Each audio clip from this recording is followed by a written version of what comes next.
Hello, everyone. Welcome back to Pace Fall 2023. I am one of your hosts for this tournament here, iCup Speedruns, and I'm joined remotely by another one of our hosts for this tournament, TSR Storm. How's it going? And yeah, we have an exciting treat for you today where we have a Banjo-Kazooie 100% tournament, LTA tournament, the first LTA tournament here at Pace Fall 2023. We have 7 top-level runners competing to see who can get the top fastest time, and they're going to be doing attempts basically all day today. It's going to be really hype. We actually have 2 of our runners here on stage, Duck and DDlux, and the rest of our runners are going to be joining us remotely. We have Miam, Thunderful, BMO, Trep, and 7 Hornet. And All right. yeah, looks like we're ready to get started here.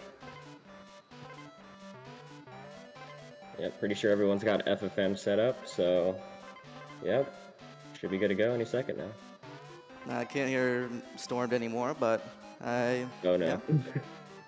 If we can get started with a countdown here, we'll get started in 3, 2, 1, go! All right. So you'll notice most of our runners here are playing on the N64 version of this game, and Trep is actually playing on the Xbox version. Yep. The Xbox version, which is a 2008 remaster of the game that came out on Xbox 360. It's a pretty interesting version because it actually does not have text skip. So you're going to be seeing that Trep is actually going to have to be listening to bottles here, while the other runners are just going to be skipping his text. So that's a huge turnaround for Trep, but he's going to have some a little bit more Xbox exclusive tricks to get ahead of everyone. So you can see our runners make their way through Spiral Mountain. There are 6 honeycombs here that they need to collect.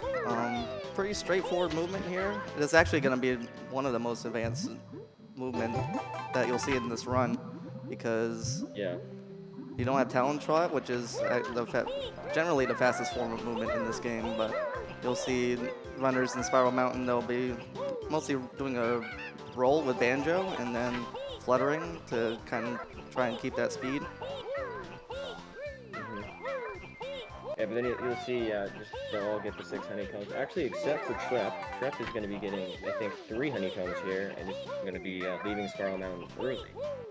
So that will be interesting to see. But yeah, just a lot of just like complex movement here, trying to get into Granny's lair.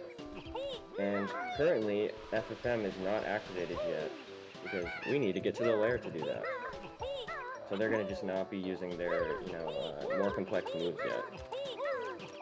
Oh, it looks like DDlux fell in the water there. That's I think that's our first reset there of the tournament, sadly. Yikes.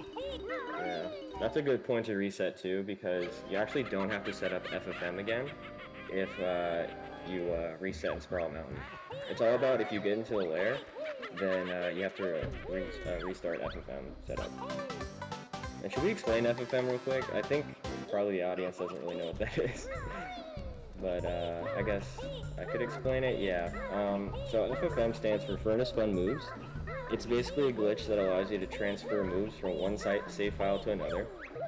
And you're going to be seeing all the runners using this trick in this LTA. But they're going to be getting specific moves that they need to beat the game pretty fast. And you're going to be seeing that they're going to be, I think in this route, for N64, they don't learn eggs and flight. So they want to learn those moves in the run so they can get an ammo refill, so they don't have to collect moves. But actually, Trep is going to be learning all the moves in his FFM setup. Prior, so he won't be talking to bottles at all during this entire run.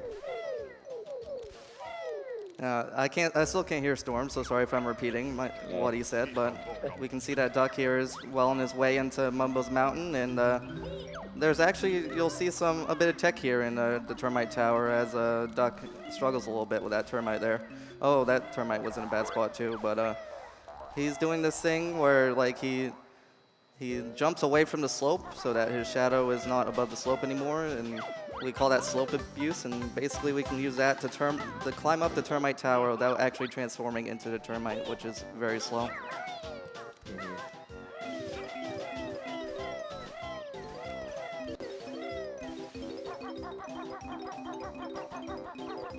There need to talk.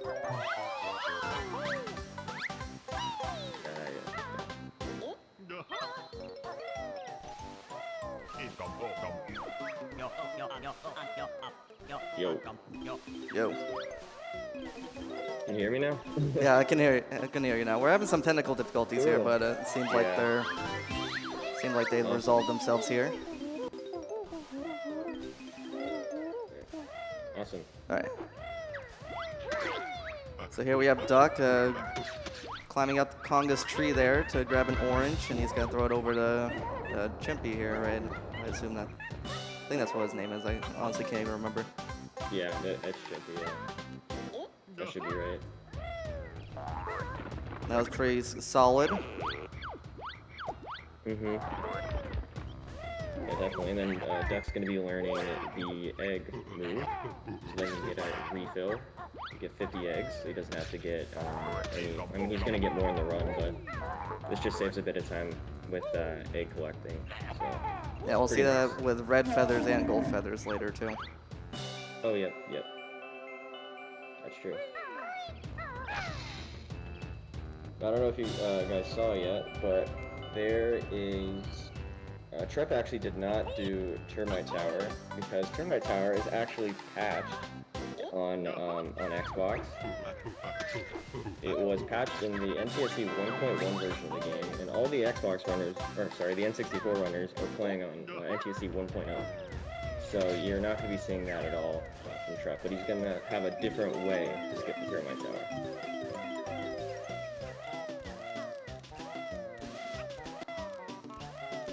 Yeah, it just looks like all of them are just finishing up MM. MM is a pretty easy level in this game. Yeah, the route for MM actually changed kind of recently, within the past year or two, I think.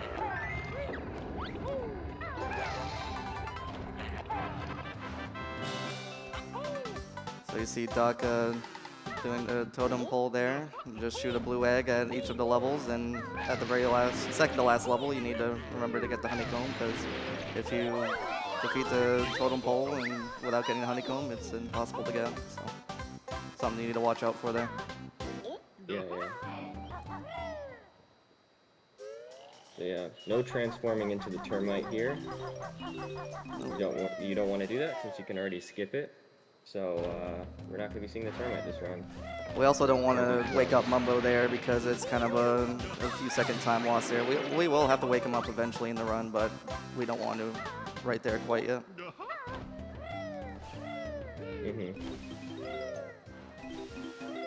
Yeah, and Trep definitely doesn't want to wake up Mumbo early. That would be a huge time loss in MM since he can't actually skip text. But yeah, anything that Trep needs to do is basically just avoid all text triggers as much as possible. We saw Duck there do a little bit of a talon trot dive into the water there, just lets him get underwater quicker there, and very nice, he gets the Jiggy dance skip. So the 10th Jiggy in every level has an extra long dance animation, like Banjo does an extra victorious dance like all the Jiggies in the level, so we really want to skip that whenever we can. Oh yeah, definitely, yeah. We see Duck here doing a bit of slope abuse to get up here without the termite. Yep. Pretty nice. Very clean so far. 7:42 is not a bad time at all. Yeah, not at all, yeah.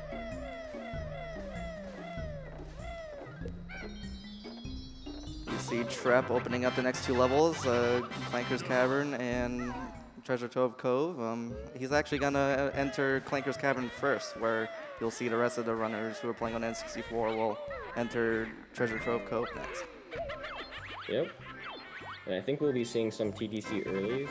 I think a few runners may not do it. I'm not actually sure, but Yeah, it's a pretty hard trick, and it only saves like a couple seconds, so we may or may not see it. So Yeah, Banjo-Kazooie is certainly one of those games where you'll see runners do some, like, their own variations of strats, and some may not elect to do strats. There's a lot of strats, like TTC earlier, like we just mentioned, that only don't save that much time, but so runners might not choose to go for it. Looks like Duck is going for it. oh yeah, this will be interesting. That was a pretty clean clip. Oh, and he gets a Yeah. swim. Mm-hmm. Can he get the flutter into the level? Perfect. Nice. Yeah, that's a really hard trick, so Yeah, going for that in a marathon is pretty crazy, but he did it very it's smoothly. definitely not as difficult as like the other tricks that I'm using. I would say it is pretty difficult though. Yeah, just wait until we get some of the bit clips. I saw Duck and DD practicing them a yeah. little bit, so. Yeah. Oh, Duck getting stuck on the tree here. These trees can be really annoying. Yeah, this tree is so annoying. I swear. They need to patch that. I'm sorry. Yeah, seriously, like when I'm doing my own runs, I get stuck there all the time too. It doesn't seem like it should be something that trips you up, but it does. Yeah, definitely. So if you look at Seven Hornet here, he does a strat where he like gets caught on the bottom of the dock there to gain momentum to get the Jinjo at the bottom there without actually swimming. Yep, that's a really cool strat. Fun fact, that only works on N64, so you won't be seeing it from Trep. Oh, I think really? it's like a lag-based like hang clip. It's weird. I don't know why. It doesn't work on lagless versions. I don't know the specifics of that trick at Yeah, all. me neither. So So Duck getting pretty average blubber RNG there. That's a little factor of RNG of many in this run, where blubber is at a random spot on the ship there. He can be like right under where the Jiggy spawns, and that's obviously the best spot for him to be in. But we see our Yeah. first flying section of the run. So it looks like Duck is opting to go do the beak bombless route for this. I think Beamo he's attempting it right now. We're trying to beak bomb the chest, but I think he just got it. Yep. Nice. That's awesome. I like that strat. It's cool. You know, we see Trep making his way back up from the long swim of clankers. You need at the beginning of the level. It's pretty tight cycle to make the optimal cycle for clanker there, but looks like he did a pretty good job with that.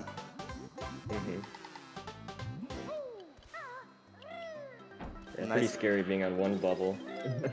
You know. Nice tooth cycle as well. Sometimes you can like surface if you miss a cycle and the tooth is completely underwater and you have to just sit there for a few seconds. Duck going for his second flying section of TTC. Grabbing that Jiggy is a lot more difficult than it looks without landing. I land there all the Yeah, it time. is pretty difficult. Yeah. But that was pretty clean. He grabs the pretty clean, Jiggies in flight to skip the dance animation there. Yeah, we try to skip as many dance animations as possible in the run. Yeah, definitely. We can skip a good amount of them, but some of them just aren't possible to skip. Because I think it's about 4 seconds per dance, if I remember correctly. So Yeah, 3 or 4 you're going to be seconds. saving a bit of time trying to collect them in flight, swimming, or any other type of way. And that's basically doubled for the 10th Jiggy in the level, so we definitely want to skip that dance at all costs. Yeah. Yeah, actually, I think in this route, I think one of them we don't skip for the 10th one. I don't want to spoil anything for new viewers, but it's kind of interesting. We'll get there when we get there, but yeah, Yep. I'm trying to think of it, and I think there's only one that we have to watch. But Duck getting a good nipper fight there. He saw him like walk into his hitbox. He doesn't really have a hitbox there, so he can just like walk right in front of Nipper and defeat him really quickly there. Yep. Yeah, I think Nipper has a hurt box. It doesn't have a hit box, so you can just go right into him No. if you're quick enough.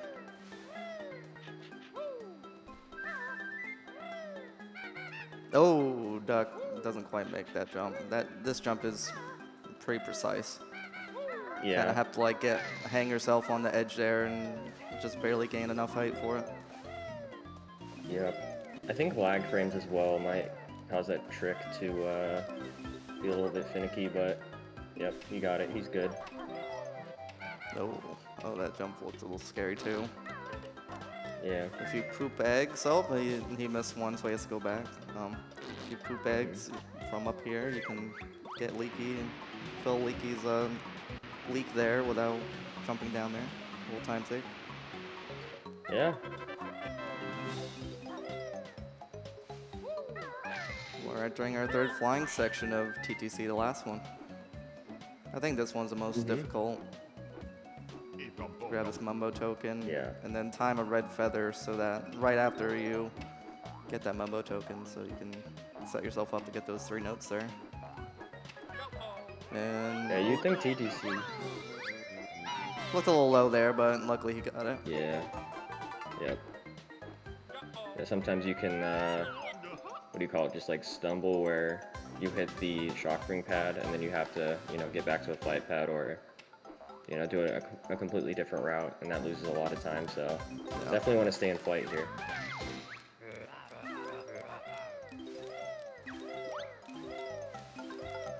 But yeah, you'd think like TTC being the second level, it would be like extremely easy, but this is like one of the most difficult levels in the entire game. It's kind of funny. Oh, for sure. A lot of runs die in TTC.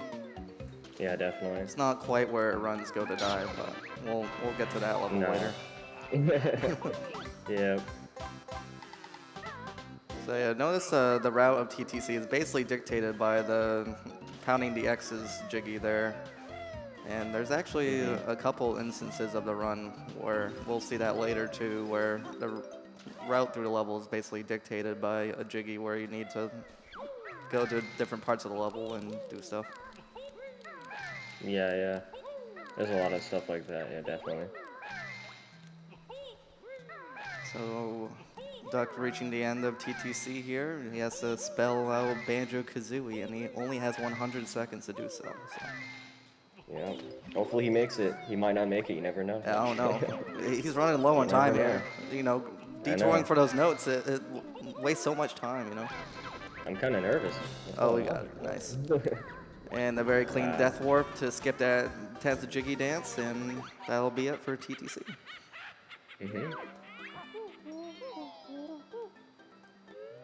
Trip is you gotta make sure. Oh, sorry. Go ahead. Go ahead. No, you go. Okay, there's actually a glitch called Jiggy Despawn glitch, so Duck getting this Jiggy right here actually deactivates it, and what basically happens is if you collect a Jiggy by skipping it, your next Jiggy after you death warp there, the game can actually crash. But I won't go into it too basically the game tries to despawn something, and if it despawns the wrong thing, the game crashes, so you definitely want to collect your next Jiggy by hand and do the dance, so it deactivates it. So just a little trivia fact there. Didi missing the Jinjo there, unfortunately. That big bomb to get the Jinjo is a lot more precise than it looks.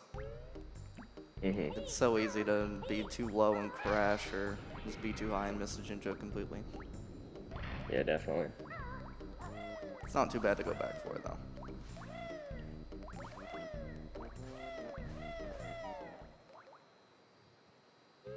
So Duck entering Clanker's Cavern. We touched it a little bit on this level when Trep was going through it. Trep is going through the end of it now, but at the beginning here, as soon as you enter the level here, there's a cycle that you need to catch at the bottom of the level here. You have to swim to the bottom of the level to free Clanker, and that's where the big section of the level is inside Clanker. So there's a little blue fish here called Gloop who is down there to give you air because you're very far from the surface, so you need him to get air. And if you make this precise cycle, have good movement throughout the level, he'll be in just right spot, so you can get just enough air to make it there and back. If you miss a cycle, it's not too big of a deal. You just have to go a little bit out of your way for air. Yeah. Looks like Doug is making the good cycle so far, though. There's just a few notes and a Jinjo to collect down here. Then we need to unlock Clanker. Yep. Pretty standard stuff here. Yep. It looks like Trep's going to be opening up BGS. So in the Xbox route, they actually go into BGS in its intended path. And you're going to be seeing N64 runners. They're going to be skipping it for later. Yeah, we'll definitely get to that later. Oh yeah, definitely.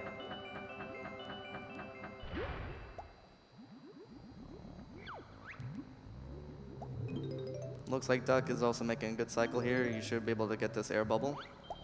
Perfect. And that should be just enough air to go up and grab this green Jinjo here. I think it's the green one, right? I think so, yeah. I don't really pay attention to the colors. It's just like, oh, the Me neither. Jinjo, the Jinjo and alcove here. I just grab them, you know. Yeah. That's all that matters. Oh, it's a blue one. Okay. Yeah. That makes sense. He's underwater. Okay. Yeah.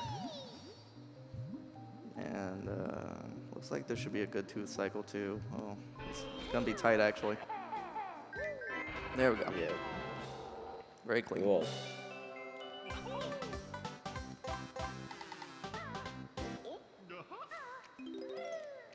Yeah, clankers, you know, there's cycles we can talk about, but honestly, it's a pretty standard level for the most part compared to the rest of how the rest of the run goes. Yeah, definitely, yeah. Lots of swimming. There's not a lot to talk about there with swimming. Just hold B and you're going as fast as you can. Yeah, no Mario 64 shenanigans where you have to like press, what is it, A or B? I forgot. To like swim at an optimal speed. Oh yeah, I think that's the thing in 2E too. And, like you can. Oh, is it? You can like kick with Banjo at just right time to start another breaststroke with a Kazooie a little quicker or something. Oh, that's interesting. I never got advanced enough with my swimming to bother with that. But 21 is a good time there to get for rings.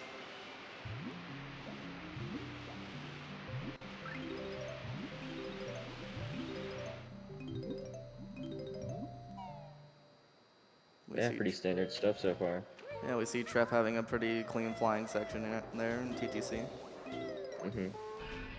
Yeah, I'm pretty sure. I think the Xbox route is the same for TTC. I may be brain farting here, but I think it's the same. Maybe just a little bit different. Yeah, I wouldn't know. I've never done a run on Xbox, so. Yeah. Nice duck gets a bolt jump there. That's a pretty tight jump you can do to get from that one jiggy from well, not on top of Clanker, but like top of the level there. You can jump from that platform to the pole there. Saves a little bit of movement. And Duck is also trying to make a cycle here as well. The bolt from Clanker's blowhole there. Sometimes he shoots the bolt up, and then you can ride it up to get to a platform. And Duck is trying to make the cycle to where he can enter that other entrance to Clanker there. Nice midair. That's a frame perfect trick right there. That was very nice. That's definitely a lot harder than it looks. Yeah. Duck should be able to make the cycle here. Yep. I think you have about like one frame to jump after you slide out of a, I think it's talent drop. So, yeah, and that allows you to get over to that little area quicker. Yeah, sadly, Duck missed the cycle there, but you know, while you're waiting, might as well grab those notes. It's not that big of a deal. These razor blades, they can be a little tricky to dodge sometimes. Like if you end up getting hit by one, it's very easy to just go into a cycle, just continuously getting hit by them. Yeah, I'm pretty sure those are just, cycle based. I don't think there's any RNG to them at all, so those are pretty nice. Because like the which switch resets the room, so No. it's pretty free. Yep. And learning our, I think, the last move of the run here. Yep. Are any of our runners doing no FFM? I don't think so, no. Have we even explained FFM yet? We probably should. I think I did it earlier, but I don't think you heard me, but I can explain it again. Yeah. But basically, FFM stands for Furnace Fun Moves, and that allows you to transfer like moves from one file to another. And that uses Furnace Fun. And you're going to be seeing, once they reset, they're going to go back to Furnace Fun in another file and set it up every time. Yeah, and that's And then gonna add an extra element to this format here of LTA, because every time the runners reset, they have to have at least a 5-minute setup to do another run. Yeah, actually, fun fact, Trep is going to be having a faster FFM setup. Oh no, Trep fell into the water. Oh no. Yeah, that sucks, but as I was saying, Trep's going to have a faster FFM setup because there's a trick that you can do in FFM to get, in Furnace Fun to get FFM faster on Xbox, so. Now, I don't think I've actually ever seen the Xbox FFM setup, so that's gonna be interesting to witness. Really, really cool. I'm glad that we have at least one Xbox runner here. Oh no, Trep crashes on the Jinjo there. Oh, and yeah. I mean, it's early on. Might as well get those resets in, right? Yep. He's gonna reset. Yep. And we can see that Xbox FFM setup, I guess. I didn't tell Trep the new strat to reset the game faster. Oh.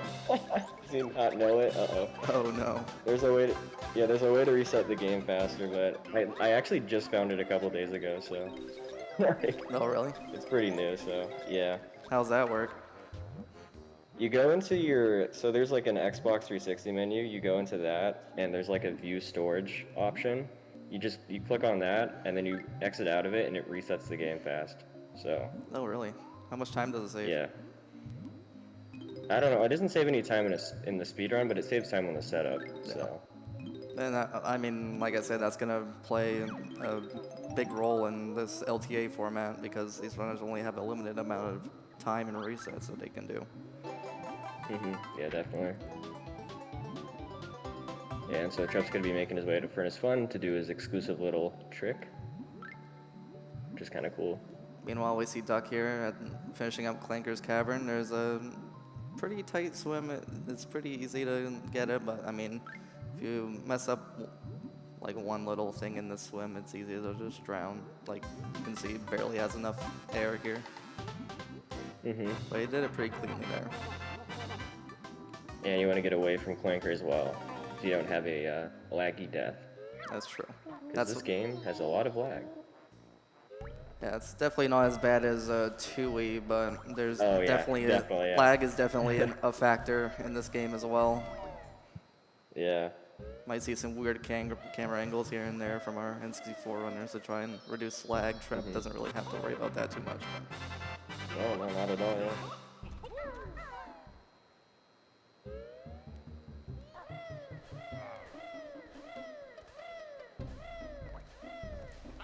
I think we're seeing that strat from Trep now. So he's gonna sign out of Xbox right as the picture question comes on screen, and that actually sets up FFM. That's all you gotta do. Oh, really? Yeah. RNG-less FFM setup. That's pretty cool. I didn't even know that. Yeah, and a little side effect here is that the grunny text for the picture question is going to still be on screen in the file select, so that's pretty cool. Oh, nice. Yep. Yeah, and there he is. That's all he has to do to set up FFM. Yeah, that's going to be a big advantage to him in this tournament. Like, he has a much faster setup than the rest of our runners here. Yeah, definitely. So Duck progressing in the layer here. He's gonna, if you see his splits, FP early, he's about to do a trick here called FP early, where he's gonna end their flight with this flight pad here, and then try and beak bomb at the corner of this ramp here in the layer. Let's see if this is a pretty scary clip. Yeah, if you fail, you tumble, and you have to go back and hit the flight pad switch, but luckily we don't have to worry about Not over yet, though. Gotta get into that loading zone, and we're good. He's in. And those beak bombs again to the loading zone there are also pretty tricky. You have to be careful where you Yeah. end up. Yeah, if you beak bomb just a little bit too low, you'll hit the void out, and you'll have to do the trick again. Entering FP, I think FP is one of, if not my favorite levels in the run. Oh! Yeah. Duck having a little bit of trouble opening the twinkly presents there. Yeah. Hardest trick in the game. Yeah, I don't know. It looked like he ran up there Duck's- in a safe spot there, but Yeah, so if you look, if you don't look at the, what are they called, the munchers, or I think that's what they're called. But if you just don't look at them, the lights can just go right past them. They don't exist. So Duck's just gonna be taking a small break here.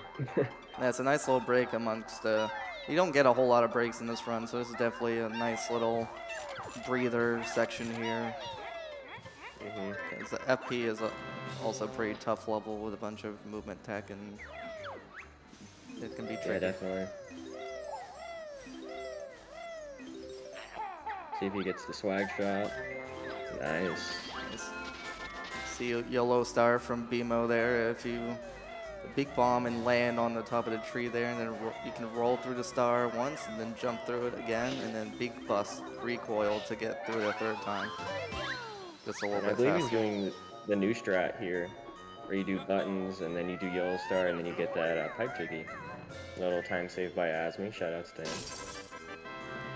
I think that saved almost 2 seconds, so Oh, wow. pretty good strat.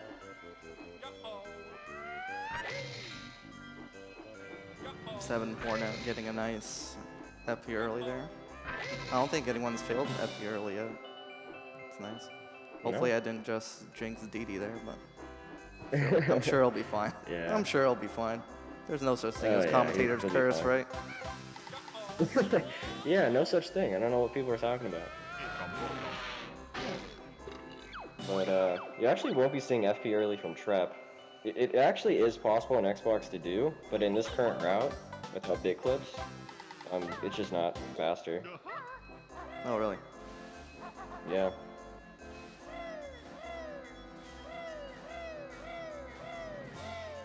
Yeah, Xbox actually has bit clips, but we just don't really have a good way of finding them currently, but it's being worked on, so stay tuned. Yeah, big clips, the N64 setups actually utilize lag quite a bit, so. Yeah, or actually, I don't think they do. I think it's just because of like how like the game rounds coordinates on Xbox. It's a little bit different. Don't know why. Maybe I'm thinking more of 2E-bit clips, because that's what I'm a Yeah. little more familiar with. Yeah, because actually, I think you don't want to get lag on Banjo-Kazooie bit clips because lag actually makes your movement a bit different. I think like it like speeds you up and slows you down in some areas. Yeah. So in that kind of clip, you definitely don't want that to happen because it just makes the trick just not work. Right. So, yeah.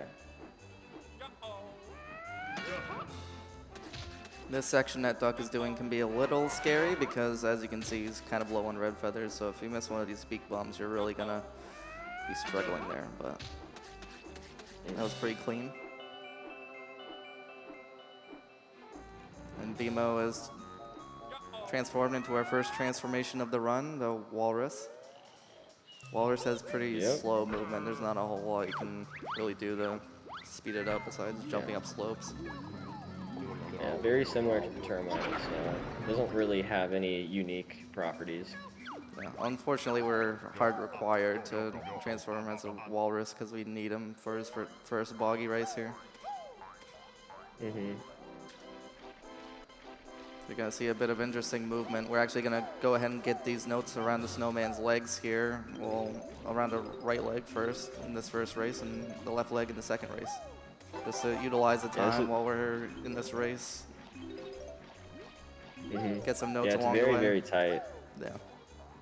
Yeah, if you miss a note, then you're not gonna make it. Yeah, the rubber banding here on boggy can be very tricky to deal with while you're grabbing these notes. Like, especially if you do the top level strats like these runners are today, like, you have very little room for error.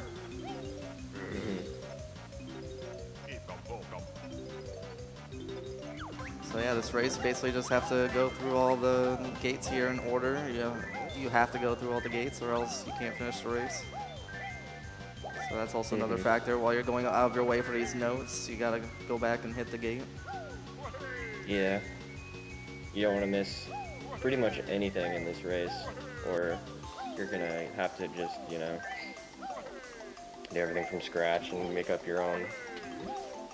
Luckily, you can jump up slopes to get a big boost of speed there. You saw BMO at the end. Oh, yeah. He was behind, but he jumped up the slope and caught up really quickly. And here we get a Jiggy just for being a walrus. Yeah. I don't get like the lore of that. Like, why is Waza so against Banjo and Kazooie? I don't know. Yeah, it's so weird. Is that ever explained in the game? I don't think so. It's been so long since I played this game casually. Well, he calls him like a stinky brown bear, so I don't know if I don't know. There's something going on there. But I mean, Banjo is a brown walrus. I don't see how that's any different. Yeah, I don't know.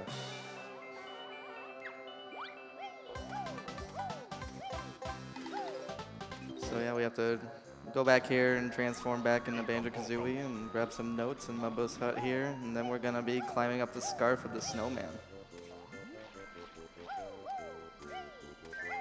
You also saw a duck collecting that present there. That's another Jiggy in this level where you have to like go throughout the level and pick up collectibles and bring them back to the kids at the very end. Oh, 7 Hornet getting a washing machine. Oh no. That is completely RNG related, and that loses a lot on N64, but even more on Xbox. So yeah, because you have all that you can text. skip the text. Yeah. Yeah. A washing machine is a little more common. What's very, very rare is a T-Rex where you'll transform basically into nothing, and then Mumbo's like, oh, the T-Rex is for the next game, or I don't know exactly what he says, but he says something along the lines of that, and you have to watch the transform twice. Yeah. You gotta love the Easter eggs though, they're cool, but they lose time in the speedrun, so they're bad. And I mean, unfortunately. It's funny the first time, but after that, it's like, okay, come on, man. Just let me play the game. Yeah. Get the Jiggy inside the ice cube here. Most of the time, you shouldn't have too much trouble with those ice cubes, but sometimes they can get in the way, especially if you have low health there. Emo having quick movement to the igloo there. Didn't take fall damage. Nice. And we're gonna bring the gifts back to the kids just in time for Christmas, am I right? Only a month and a half away. Yeah. Early Christmas, let's go.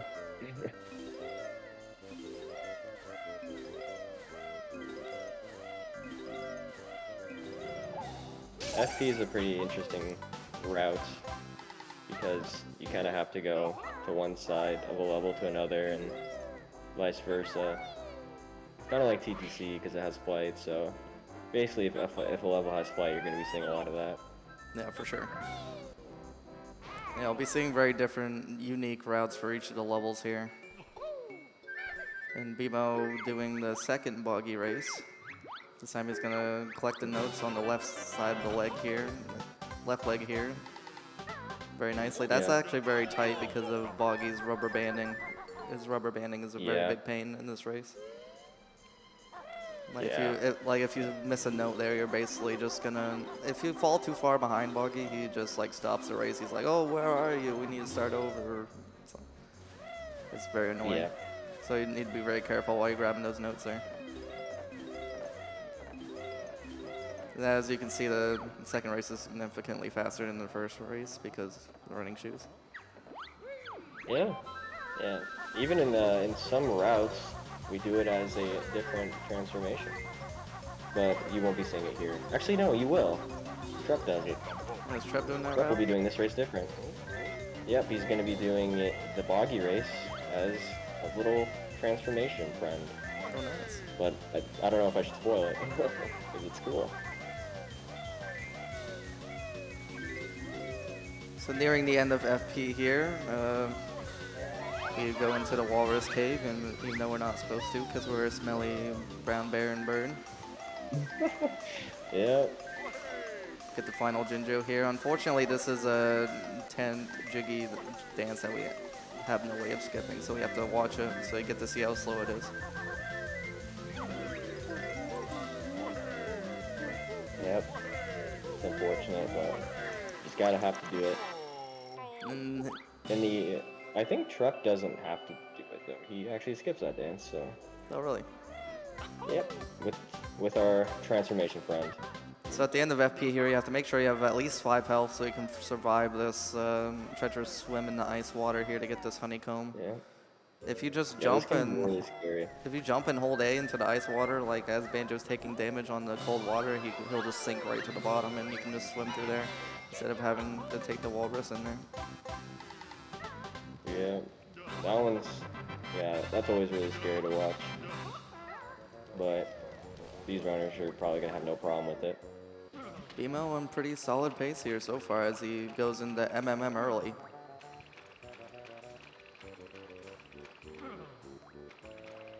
Yeah, this will be our first bit clip. And should I explain how bit clips work? Go for it. I think that's probably good. Yep. So basically, a bit clip is found by the 8-bit beast, or actually understood by the 8-bit beast, is a floating point error in the ground where it's like in between floor triangle. If you get to a really, really precise spot, basically I think in the 100,000th of a decimal place, you can actually clip through the ground. And this is so precise. Like you have to do your movements exactly correctly. Like there's no room for error here at all. So we're going to be seeing an interesting setup that BMO and Deck's going to be using to get into this level early. Yeah, this trick is by all means not marathon safe at all, so it's crazy that these runners are even going for it, but they're so practiced with it. It has 2 frames you can do it on, so.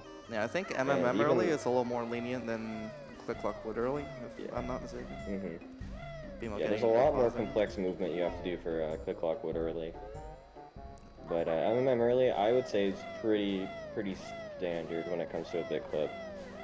I don't think it's too difficult. It saves a little more time than CCW early, if I'm not mistaken. Oh yeah, it does, yeah, definitely, because if you guys don't know, or if y'all don't know, in order to open up MMM, you actually have to swim all the way towards like RDB, and that loses a ton of time in the speedrun. So not opening this level is probably one of the most broken time saves in the entire run. Right. So this may look a little weird from BMO. He's oh, very nice. He gets it. Yep. Flips right into the ground and gets into MMM early. But yeah, part of the setup for big clips is that you have to go into first person and spin the camera around like Duck is doing right now. And use very specific visual cues to see if you have the right angle. Yep. And I think Duck got early frame and BMO got late frame, so these are going to be 2 different setups.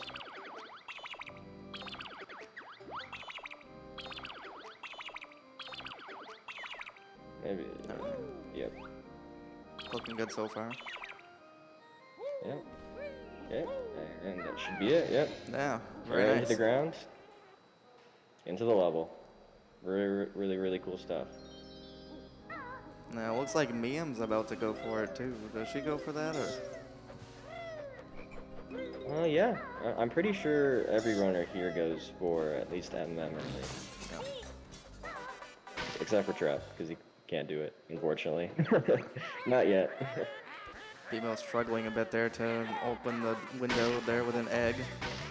The movement in Mad Monster Mansion here can be pretty crazy to watch. Yeah.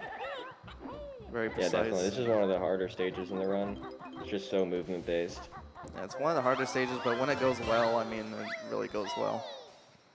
Mm-hmm. So the first part of the level here, we're gonna be climbing up the mansion here, the Mad Monster Mansion, if you will. Yeah, the Mad Mansion itself. We don't have to enter all these windows, but we open up most of them because we do have to enter most of them. Yeah, and these windows are extremely laggy on N64, so any, turning the camera strats is pretty useful here. But Trap does not have to worry about that at all. So BMO is going for a jiggy dance skip. He gets it, nice, where he can poops an egg, and he did a little trick there where the door gets warped to the table there to where the jiggy is, so he doesn't need to open it. He can just walk right through. I think that's a use after free exploit, similar to Jiggy Despawn Glitch and even SRM, but it is very weak, as you can see, it just teleports the door.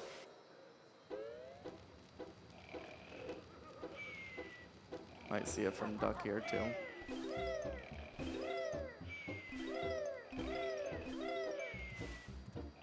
Let's see if he gets it. Very nice. He actually broke the door there, so we ain't gonna see it on the table like we did with the BMO. BMO going to the graveyard here. He did a little cheeky little jump on the beehive there in the maze to have a little shortcut to make it to this graveyard section here. This section can be very annoying. These gravestone enemies can be very annoying to deal with. But yeah. I mean, you can see barely gets away from him there. Yeah, they take 2 hits, at least in Rat-a-tat Rap to kill him, so that's very slow to kill. You definitely don't want to have to go out of your way to kill him. Yeah. Looks like Miam got MMM early pretty clean, and DD is going for it now. BMO is doing the Tumblar minigame where, yet again, he has to spell Banjo-Kazooie. Yep. Very original.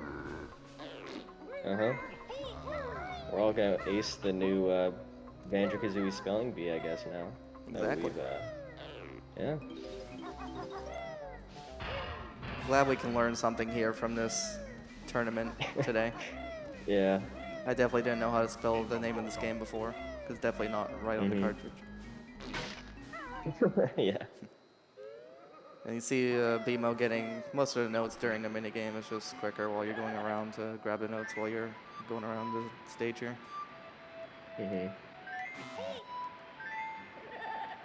You'll see the runners purposely taking some damage by hitting the grunty tiles here, just for a bit of faster movement. The ghost that goes around this room too can be a little annoying too. If he hits you, you get knocked all the way off Tumblar and you have to jump back on. It's slow. Yeah, you gotta get those notes as quick as you can. BMO got a nice jiggy dance skip there with the Jinjo, the final Jinjo of the level. We purposely make the final Jinjo of the level there so we can do that jiggy dance skip. And I believe you also use that to get a Mumbo token without destroying I believe it's a Whip Crack. That's the enemy. Yeah. So yeah, that saves a bit of time. Yeah, if you land right basically inside of the Whip Crack as you're getting the jiggy there, like Banjo gets stuck for a little bit because he has to wait for the Jinja animation. You'll see it here with Duck. So he's basically inside the Whip Crack. He jumps and flutters into the water to grab the Mumbo token. Unfortunately, takes damage, but It's just a propy that most. Oh, sorry. Go ahead. Yeah, if you miss it, you can just use a gold feather to get that Mumbo token too. Gold feathers are actually pretty tight in this run, so it's good to save them when you can. You only get 10 gold feathers at a time. So. Yeah, we don't have any Cheeto cheats, so not in this run. Why isn't that part of 100%? It's part of the game, right?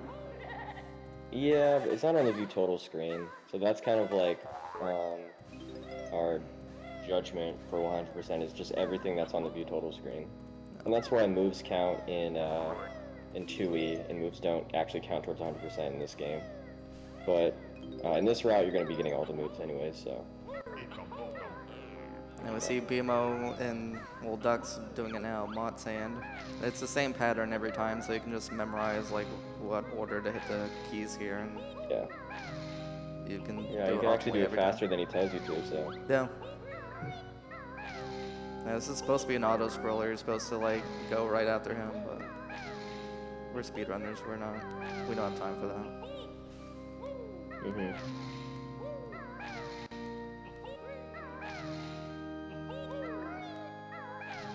And yeah, after this, it's pretty straightforward movement here for most of the level. We're gonna see the transformation of this level a little bit here. We see BMO making a pretty scary jump from the top of the church there. If you're not careful, it's pretty easy to die. Yeah, yeah, definitely. Oh, You could Doug just getting miss that. trolled by the skeleton there. Yeah. Hate to see it. Yep. All the enemy movements are RNG based, so you gotta just deal with them. BMO doing the final flower pot there. We saved the Jiggy for later because I don't think we touch upon this, but if you collect the Jiggy as a transformation, it doesn't do the dance. So Yeah, we're yeah. gonna try and pick up as many Jiggies as a transformation as possible. Yeah.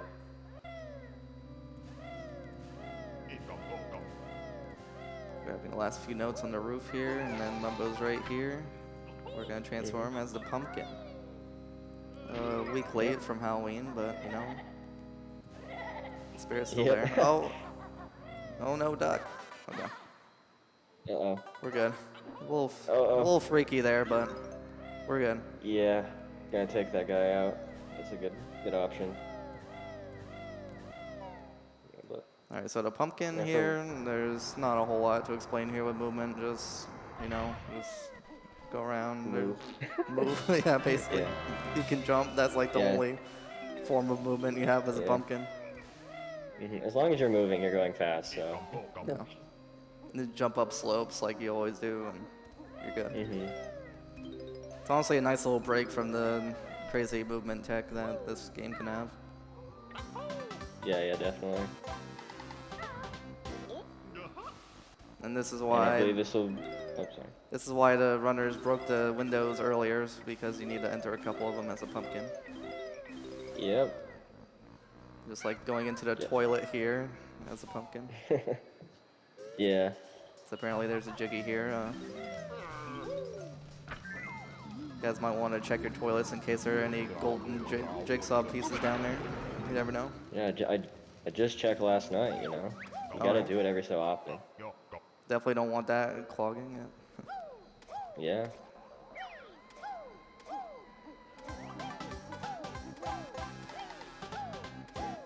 Yeah, I think MMM is one of the only levels where you actually take the transformation outside of its level.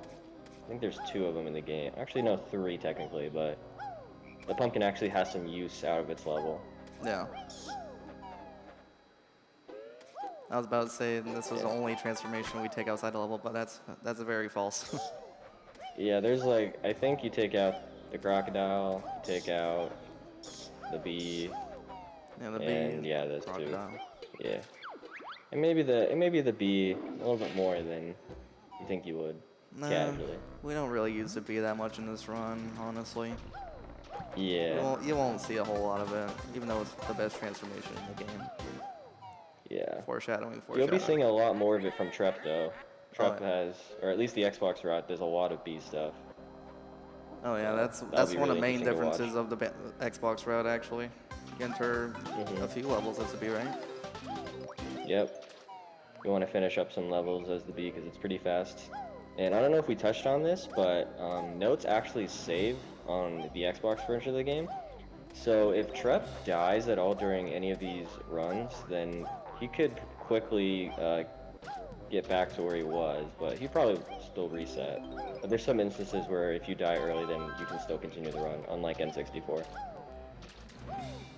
Yeah, I mean, if you die very early on at N64, you can just go ahead and continue, but I think in a format like this, where you only have a limited amount of time to get the best run you can possibly do, I think most of these runners here probably won't do that. They'll probably just reset. Yeah, yeah, definitely. Getting that last note there at 1 health can be a little scary too. I've definitely lost a couple runs there, like accidentally getting hit by the whip crack right before I collect the note there. That's a very heartbreaking skip. Oh no, yeah, BMO reset. Oh no. Uh-oh. No. Now that's a save warp. Pretty nice save warp there. Don't want to de-transform as the pumpkin and head out.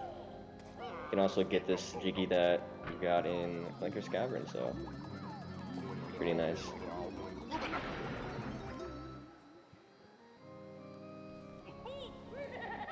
But yeah, it sucks that we have to raise the water level, you know. The game Yeah. would be so much broken if we had some sort of fast water switch skip. Yeah, Yeah, Xbox has a few, but you know, just not fast enough for 100% yet. I think that's one of the next big skips to be found in the run, right? And finding a way to skip the water Yep. switcher. That's the only water switch we have to press in the run. I think there's 2 water Yeah. switches. Yeah, definitely.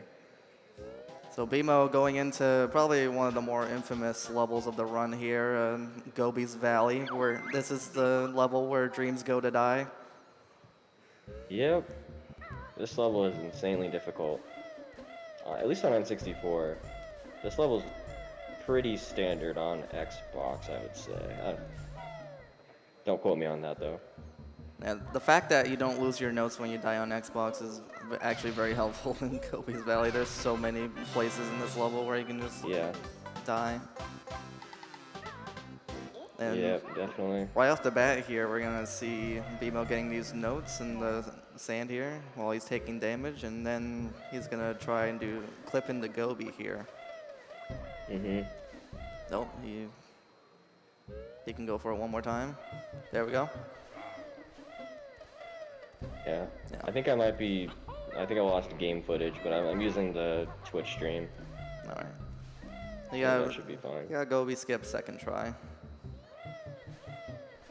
So basically you can like jump along the wall there and like sort of do like a hang time clip there like we see it a little bit in TTC. And you can zip through a little seam in Gobi there. And you can skip opening him normally, which to open him normally you have to go all the way on top of him and shoot eggs into his nose and make him sneeze. Yep. Yeah, that one doesn't have. I don't think that one's a lag clip. So Trap could do that, but in the Xbox route they don't do it because there's another little method you can get in there early with. So BMO manipulates the camera there a little bit because if the camera's looking away from that statue there, it won't raise until it's on camera. So he can use that to his advantage to jump to the top of it instead of flying through it. Yep. Yeah, those statues have wonky hitboxes. Well, pretty much everything in this game has a wonky hitbox. No. Yeah, I'm sorry, the hitboxes in this game, they're just Yeah. they're not very good. The hitboxes in this game can definitely be a lot more finicky than Chewy. Although Chewy also has the Banjo games in general just have funky hitboxes. Yeah, don't get me started on the acorns. Oh no. Oh no. I didn't even think of that. We're probably definitely gonna see some of that later. Yeah. Someone did not QA test those acorns. So we have a little matching game here, but you know it's the same every time. So if you memorize it, it gets a little boring, but you can just get right through it. I don't even know like what it would be like if it was randomized every time. That'd be really cool, I guess, from a casual perspective, but not from speedrunning. Yeah. Well, I think the Banjo-Kazooie randomizer has it randomized, so shout out to that. That's a pretty good randomizer. I'm surprised we haven't talked about that yet. It's 69 this time. Yeah, actually is an 69. optimal time. Actually is an optimal time for that. Yeah, I think the best you can get is a 70 if I remember correctly, so that's like 1 second off, so that's really good.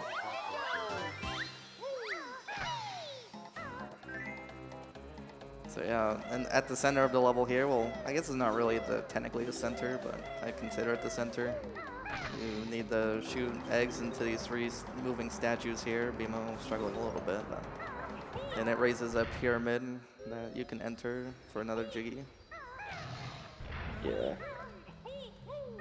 The route kind of is based on that, but at the bottom at the quicksand here, next to these statues, you have flight pads that are pretty convenient and you can fly through the rings here. This is what you're supposed to do normally. You're supposed to just fly around the level through all the rings, but you'll see the runners just going through that one specific ring multiple times. It doesn't actually matter, like, you don't have to go through each ring individually. It's just however many times you go through the rings. Yeah, that's really nice too, that they did that. Some other games would probably make it so that if you went to a loading zone, it would just reset. So yeah, I feel like a lot of due games to like would memory do that. issues. Or like you have to go through each statue once instead of letting you go through the same one every time. Did Beamo do a midair off that? I didn't even know you could do that. Like, Yeah, I think he did. that was cool. Yeah, he did a midair off like jumping off the climbable snake. Or I think it's Histup, the snake. Yeah. But I didn't know you could actually do that. Yeah, Beamo's on another level. That's really cool. Maybe I just saw it wrong, but yeah, I've never seen that before. Gobi's Valley also has some pretty tricky flying sections here. Here he's gonna fly through and get that honeycomb from the cactus, and then he's got a beak bomb, and hopefully not. Yeah, that should be good. And collect the Jiggy in flight here. And then he's gonna go for a clip here. Beak bomb clip. Little lag-based beak bomb clip. I don't think we'll be seeing this from Tro. Nope. Yeah, does not work on Xbox, unfortunately.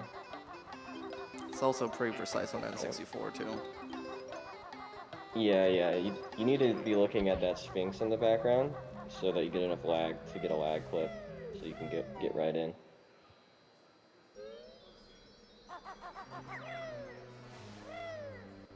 So getting this Jiggy at the bottom here fills the moat there with water. You can use that to get some notes in the ginger later. You'll notice that the runners here are very low on eggs. That's one thing about this part of the run in Gobi's. You use quite a few eggs in Gobi's Valley, and you're always low on eggs at this point in the run. So if you miss too many egg shots here, it can be a problem, but most of the time it isn't.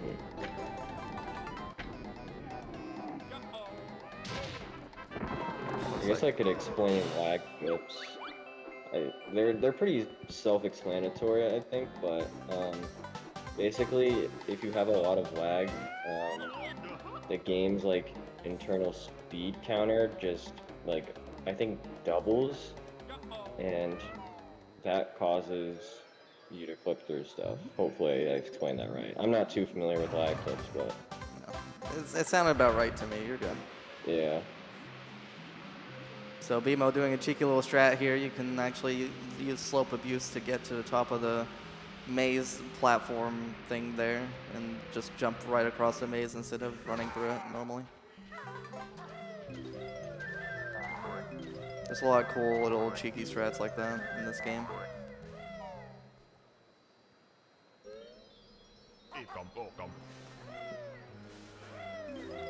Pretty good talent trot dive there. Yeah. You'll see a lot of the times that our runners will basically, I don't know, I don't think it's every time, but most of if you're trying to get something on the water, it's best to just do a talent trot dive. Yeah, if you actually dive a little bit too quickly there and submerge a little bit too fast, you can actually hit the bottom of like the where the sand used to be, but the hitbox or the hurt box is still there, so you can get hit. And I've seen a lot of runners die to that because they've been at one health. So. Oh yeah, I've lost a run or two to that too. It's very annoying. Yeah. But it looks like so far runners are having pretty clean Gobies, which is good. Gobies is definitely one of those levels that you need to watch out for, especially in no reset situations. Or even reset situations. Like, it's a little ways into the run, so don't necessarily want to reset here if you don't really have to, but it is still pretty early on in the tournament though, so. Yeah, definitely. Oh. Cool.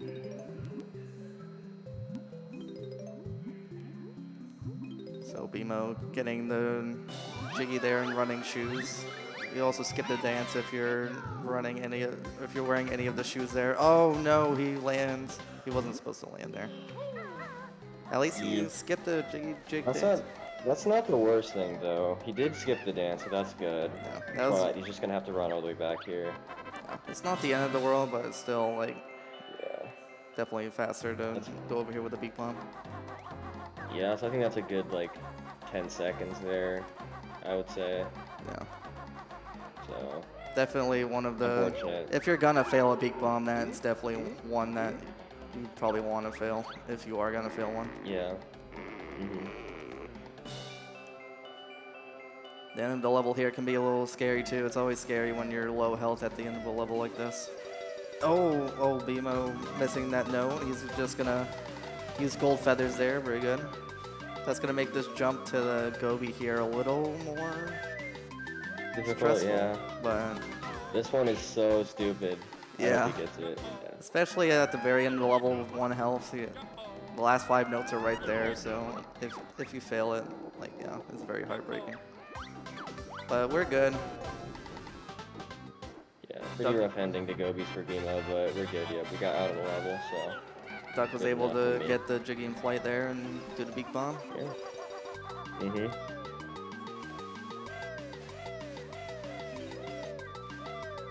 Yeah, we're just running around. You skip. Normally, you're supposed to hit a switch at the bottom of this pyramid here and run up this along the platforms here to get these notes. But since we skipped that, we have to find a time to do that, and this is just a convenient time to go do that at the very end of the level here.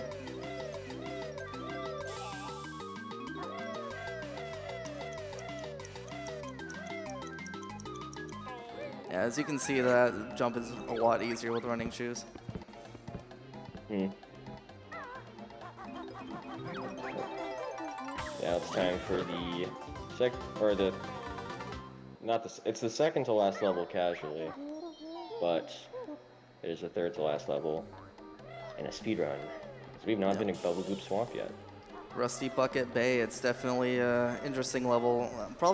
I think it's my favorite level to do in the run. There's just so many movement, good movement sections in the level. Yeah.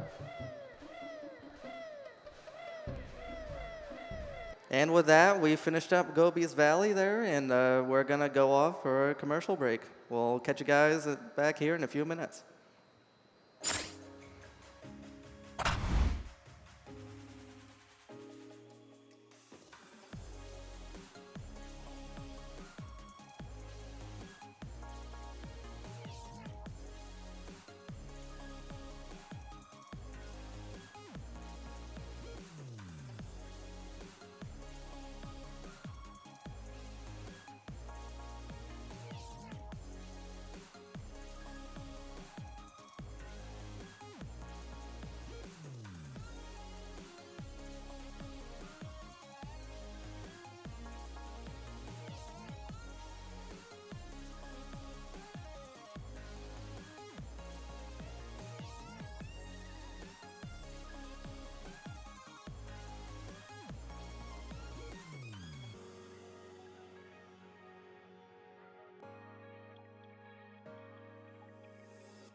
And we are back. Right now, 5 of our runners are in Rusty Bucket Bay, which is the third to last level of the run. And the other 2 runners are a little ways into their attempts here. And yeah, let's just kick it back over to them. Yeah. Looks like we all just got out of engine room here. Engine room is notorious for being a pretty difficult area of the game, but in a speedrun, it's not too bad. It can go wrong though and lose you a ton of time. Yeah, definitely many runs have died to engine room. We'll definitely get to see that. We'll get to see that more as the day goes on here. Once you get past engine room, and the rest of Rusty Bucket Bay isn't too bad here. Yeah. Get a little scary at the end, I guess. You can see some pretty interesting movement there from BMO. It's faster to when you get to the top of these ladders to just jump and flutter to get back onto the ground just a little bit quicker there. Yeah. Some cool movements, yeah. And this pattern here is also the same for BMO, 3-1-2, 1-1-1. Yeah, this game has pretty nice standard patterns for a lot of things that would be probably RNG in other games. Yeah, there's definitely yeah. There's still quite a bit of RNG to deal with in this game, but there's definitely not as much as there could be. So, gotta be grateful for the things that are not RNG. Yeah, like in Tui and yeah. Yeah, Tui, everything is RNG, and it's pretty annoying. Yeah. The jumps here to get these notes can be a little stressful, because if you fall there, it's actually a very big waste of time.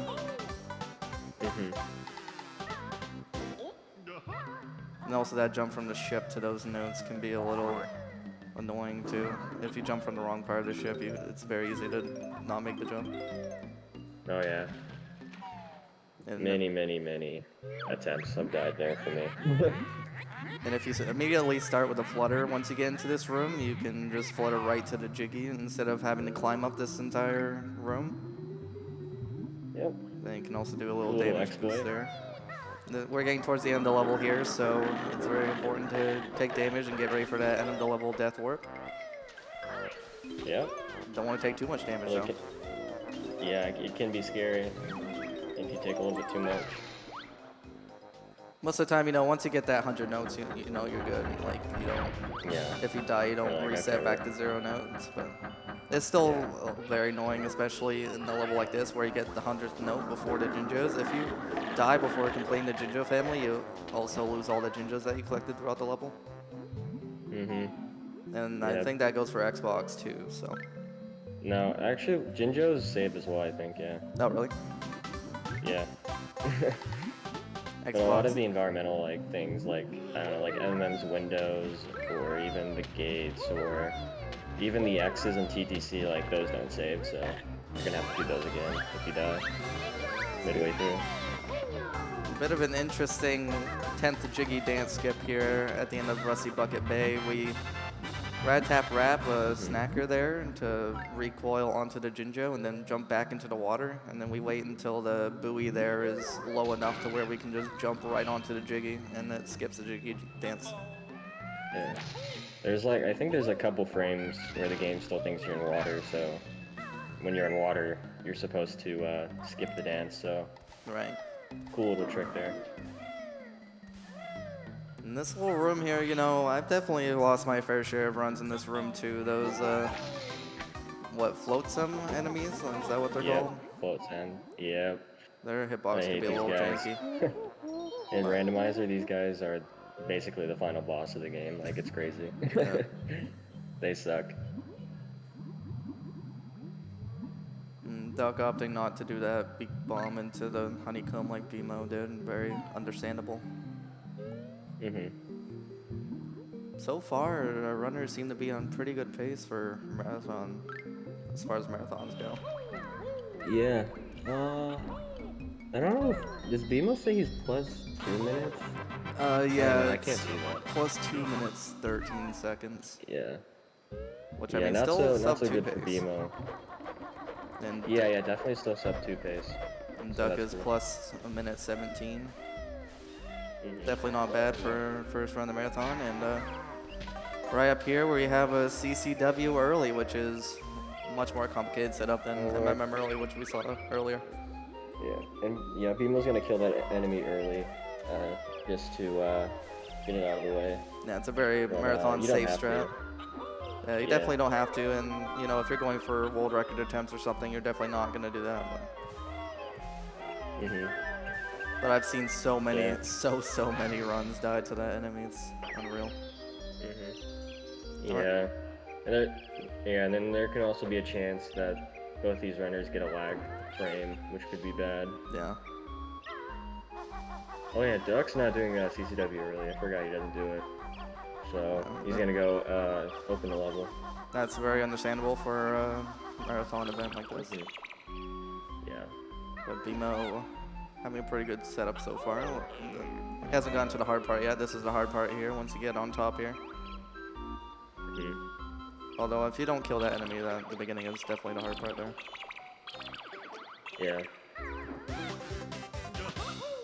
I'm not sure. I'm not too familiar with CCW early, so I know that there's 3 setups that you can get based on which frame you pause on, and I believe he got it if he's continuing. So he got one of the frames. Yeah, it looks pretty solid to me so far. Mhm. He got setup C. Okay, cool.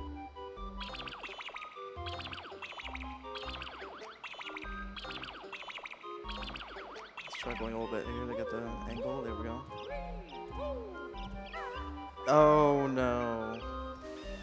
That's a shame. Yeah. Not sure what went wrong there, but Yeah, it's always heartbreaking to see runs die to that though. yeah. So what BMO has to do here is die to this big butt to reset the room, so you can get back to that very precise spot that it spawns you on the switch. Yeah, it's kind of strange how like if you death warp there, it takes you right back to the switch. I don't think there's anything else like that in the entire game really. Yeah, it's just whatever last loading zone or whatever entry you were at, it respawns you at. So that goes for anything that basically it doesn't save your points, no.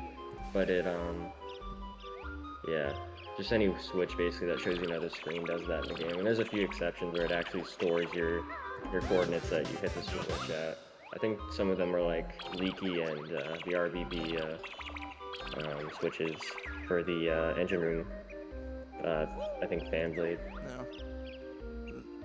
These jumps here that Duck is doing can be really challenging. As you can see, the leaves there are very small in spring. Mhm.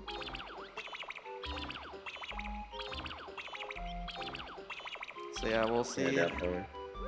CCW has a pretty unique route.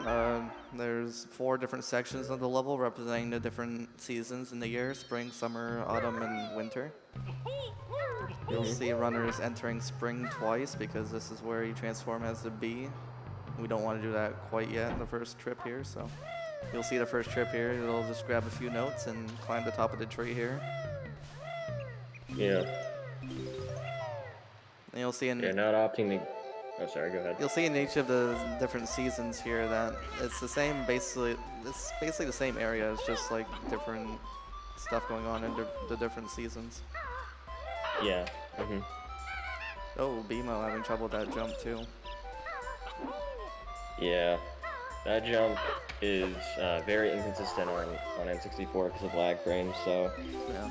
it's because of that the bird enemy there, the clucker, can cause a little bit of lag. So. And even the rain too in the level, just a lot of the levels have got lag, so Yeah. you know. Just N64 things. Yeah, unfortunately. So yeah, the first trip to spring here is gonna be pretty short. We're just gonna climb to the top of the tree, break free Irie from his egg there, and then jump back down and make this plant grow. The first step there. Mhm. You see Duck take damage right as the cutscene begins, so he can do a little bit of movement during the cutscene there. And then he's gonna do we'll clip here at the edge here to have a quicker exit to the level.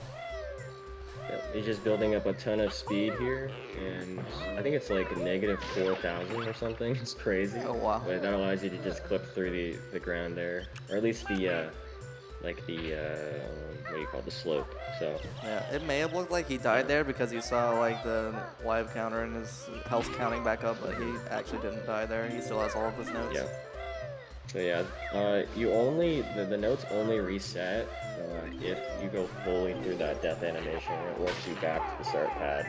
And so since you're interrupting it with the void out, then it just doesn't reset the notes, and that's really nice because you can get a health refill. Yeah, that too. I didn't even think about that aspect of it. I always just thought, you know, it was a quicker way to get out of the level. Yeah, that it is technically I think quicker, but yeah, sometimes you don't opt to do that because you want a certain amount of health. So the Jiggy here in the beehive is pretty easy. You can just stand still right above the Jiggy and gold feathers and just let the bees come to you, and that's a free Jiggy basically. Yeah, extremely easy. Just cheese that with the gold feathers. Yeah. You'll also notice in summer there's another collectible here. You have to collect a. Are they caterpillars or worms for Irie to feed the Irie? I think they're caterpillars. Oh really? Yeah. That makes most sense because I think they're a little bit too green to be worms. Yeah. They kind of look like worms though. More like worms and caterpillars. They do, yeah. Anyway, we need to collect 5 in summer and 10 in fall. Yep.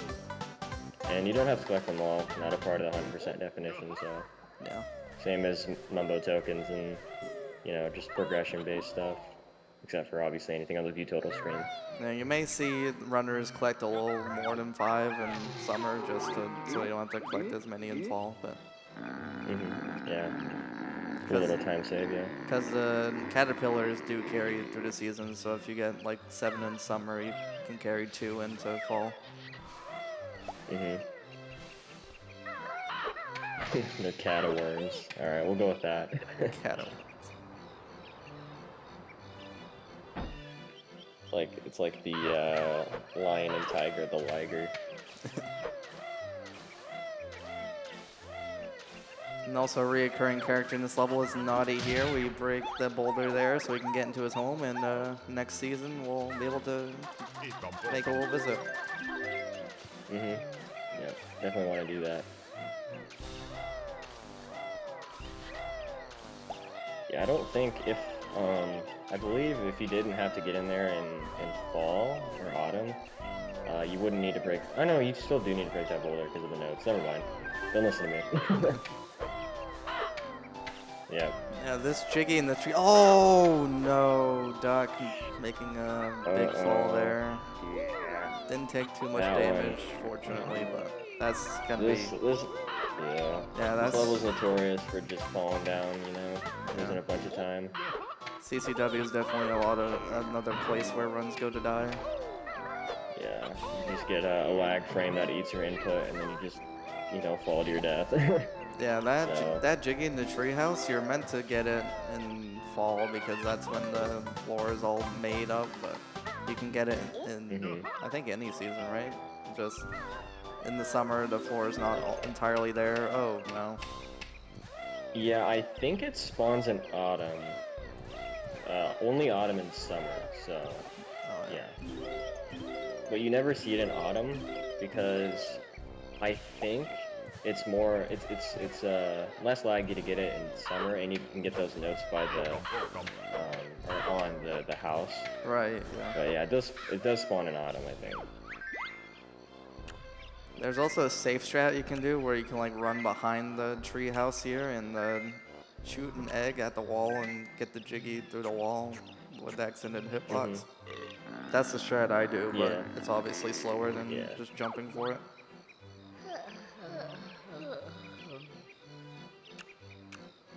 Irie's finally got his caterworms. He's ready to take a nap for an entire season. Anyway, we collect an extra one here in summer just because it's right there. There's our first Jinjo of the level. There are Jinjos in spring, but we'll get those later as the bee. In summer, I don't know if there's a clip you can do in summer. I think you can do it in every season, right? But, well, except for winter, but we just exit normally Yeah. in summer because we get the Jinjo right there anyway, so. So here's fall, the longest season of this level. There's just so much to do here. A lot of notes to collect, a lot of just a lot of stuff to collect, honestly. Yeah, you can see BMO just ran out of gold feathers there. The gold feather rounding in this run is actually pretty tight. And if you haven't noticed, the enemies there, they get bigger as the seasons go on, and they're the biggest in fall. So you really gotta watch out for them. Yeah. Yeah, those things do 2 damage too, so you gotta watch out. Yeah.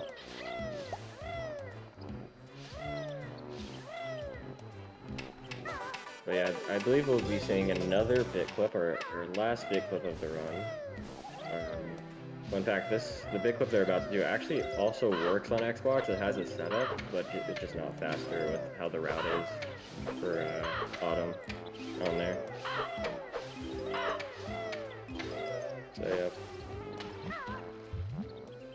So yeah, the route here in Autumn, there are a few different routes that you might see from the runners here, but generally it's pretty straightforward. Just run around the tree here and grab the notes and everything else.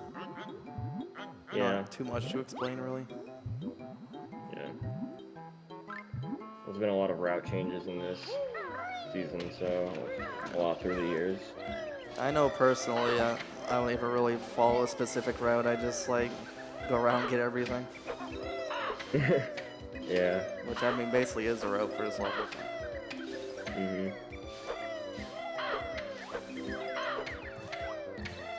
Making our way up the tree here. Like I said, these birds have really big hitboxes in fall, so. And that guy can be annoying too. I've definitely seen a few runs die there. Yeah, definitely,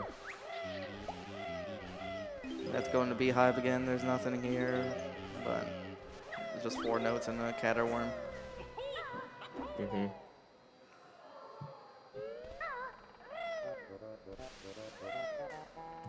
And these jumps in Talon Trot here between the alcoves there, they can actually be pretty precise. Yeah. I know I don't like to do that in my runs.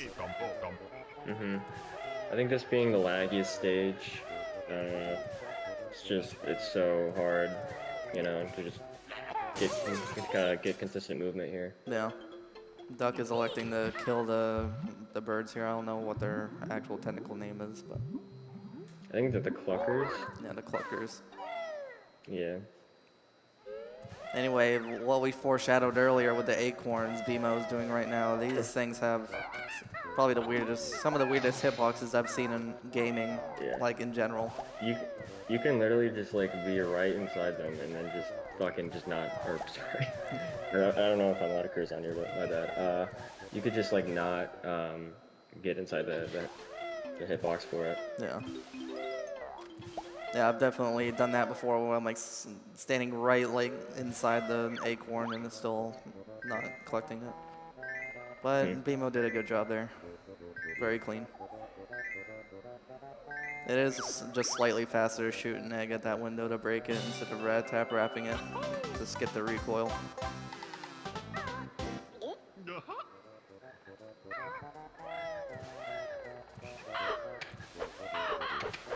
And yeah, after that, just climb the tree. There's a winter switch right there, but we forgot to mention that you need the pound switches to unlock the different seasons. Because, you know, obviously they can't just be open. You have to go through them in order, right? Yeah. God forbid you go into a season in a different order. Yeah.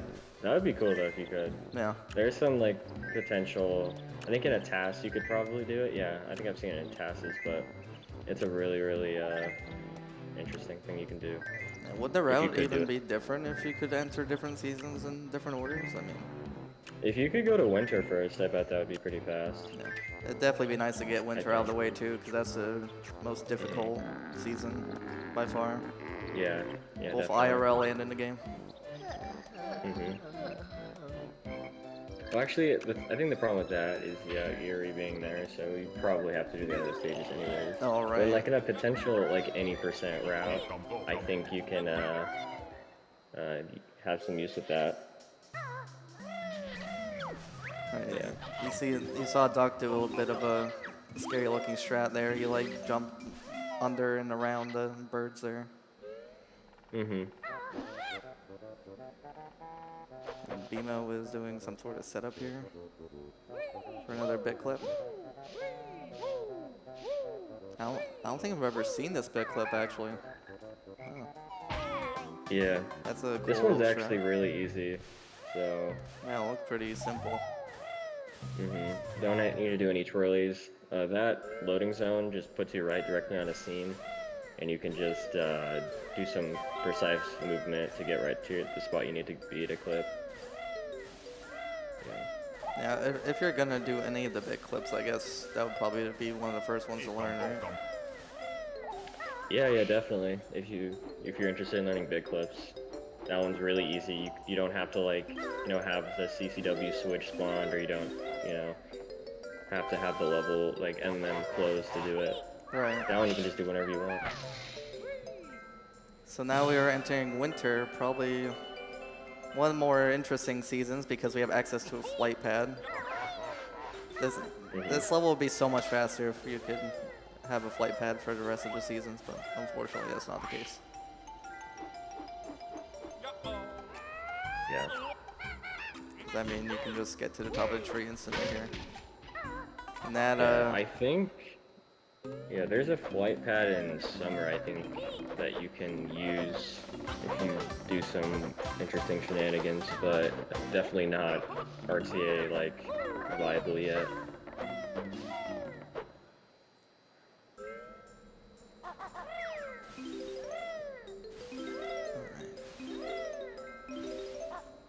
just grabbing some notes here pretty quick. We beat them to the top of the tree there to just get that jiggy real quick, and then from there that's a good vantage point to get the rest of the notes here.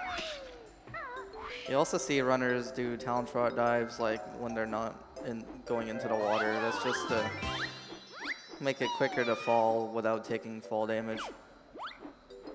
And we see Irie is all grown up now. He's big and strong. Yeah. He's ready to fly out of the nest. They grow up so fast. Yep. And They do. he poops out Indeed. Jiggy.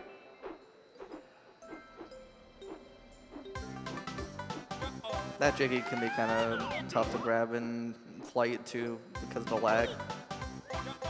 Yeah, that is really laggy on N64, so. I've definitely landed there a fair share of times. Yeah, it's a little bit easier though since the jiggy jumps up and down for a little bit, and then you can grab it. So. Yeah, it's only for a short time though, so if you like miss it first, Yeah. then the Jiggy lands, and then it's even more difficult from there. Yeah. No. BMO making extra sure that Robin Hood doesn't knock him off the edge there. And he's gonna do a beak bomb clip here on the top of the window. Very nice. Now he's gonna try and get this honeycomb in the Jiggy here in flight. And then he's gonna end the level with another beak bomb clip. Very clean. Yep.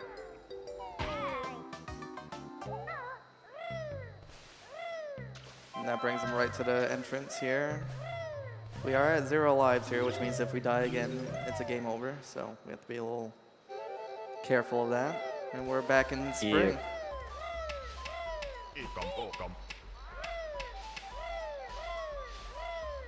So spring, we still have a few notes left to grab, and then we're gonna transform as a bee and get the last 2 Jinjos and hopefully get up to the platform there. There we go.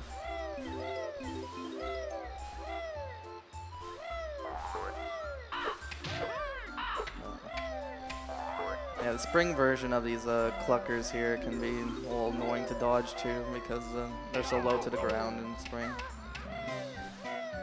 You can still walk underneath them.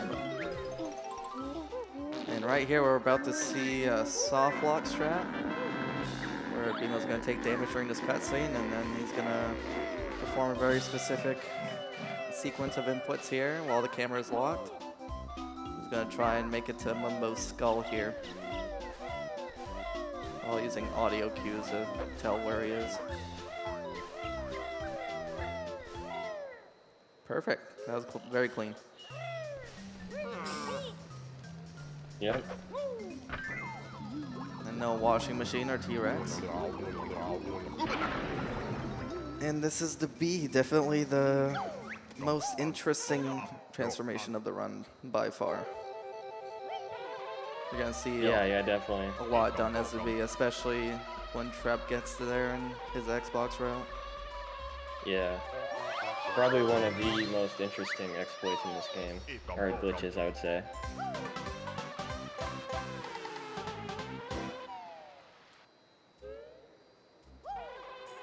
B also has some of the fastest movement in the game, so we're going to utilize that to fly around and get the last few collectibles here. And then there's a pretty easy clip you can do there, just like fly into the corner, hold B, and just end the level right there. Yeah, anybody can do that. That's really easy. Yeah, that's one of the easier clips of the whole run, really. Yep, and here we have 765 clip.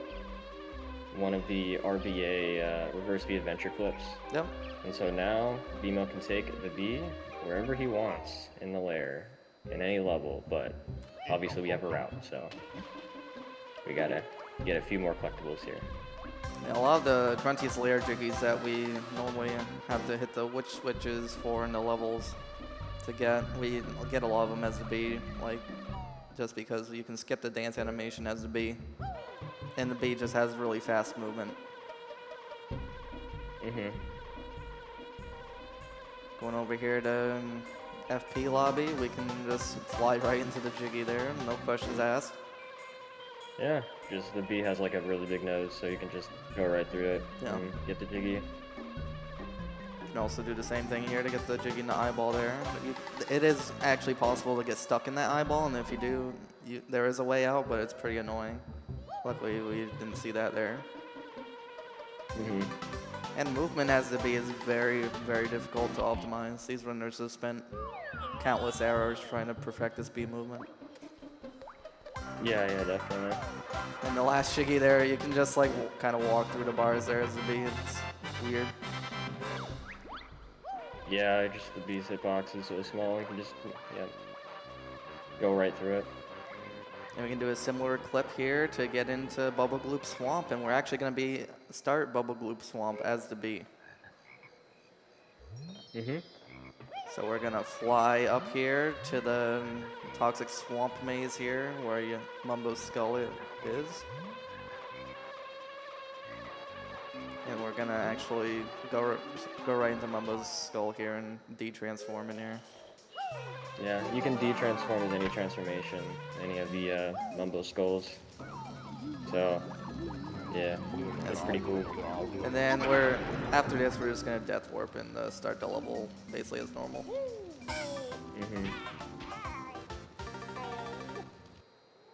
So Bubble Gloop Swamp is the last level for our N64 runners here. At least Trep is gonna end on a different level. And we'll see that when he gets there. But Bubble Gloop Swamp this level, the route for it is basically dictated by the one jiggy where you have to go throughout the level and shoot eggs into these golden croctuses. And you have to go throughout the level to get that jiggy. They're in a few different spots in the level, and that's basically how the route is dictated for this level. Yeah, it's pretty standard Bubble Gloop Swamp.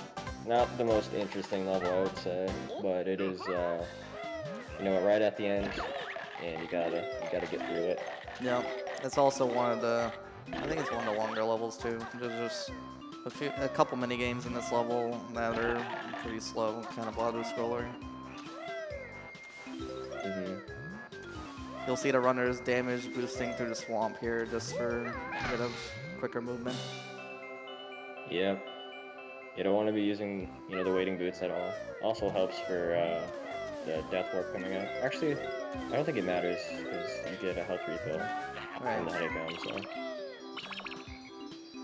but yeah, definitely want to get low so you can do that death warp in a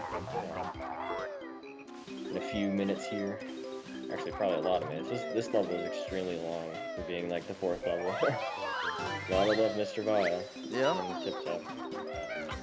I think this level's Basically what, just a minigame 13, level. 14 minutes long, which is a little ridiculous. Yeah, it's like, I think like, yeah, it's about that long. Definitely one of the longer levels of the run. The longest is CCW, just because of all the different seasons. Yeah. We're gonna see BMO leaving this Jiggy for now. We're gonna pick it up later as the crocodile. Yep. And here we're gonna see BMO getting to the top of these mud huts and jumping to the next platform. Just a bit of lag reduction, really. That's most of the time save, where most of the time save comes from. I think BMO's also going to be doing a new strat here where you leave the notes to get them later, and I think that saves a bit of time. So, shoutouts to Asmi for that one. Yeah, there you go. Now, I guess that makes sense. sense. Yeah. I think it was Asmi, hopefully I credited the right person. I'm sure chat will correct this. Yeah. There's a, I guess BMO's not gonna do it. There is a jump you can do to get the waiting boots, but I guess it's slow. You get them. I usually get those waiting boots, but. Yeah. Well, it looks like it's about time for me to head off. All right. I'll be back. Yeah. So. It was nice having you here, Stormed, and oh yeah. we'll see you later. And thanks for stopping in, helping me out with commentary. Yeah, no problem. I'll see y'all later. Goodbye. Bye.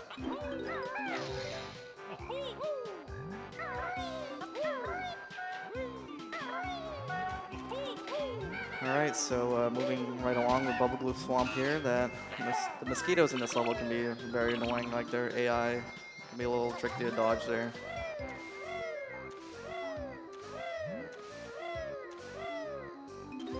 Duck going along with the mud hut jumps. Those mud hut jumps are a lot trickier than they really look. Definitely seen a few runs die there.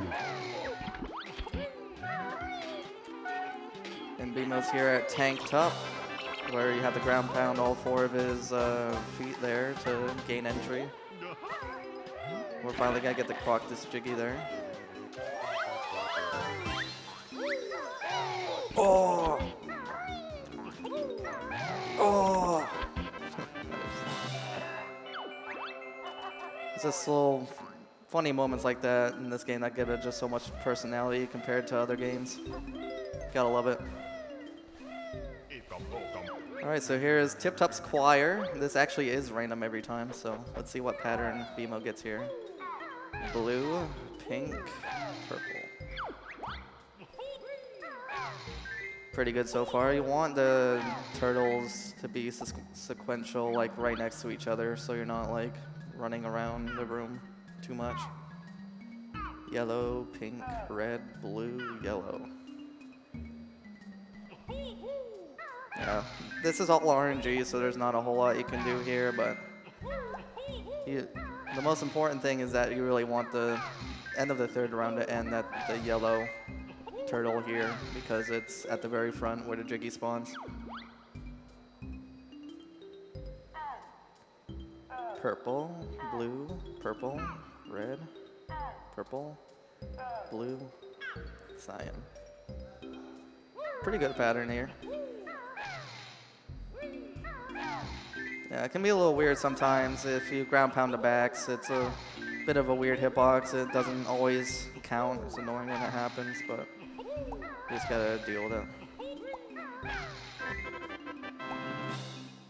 Alright, just 3 rounds of that and we get our Jiggy.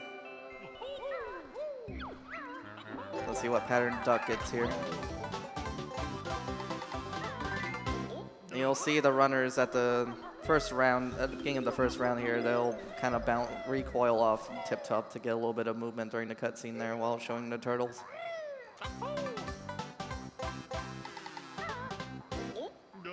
Cyan, red, pink, cyan, yellow.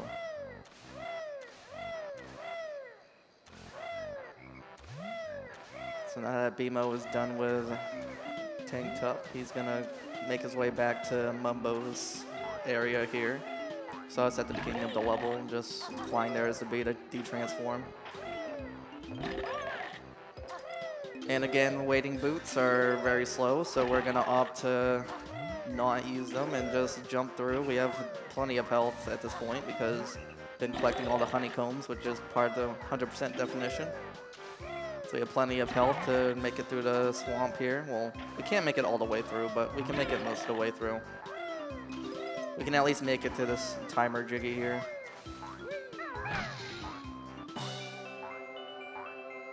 This timer jiggy can be a little tricky too. As you can see, this platform is very skinny. It's not too bad, but you know, definitely had a couple runs meet their end there. And since we're low on health, we're gonna gold feather here, and that was a little tight there, but we made it work.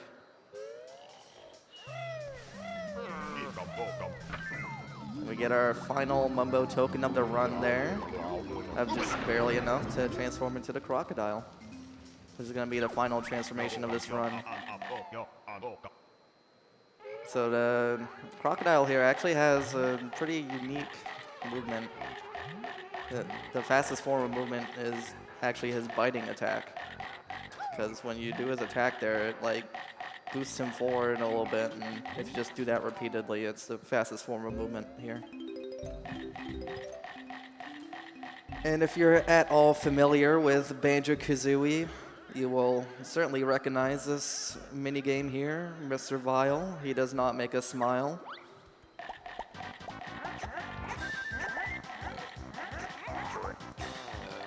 So the first round here, this is a auto-scroller minigame. You have to kind of just wait for the timer to get out, but for the first round here, you need to eat the Yumblies, which are the red little things that come out of the ground here. Fortunately, since because of FFM, we have the running shoes here. That makes this minigame significantly easier. Back before FFM, when I first started running this game, yeah, I'm an old boy, this was actually a pretty big choke point in the run, and I mean, it still can be. I mean, you can definitely still get trolled by the RNG here of the Yumblies. Like sometimes they spawn right in front of Mr. Vile, and there's not a whole lot you can do, but generally it's a pretty safe minigame. Not a whole lot to do here in the 3 minutes. On the first round, it's still lenient that we go up here to collect the notes in the Mumbo token. Gotta be very careful not to leave the area, because that resets the whole thing, and you'll have to do all 3 rounds again. For the second round here, you have to eat all the Yumblies, but don't eat any Grumblies, because they'll make you sick.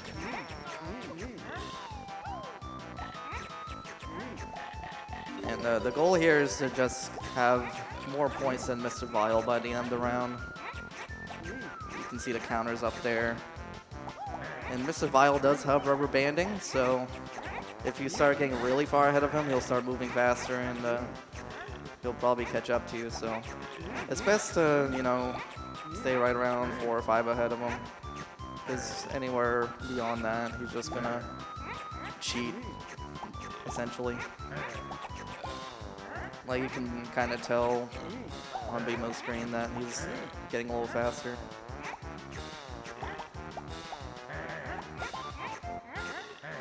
But we're all set.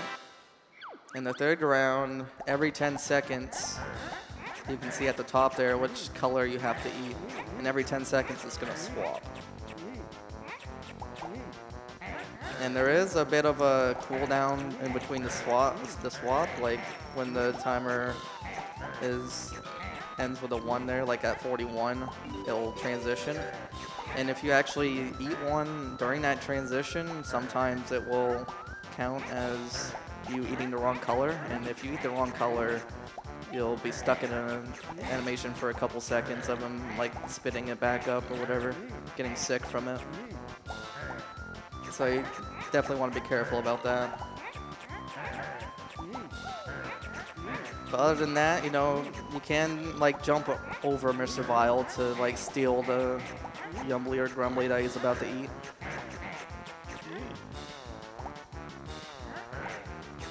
And with that, we are done with Mr. Vile. There is a song that goes with Mr. Vile.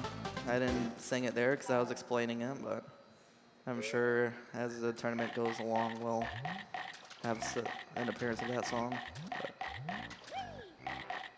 now that we're done with Mr. Vile, we're gonna quickly end the level here, grab that Jiggy we got from the Flibbits earlier, and then make our way over here. We have to, there is a way to get these notes in the Jinjo without the crocodile, but it's just slower than just coming here as a crocodile.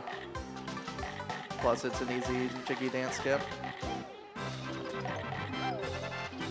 Get the last 5 notes here and the Death Warp from this mosquito here.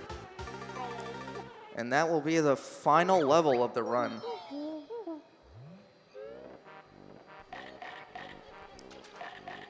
We're very close to having our first times of this tournament. Very exciting. So yeah, we exit the level as a crocodile, and then we didn't touch on this earlier, but if you go too far out of the level as a transformation, normally Mumbo will just de-transform you because his magic will run out. But it doesn't happen when we do RVA because the game just doesn't expect us to go that far, and then when we hit the loading zone, it just removes that trigger altogether. So BMO is going to make his way back to Furnace Fun using these warp cauldrons here that he tagged earlier. Just going to warp him right back to the cloud. Wow. I have 2 on the brain apparently. The CCW lobby here. And Furnace Fun is right up here on the 7665 note door, which we used earlier to clip out of as the B. 900 notes, that's all of them in the game. As we make our way to Furnace Fun. So Furnace Fun has gone through a lot of development over the years, but the current version of it is actually only like, I think it's only like 2 or 3 years old, but fairly recently there's a even faster Furnace Fun skip found. We're gonna see it here in just we have to go through the first just few tiles here. So basically this is like a board game that's gonna ask you questions about the game, just like general knowledge questions, and we only have to go through the first few here. Obviously you're meant to go through the whole board. And the different squares give you different types of questions, but we're speedrunners, we know a lot about this game, so we know all the answers basically. For these voice questions, you can actually mash B to get through them really quickly, and then based on the options, you can get the correct answer without actually listening to the voice. So right here, we're gonna see BMO try to crouch slide onto the skull here and get in the Town Trot and then answer the question. Then he wants to get this question wrong. Mumbo's Mountain. Oh no. Oh, that's sad. So BMO didn't get to skip there, unfortunately.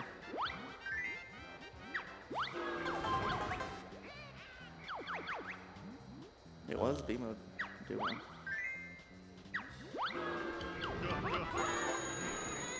Oh yeah, I completely forgot. There is another spot you can do the trick here. Look, that looks good from BMO.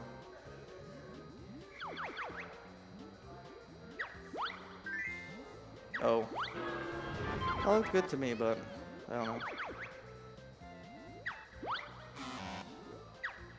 Yeah, the grunty questions are different for every file, so kind of just have to guess to get them right. We do see Duck here trying to go up to Furnace Fun, skip here. Let's see if he can have any better luck for it.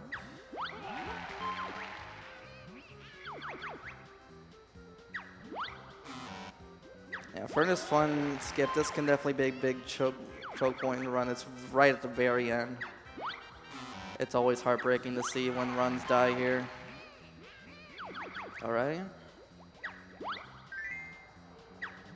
That was good from Duck, so he got the question wrong, and since he was in a very specific spot in Talon Trot there, he actually doesn't get sent back into the lava like you're supposed to.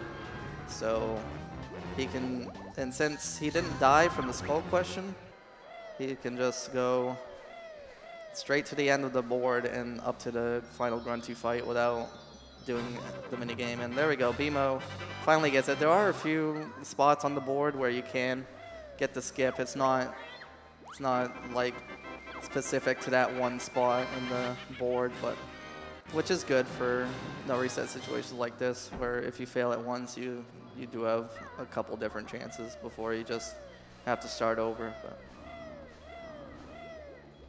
it looks like Duck got a gold split there. I don't know if that's an actual gold or what not, but you see him refill on blue eggs here. All the different note doors basically lead to the feather and egg refills here, except for one that gives you double health, but it's just slow to go for it. It's not part of the 100% definition, so we don't go for it. So here's the final boss, Gruntilda.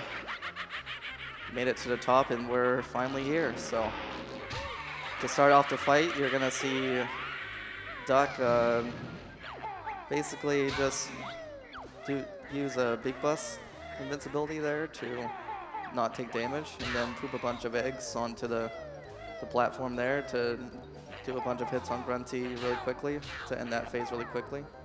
Because normally she just like attacks you with her broom like constantly, you just have to wait it out. But if you hit her with eggs, it gets through the phase really quickly. In this second phase, you know, she goes around the tower and you have to shoot her with eggs, and you can shoot eggs in advance and get through it pretty quickly too. Now here is arguably the riskiest part of the fight, where you're in flight and you have to beak bomb her 3 times. If you don't get the beak bombs right away like Duck did there, then that phase can be pretty stressful, but he got it pretty cleanly there. And so did BMO. It can be kind of hard to aim those beak bombs there. So for this next part of the fight, you kind of have to wait around for the shooter fireballs there. And if you time eggs there perfectly, you can free the Jinjo there during the cutscene. Just saves a little bit of time, the cutscene overlap there. And oh, it looks like BMO's struggling with the beak bomb section here. Now, it's definitely a very difficult part of the fight there.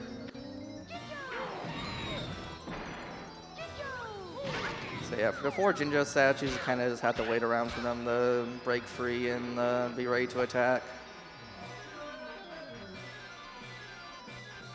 So now that Grunty is knocked down, it's the final part of the fight. She's going to start rapid fire fireballs here. And then that special green attack there, you can do Beak Bust recoil invincibility to dodge that. And here's a Ginjonator. Very, very laggy cutscene.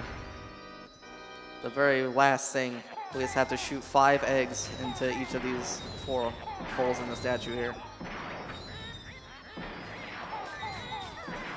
So Duck's going to be trying to reduce lag as much as possible, but this is a very laggy part of the game because of all the fireballs. And basically just brute force it. He has full health here. Should be fine. And time. The first time of this tournament, 2:02:50. Current first place. But will it hold up? We will see. And BMO's pretty close to finishing here as well. Looking to snag that second place spot. It looks like Miam and Dee Lux are close to finishing too. We have a lot of finishes coming up right here.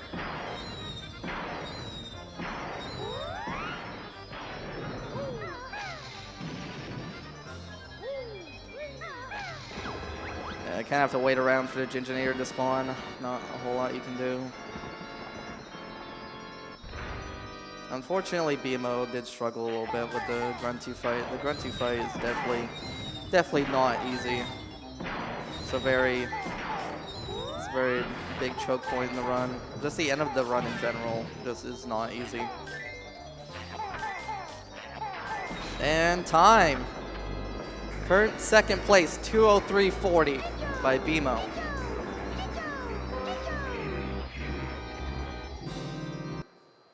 Have some pretty solid times here so far in this tournament. It looks like Mia is going to be the next to finish. She looks like she's going to get a third place time. Probably looks like it's going to be a 2:04, high 2:04, low 2:05. Very solid for her first run, but we're still very early on into this tournament. We have plenty of time to see these runners improve their times, and I'm very confident that they will. Didi is also pretty close to finishing. He's in the Grunty fight. 7 Hornet is also in the Grunty fight. We have 3 people in the Grunty fight. Let's see what places they end up getting. Mayhem has just unlocked a Ginginator.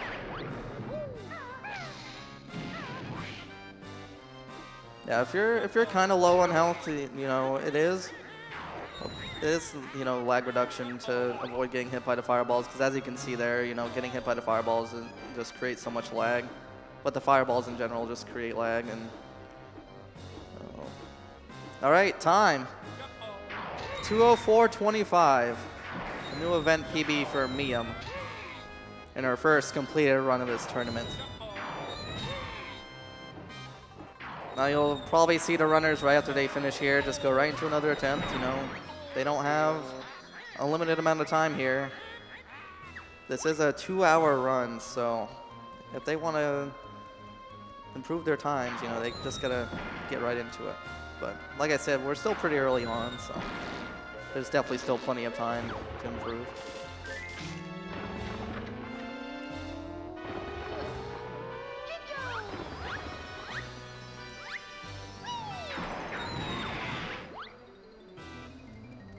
Looks like DD is having a pretty solid Grunty fight here so far. Yeah, you can shoot these Jinjo statues from very far away. You just gotta make sure, you know, you're close enough to them to where their N64 draw distance registers them.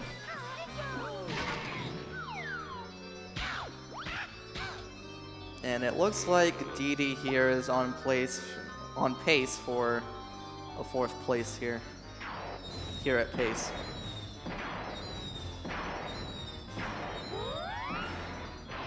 And it looks like 7 Hornet is gonna snag 5th.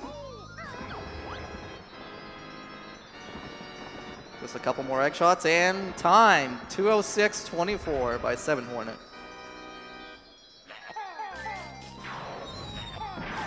And it looks like DD Lux is gonna get a low 2:05 here.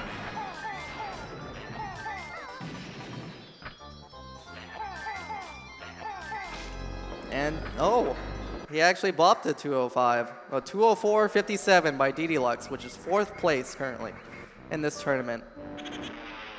And basically right back to back, we've had 5 of our runners finish a run. And all right, with all those finishes, we're gonna go right to a commercial break. We'll see you guys back here in a few minutes.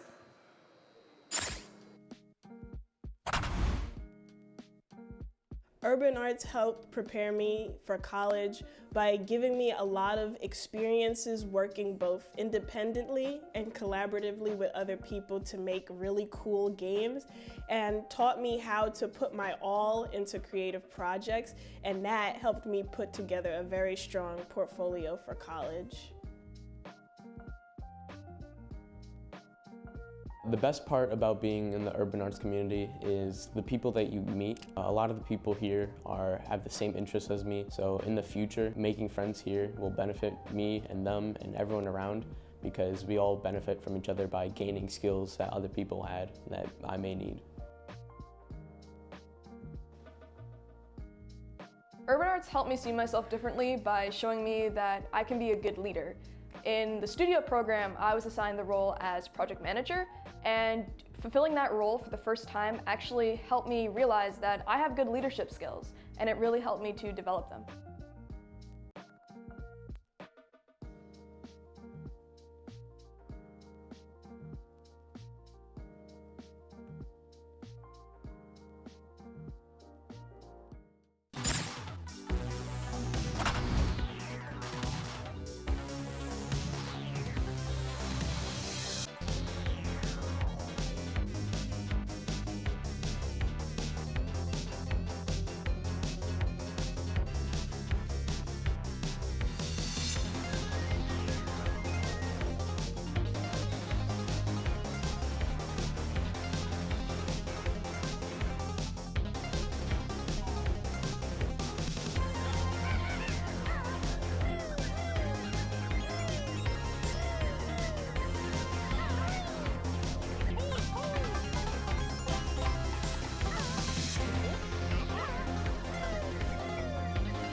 Welcome back to Pace Fall 2023. We are well underway here at the Banjo-Kazooie 100% LTA tournament.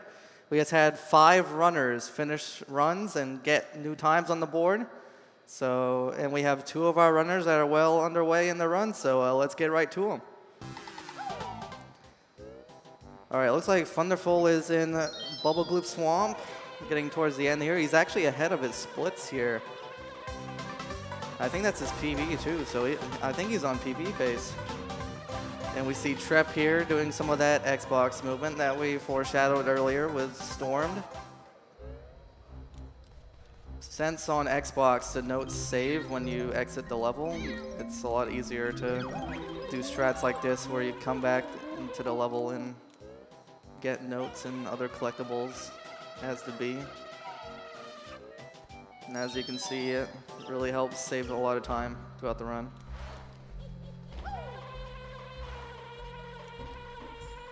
I don't actually watch Xbox runs too often, so it's kind of cool to see the extra B movement that the Xbox version of this game does. I'm very glad that we were able to show that off here at Pace. Going around to collect some of the honeycombs in Spiral Mountain as the B.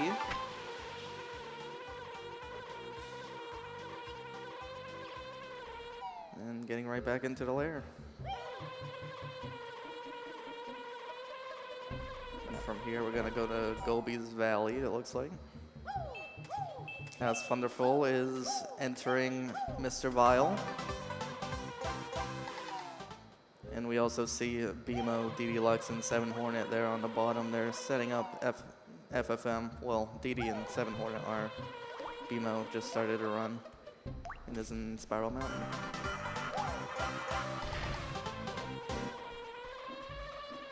Okay.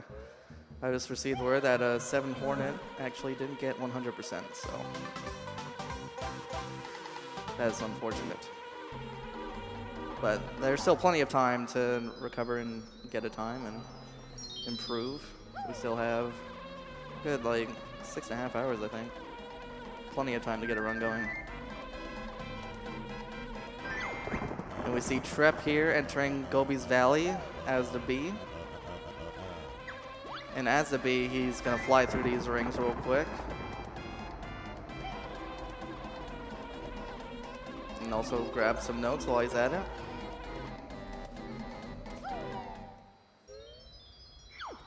And like I said, I'm not too familiar with the Xbox run. I didn't have too much time to really study it, so I'm experiencing it with you guys for the first time. Oh, I like how he can just fly right above the maze there. It's cool.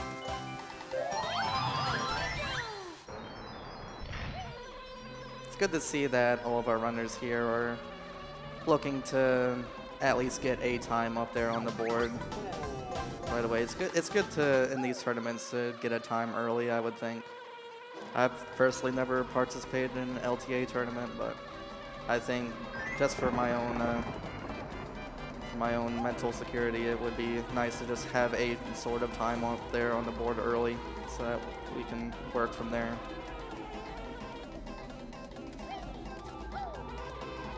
Anyway, we're going to see Trep to do an interesting clip as the B here. Get out of bounds. And enter the pyramid there without hitting the switch or the target.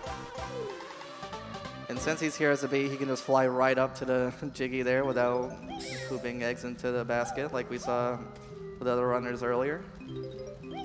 Now, unfortunately, as you can see here, the B has pretty slow ground movement, so you pretty much always want to be flying as the B, but in certain cases like this, it's not always possible.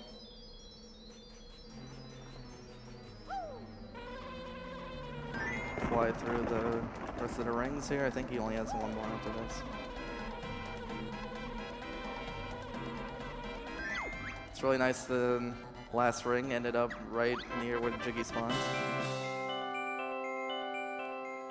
Should also mention that where the ring spawn is RNG.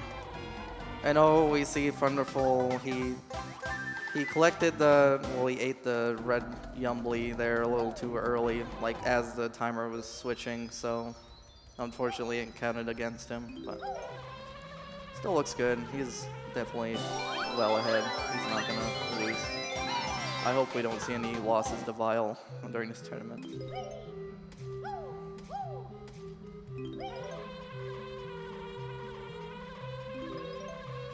More satisfying looking B movement here. Again, I'm very glad we're able to show this off at pace. After doing so many runs on N64, it's just so nice to see this B movement in places where you normally wouldn't see it.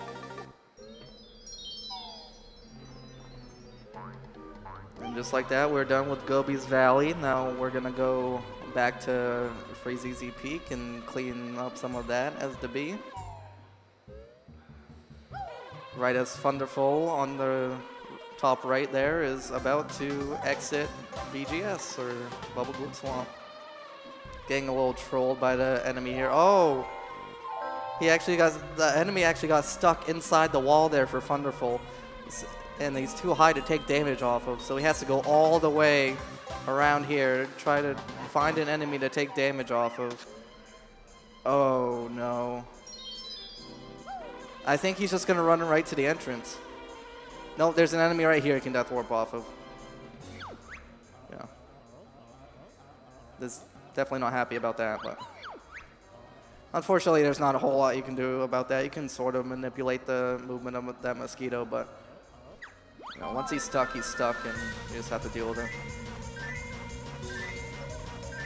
As you can see here, on Trip's second trip to Freezy Peak here, he's actually going to do the second boggy race as the B. The B just has such fast movement in the air that he can afford to do the boggy race here as the B. And he's flying over the rings, but as long as he flies in between the flags here as the B, it still counts.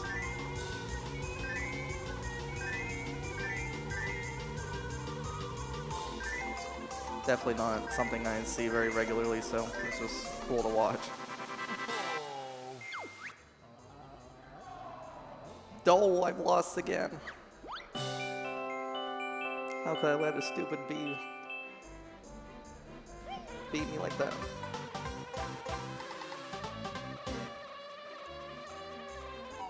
Yeah, fortunately for Thunderful, it looks like he's still in the green, even after that tragic end to BGS there. Right as Trep is about to finish FP here, he's gonna go through the ceiling here to get the honeycomb real quick. That'll be it for FP.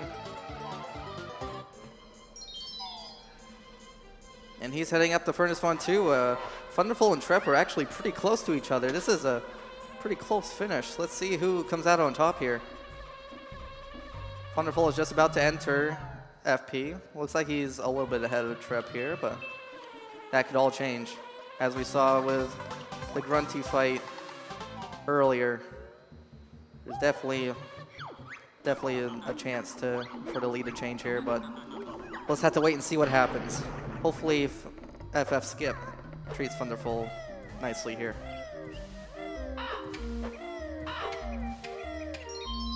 He has to answer these first 5 squares first. Wherever you've been, Gobi's Valley.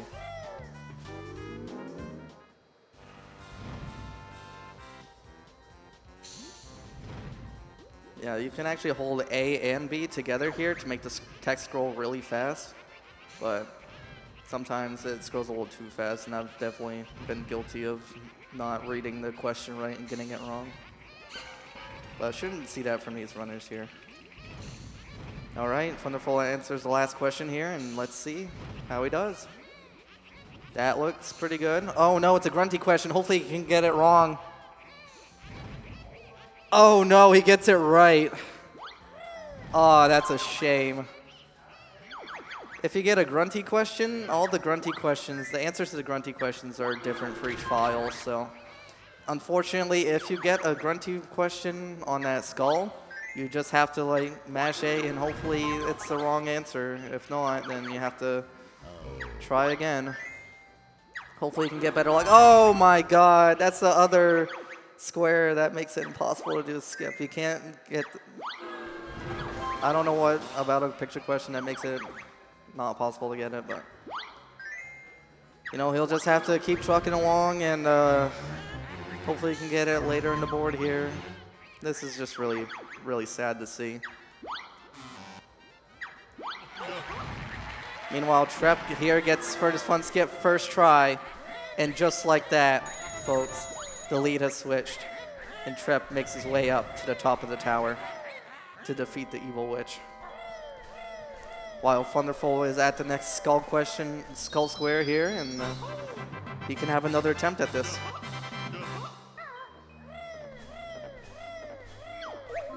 Now there actually is a way to skip the door leading up to Grunty here, or skip opening it rather. I don't think you're going to see it from any of our runners today unless, you know, they really start getting desperate late into the tournament or something, but it's a very precise clip. You can like run into the corner there and then very precisely jump around the door from out of bounds and then jump back inbounds to get back in there without opening the door. But like I said, it's a very precise skip. And in 100%, runners usually don't go for that. And like I said, I'd be very shocked if we saw that today, but who knows? Maybe I put that out into the universe. Maybe we'll see a little treat.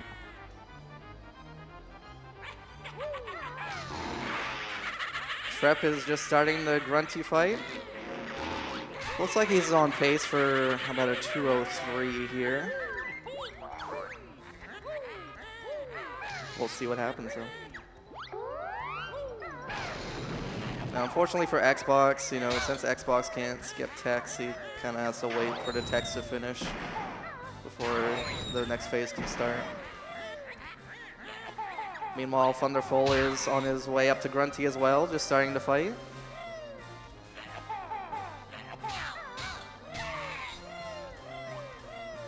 Pretty solid second phase by Trep so far. He had a little bit of trouble at the first spot, but seems to be going pretty smoothly so far. We're about to go up to that flying section now. Definitely, in my opinion, this is the toughest part of the fight. Definitely the phase that I screw up the most. There's 2, 3, 4. I think earlier I said it was 3 big bombs, this 4 hits. Very solid so far from Trep. Let's see how Thunderful does at the big bombs. There's 2. Yeah, these runners are making it look very easy. This is not an easy fight at all. Especially if you don't go for double health. It's very easy to just like get locked in a chain of getting hit by fireball after fireball, and you just have no choice but to just sit there and take it.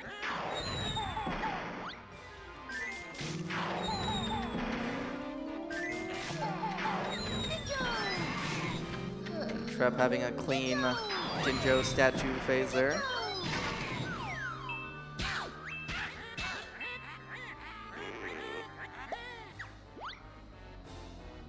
The unskippable text on Xbox isn't really affected there because you have to watch that cutscene anyway. And as you can see, the lack of lag on Xbox is making this section much faster. Like you can actually see what's going on instead of a PowerPoint presentation.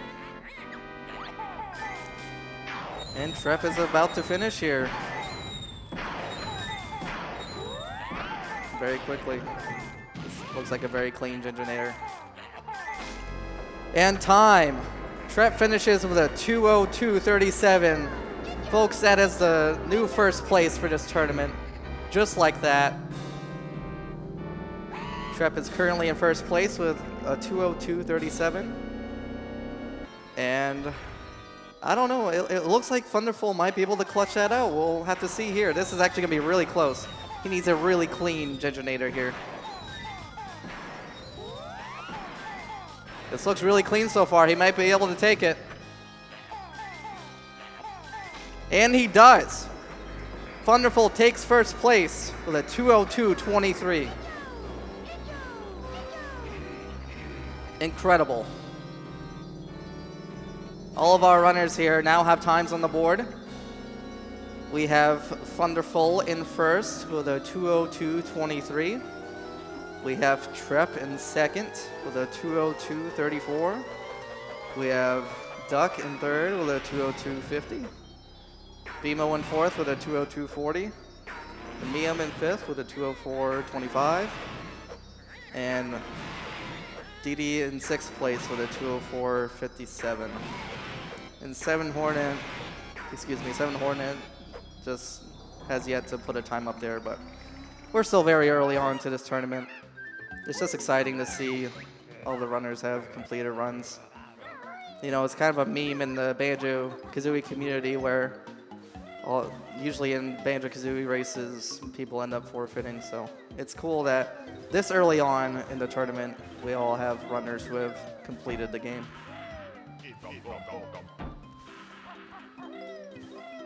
Going back to all of the runners here, we see that Duck had a little bit of a difficult time with TTC early, but it looks like he's having a pretty clean TTC so far. Bimo is making his way to Mumbo's Mountain. Miam is just wrapping up Mumbo's Mountain. And Didi and Seven Hornet are in TTC. It looks like Didi's having a pretty good run so far. See some green splits. That's what I like to see here. Nice clean flying section there by Duck. Oh, I see a couple gold splits on Didi's end. We definitely love to see that.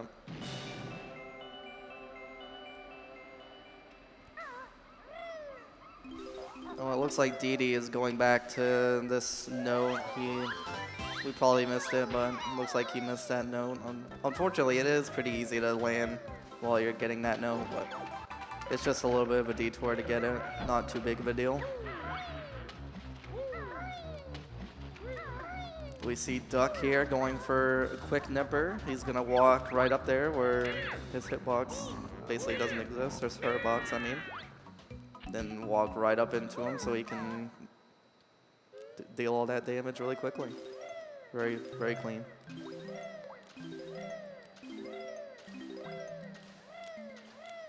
We see Seven Hornet is just reaching the end of TTC. And yeah, right now we're just seeing a bunch of these runners. We're at this point in the tournament where we've all completed a run, so we're just doing attempts. So far, it looks like everything's going pretty smoothly, and yeah. While we're at it, let's get to some of these donation comments. Have been having these sit in front of me since we started, and I haven't gotten to any of them, so I think this is a good time. We have $20 from Glowy Orange, who says, "Good luck, Alan, and A-Sticks." We have $5 from Bliss, who says, "Make sure you compliment Grimly and respect him." We have $20 from the Sammy8. "It's always lovely to see Luigi's Mansion at a live event. Good luck on your run, HD. Big shout outs to you, the commentators, and the rest of the LM community. Heart." Well, less than 3, but heart. We have a $25 donation from Ivo, who says, "How much to see HD attempt swag balls?" Pretty sure his run was last night, so hopefully we got to see that. We have $1 from the Mr. Wah, who says, "This is $1 for Glitchy in recompense for the naughty word." Uh-oh.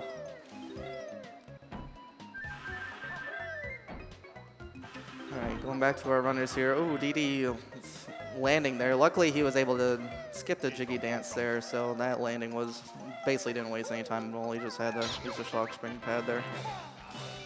Still looks like he's having a very solid run so far. But it's still very early on. And a lot of the thing about Banjo-Kazooie is that basically any point in the run you can just choke if you're not careful. There are really no safe points in this run.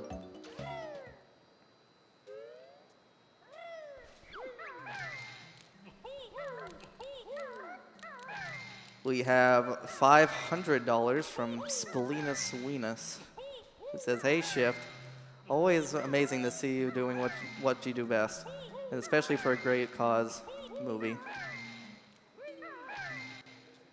We have a $25 donation from Nick J. Swag, who says, "The Quickster, the uncanny ability to run really quick." We have a $50 donation from KH730, who says, "Yo, Shift, congrats on opening pace with one of the coolest speedrun games of all time. Just wanted to swing by and wish you good luck on the run. And as always, movie forever." $25 donation from Graying Dragon, who says, "First." I don't know if you were actually first, but hopefully you were.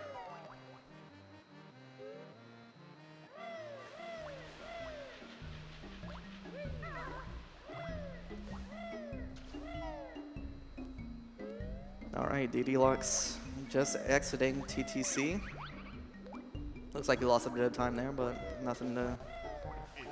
Still a very solid run, very solid pace. It says does it say his best possible time is a 134? Somehow I kind of doubt that because the task is like a 150, 151, I think. But I don't know, maybe we'll see a new world record here or something.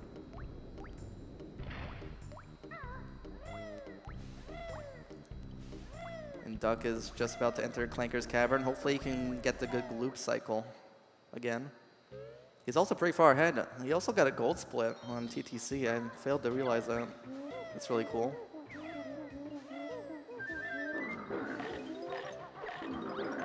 Now it looks like 7 Hornet got a pretty clean cycle for Clankers as well. Miam is having a good flying section there.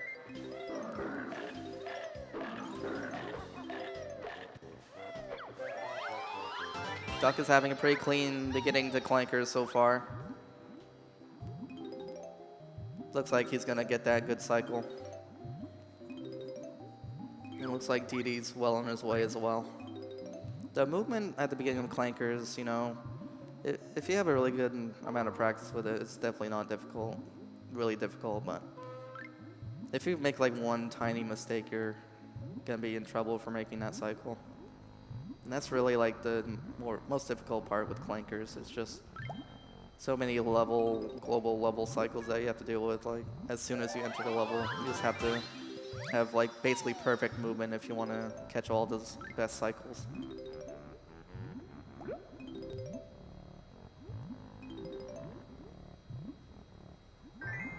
Miam got pretty good luck with the snippets there. Sometimes the snippets can be right underneath the Jiggy, and you have no choice but to either take damage if you have enough health, or just like stop and try to kill him without dying. But luckily, she got pretty good RNG there.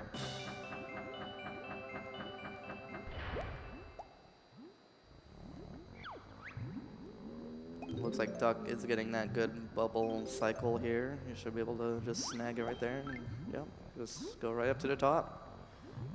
Very clean so far.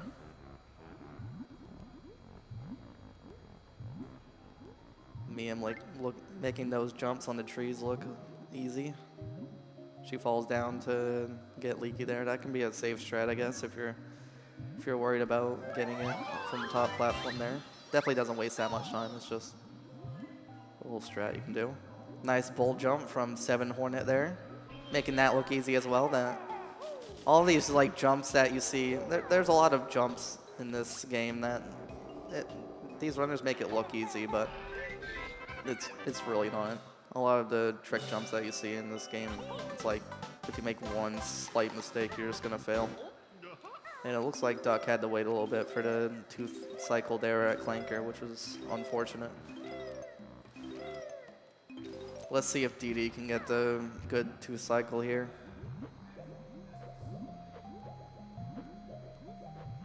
Oh, Miam landing right at the Jinjo Jiggy as well. Fortunately, that barely wastes any time. Just a couple seconds the time it takes to take the shock spring pad there.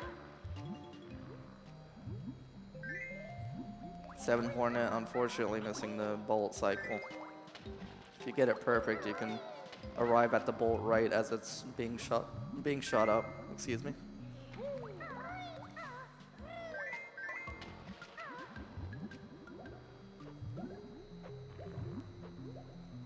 Duck getting a 21 seconds on the rings there. Definitely not too shabby. I think the best is you can get there is a 22. A 23 might be possible, but in run the 22 there is what you're really aiming for.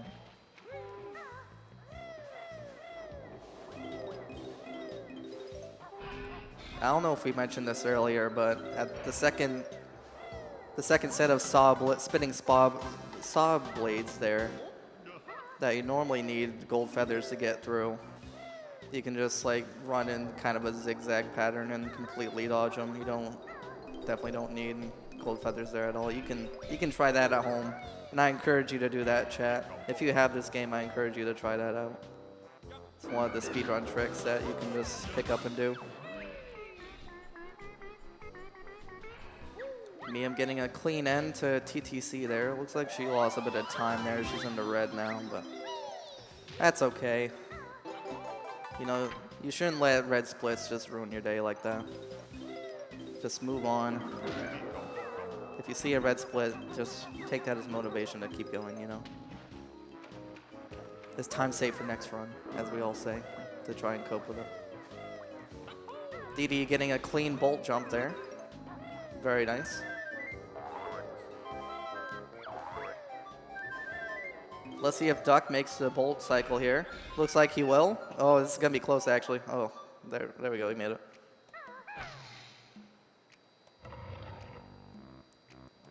And as you see, Didi did like a backflip as he was falling there to collect the honeycomb and then backflip back up as he was falling. That's just a little strat there you can use to make the cycle. It's harder than it looks. If you move too much, then you won't be able to start the backflip, and then you'll just fall and get the honeycomb, and you have to slowly like move back up to the other side of the level from the surface of the water. Getting a pretty good bolt cycle there. He had a little bit of trouble entering the blowhole there. That can be a little finicky because, as you can see, it's like moving around, so if you're like right on the edge of the platform, it can be a little tricky to get in there. But Duck having to go back, double back for a note there on the saw blades. Luckily, he made it work. And it looks like 7 Hornet is about to finish up Clankers here, doing the last swim of the level here, where you're going from the mutant snippets, Jiggy, and then swimming to get some underwater notes, and this final Jiggy now go here. I'm not sure if the other runners do the other strat for this swim, but I know when I go for this swim, I usually go for this Jiggy first, like going from the mutant snippets and then swim back, get the notes underwater, and then end on the honeycomb.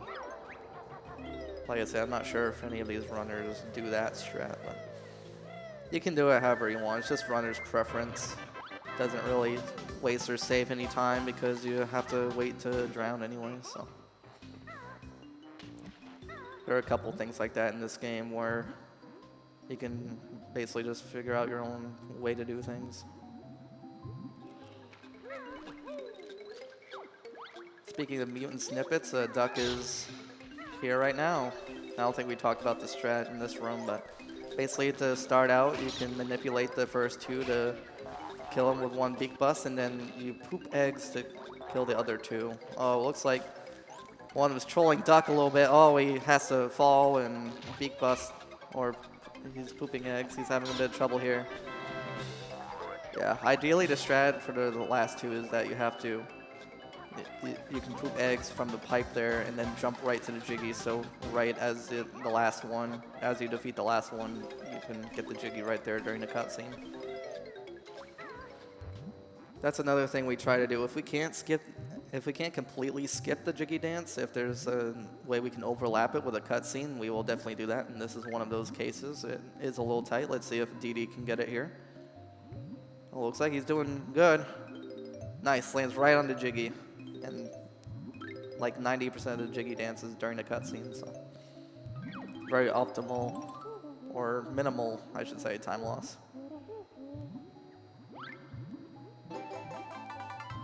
Seven Hornet is going right up to the flight pad here. He's going to be doing FP early. Hopefully he can get it.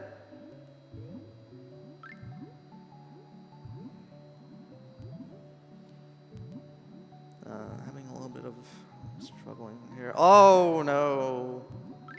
That's a shame. Yeah, unfortunately, if you fail that, if you fail that, you just like either tumble or you go out of bounds as you're tumbling, so you just void out. You know, see, that's honestly even worse. But even just tumbling on the ground there, it's just a really big time loss because you have to run all the way back here and try again. But, you know, good on him for not resetting and going for it again. Let's hope he can get it this time. I believe in him. I believe in our boy. Let's see if 7 Hornet can get it now. That looks pretty good, and looks like that looks good. Now let's see if he can get the level entry. Very, very nice. And looks like we have another donation that just came in, a $25 donation from Queen of Laura with no comment. We appreciate your generosity. Trying to get in for that Nintendo Switch giveaway. I can't remember if it's a $20 minimum donation or a $25. I think it's $25 minimum donation for the Nintendo Switch, but yeah, it's 25. Oh yeah, we're giving away a Nintendo Switch and a signed SM64 game cartridge. So if you want to get in on those prizes, make sure you donate. It's for a great cause here at Pace. Duck hitting the switch for the flight pad, and he's about to go for FP early. Let's see if he can get it.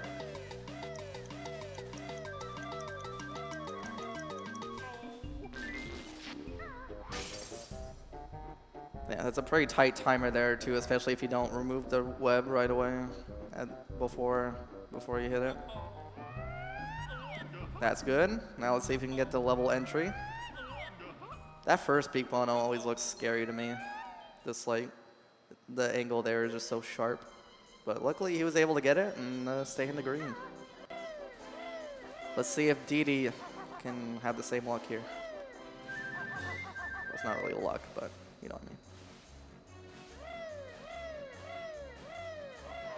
That's so easy to land during the setup here. Very nice clip. And very nice level entry.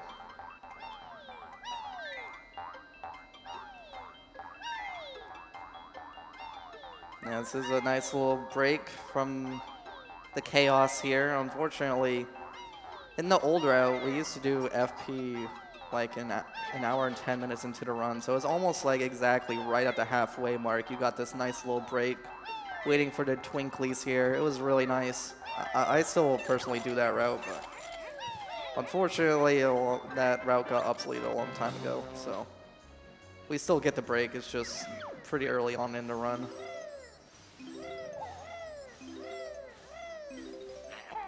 I also like this triple egg shot here to hit the star switch off screen. It's just little things like that that make this run so interesting.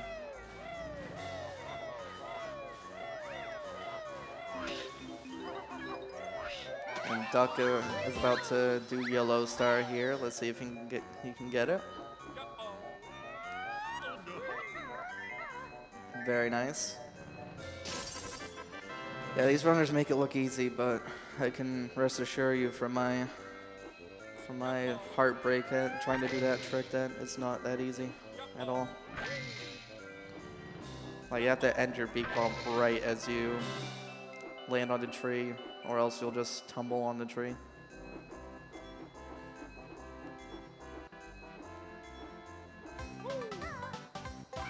Very nice. Grab that pipe jiggy in flight.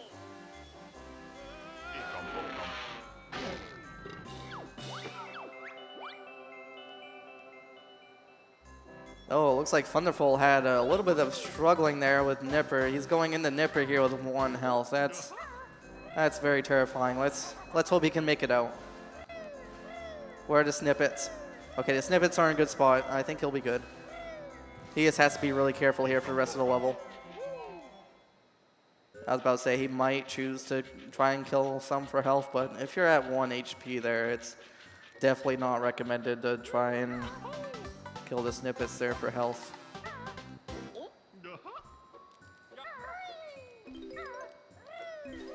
Very nice jump from the tree there for Thunderful. Oh no, oh, I was half expecting him to take fall damage there, but luckily he didn't.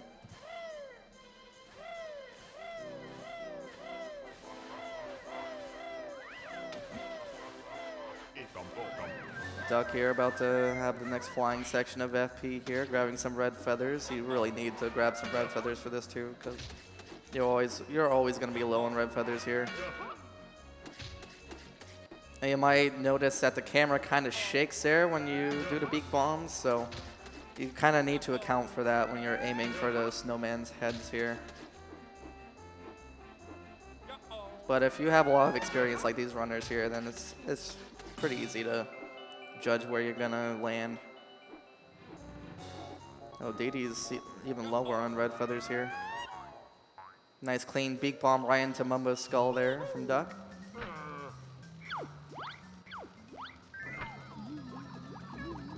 And no washing machine or T-Rex from Duck right there. Nice.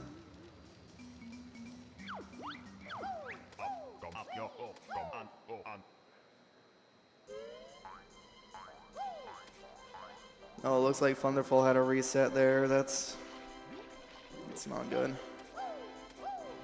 You know, I've always been known for resetting a lot. You know, in a tournament setting like this, if you're allowed to reset, you know, might as well just go for it. You know, sometimes the run just wasn't meant to happen. And that's okay, you know, that's just part of speedrunning right there. You're not going to succeed all the time. And that's why I think is beautiful about these LTA tournaments. You get to see the other side of speedrunning where it's not all just no resets. You get to see the struggles that these runners go through to get the perfect times that they do have. It's really a beautiful dichotomy from other tournaments, I think.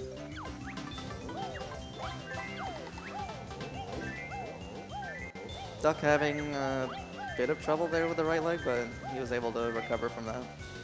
You can make a couple really small errors and still make the cycle here at the Walrus race,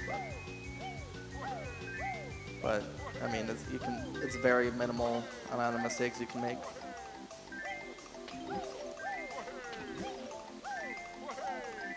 DD right behind Duck here on the Walrus race.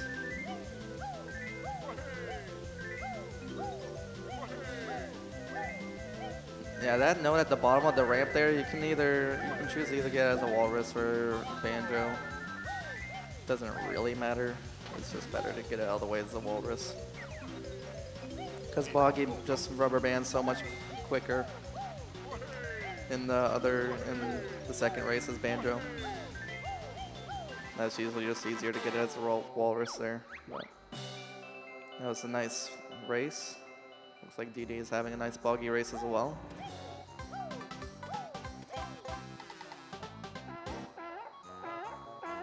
I'm not completely sure if we went over the setup for FFM or not for N64, but we can go ahead and explain that again while Thunderful is doing that. So before the runners started doing runs of this, well, when FFM was found pretty much, they went into a new file and played through the game, learning all the moves except for blue eggs, red feathers, and gold feathers.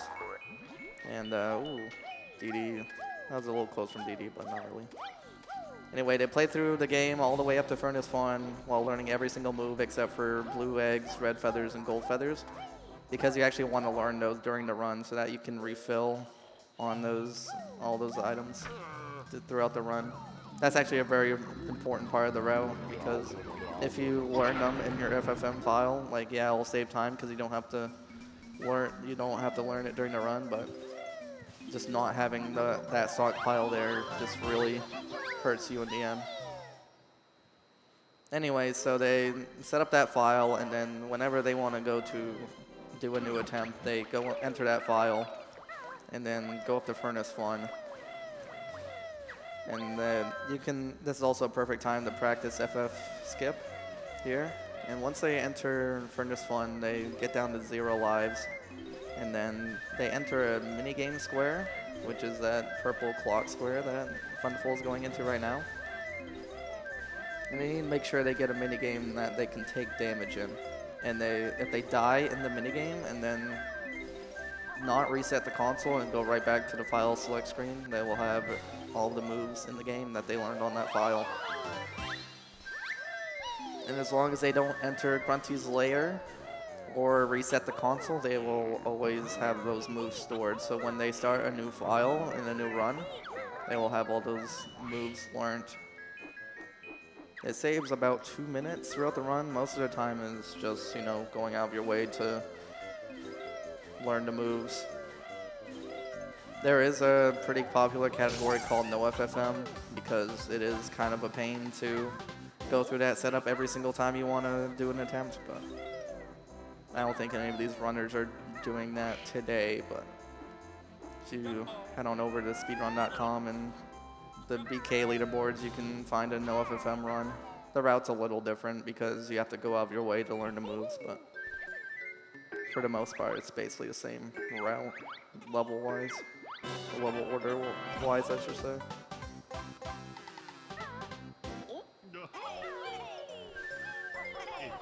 The kids have their presents, they're all happy. And now we can go back down the Boggy and do his second race. I don't know where Boggy picked up his sled riding habit, but honestly it sounds like a lot of fun.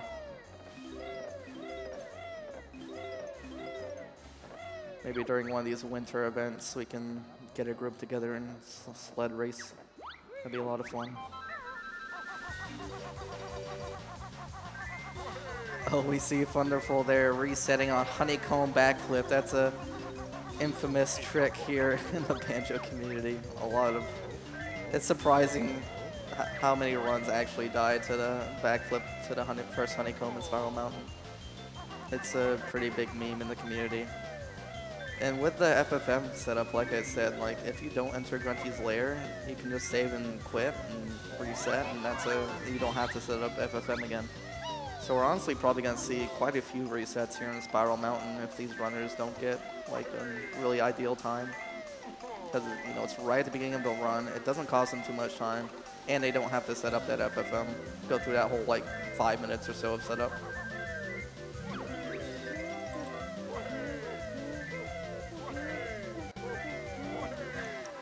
Now you can see just how tight the second Boggy race is. Duck was just barely able to stay in front of him. So if you're not paying attention, it's very easy to just slip up, make a slight mistake, and just lose the race. And if you lose the race, you have to do it all over again, and it's just really slow. Looks like DD is having a pretty clean race as well. Only has 1 minute left. So.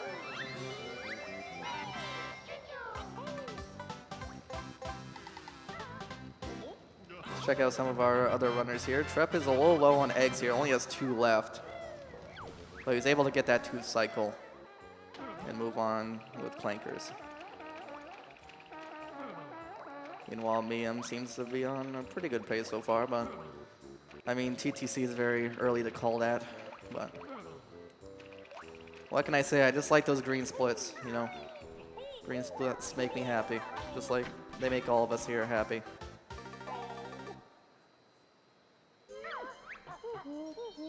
And that's the end of FreeZZ Peak for Duck here. Sub 40. Sub 40 is what you really want to aim for a time for ending FP. The 39:53 is a pretty good time. But he is about to do MMM early, which can definitely be a big time loss. Fortunately, we've had a pretty good track record for MMM early so far in this tournament. We'll see We'll see how Duck fares at it. Didi is also just exiting FP, so we're about to have 2 MMM earlies here, pretty much right back to back. Good luck to both of our runners. Both of the runners that were able to actually make it out tonight, they're on the stage right in front of me.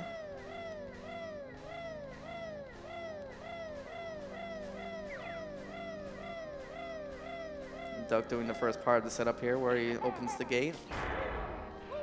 Does this cool little parkour section here.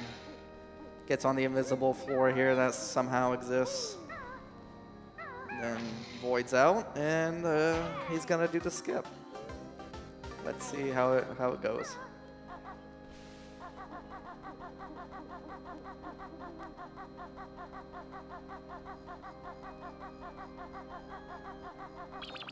Good pause. You can tell if it's a good pause there if Kazooie's feet and Talon Trot are right next to each other. Good backflip.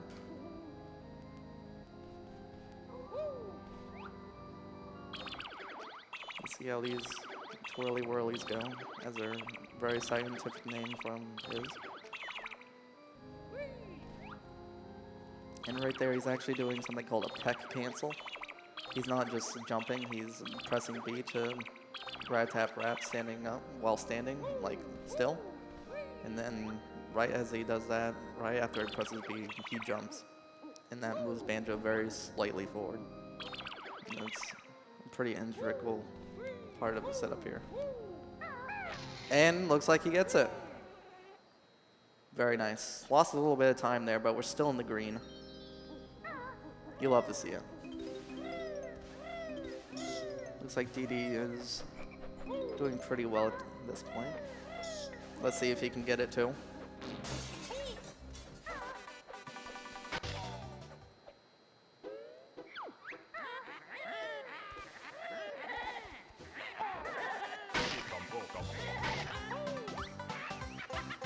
Oh no, Didi.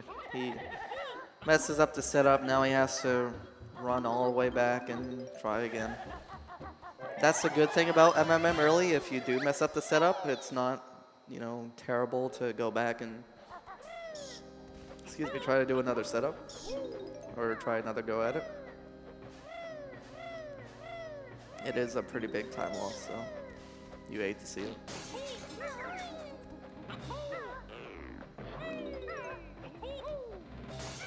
Meanwhile, Duck is well on his way through Mad Monster Mansion.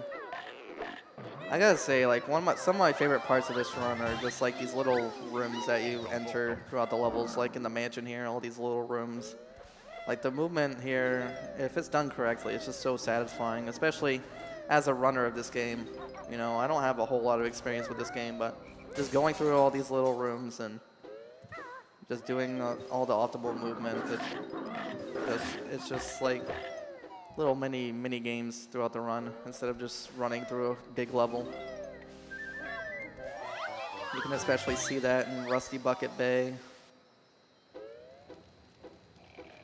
which unfortunately we missed out a little bit on earlier, but we'll definitely get back to it. Let's see if Duck can get the jiggy dance skip here. Nice, and he gets the door teleportation thing too. I don't know the actual scientific name for that, but it's always cool to see. And Didi gets into MMM early, second try. MMM early, slightly less early, but still early. So yeah, MMM early, it saves a good amount of time. I don't know exactly how much time it saves, but I think it's around 4 minutes. Because the puzzle for MMM is so like, it's like just beyond Rusty Bucket Bay in the map, but at this point in the run, it's just such a big detour to go through there, so you really want to skip that as much as possible. There is an extra Mumbo token over there that you can get, but it's very easy to skip that in the route. There are plenty of other Mumbo tokens we can get.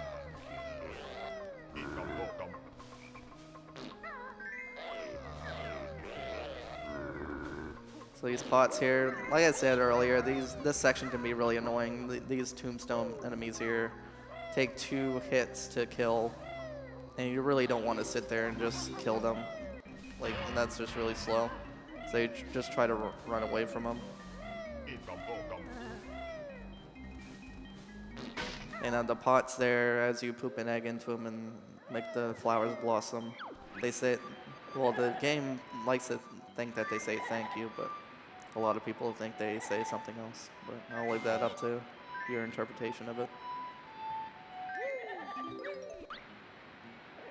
Duck just barely dodging the ghost there at Tumbler. Taking a little bit of intentional damage here, just for faster movement. Tumbler movement is very slow. It's kind of hard to optimize, but your best bet is to just take straight lines, because if you take any diagonals, then compromise a little bit of speed there. DD getting the jiggy dance skip there, nice, and the door teleportation.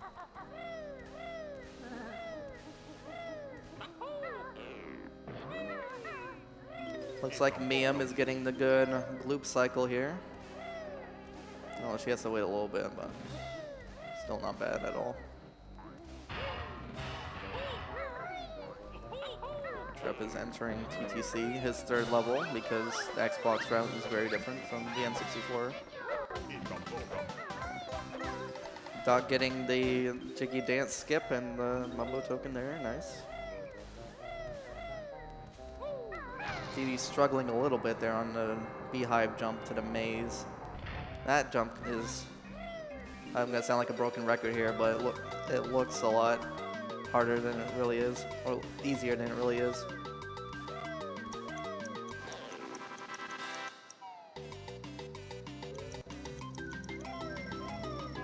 That was a pretty clean graveyard section from DD here as Duck enters the church.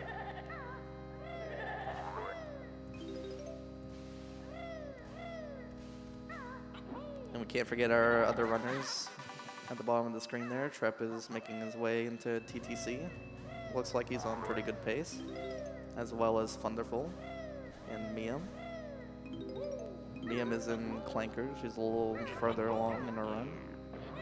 Looks like she got pretty good cycles there. Let's see if she gets a good 2 cycle. Looks like she is. If the tooth is underwater, under the surface of the water there, it usually means that you got the good cycle. Because like as you're swimming up, the tooth will surface and you'll be able to shoot it once you get up there to the platform.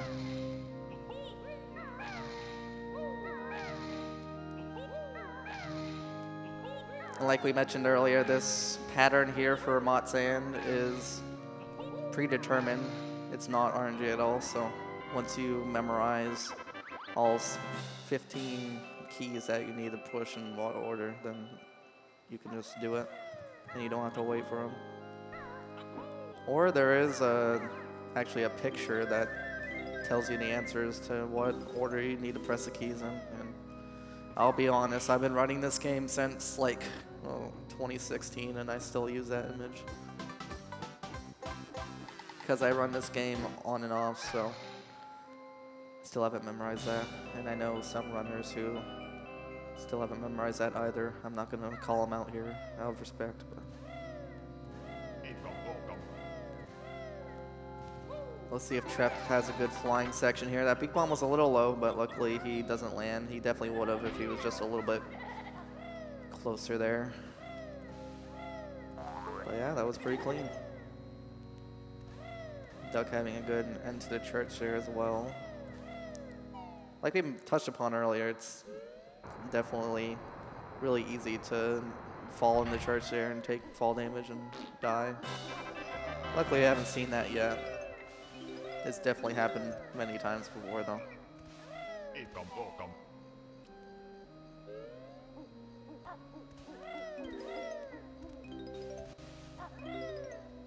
And jumping to these notes here on the edge of the platform here can also be a little stressful as well.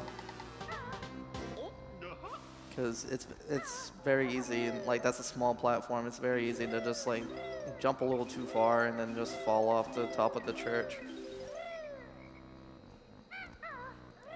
Trep having a pretty clean nipper there.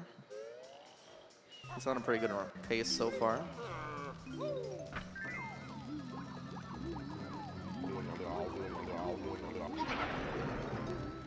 As Duck transforms into the pumpkin, probably the most boring transformation in the run, if I had to say.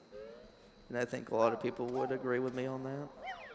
I mean, what do you do as a pumpkin anyway? You grab a couple jiggies and go inside of a toilet, you go into a well. I mean, not a whole lot to say there. I guess going into the toilet's a little more interesting, but is that really a redeeming quality for the pumpkin? I don't think so. I think we should just remove it from the 100% category, but I don't think the powers that be will agree with me on that. There is a Mumbo token in the sink here in the bathroom.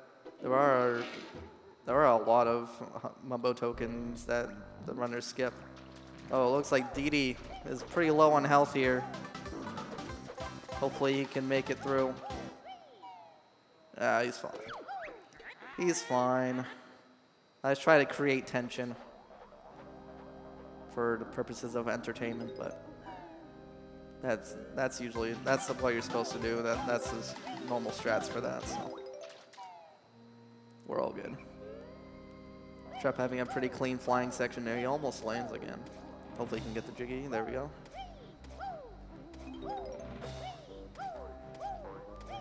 And stays in flight for the Jinjo Jiggy. Awesome.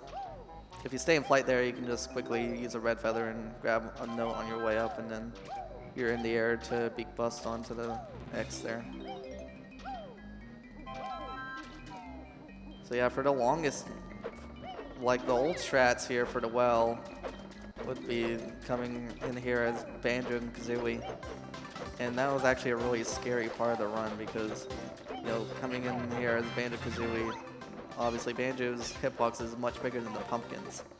So it is a very big choke point in the run, and it's a lot of hard swimming movement down there as well. No pun intended, well. But it looks like Duck had a pretty clean MMM right there. He's 16 seconds ahead of his event PB. Very nice to see.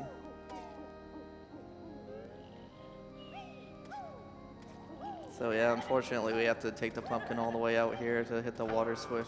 We still haven't found a skip for that yet, but I'm sure as I speak there are people in the Banjo Discord who are quietly working on that. Trep gets a very clean death warp at the end of TTC here. Looks like he's going to save some time on the split in a few seconds. Nope, if you can exit the level, there we go. 3 seconds save, nice.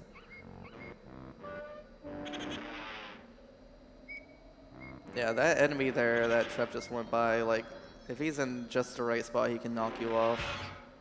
And that's very annoying when that happens because you will get knocked all the way down to the water and you have to jump back up again. Definitely a pretty significant time loss.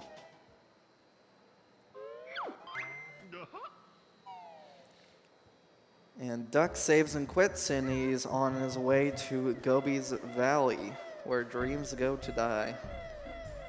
And runs go to die, but we'll see. Hopefully it's a different story here at Pace, but we'll see.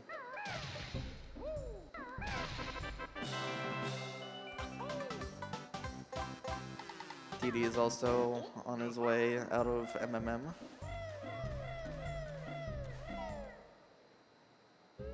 He's on 1 health here, so he has to be a little careful, but should be fine. That jump above that whip crack to get the Mumbo token at 1 health always scares me. As a viewer, like my heart just can't take it, but it's fine. No one's ever died there, ever, in Banjo-Kazooie history, actually, so it's impossible.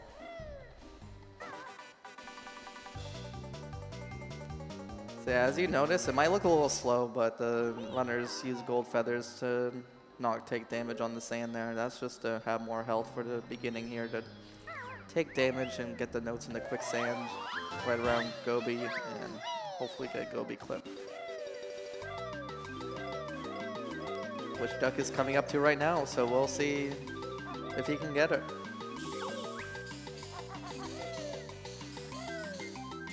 Oh, misses the note there.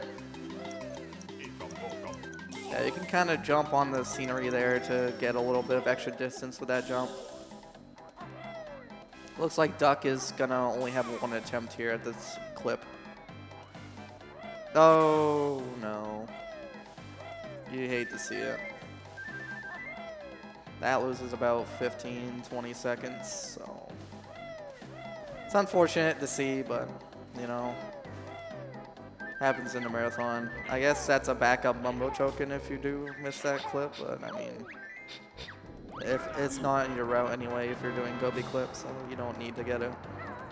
It's definitely a little out of the way as well, because it can't quite make it with a single jump. You have to either backflip or beak bust, and it's kind of slow.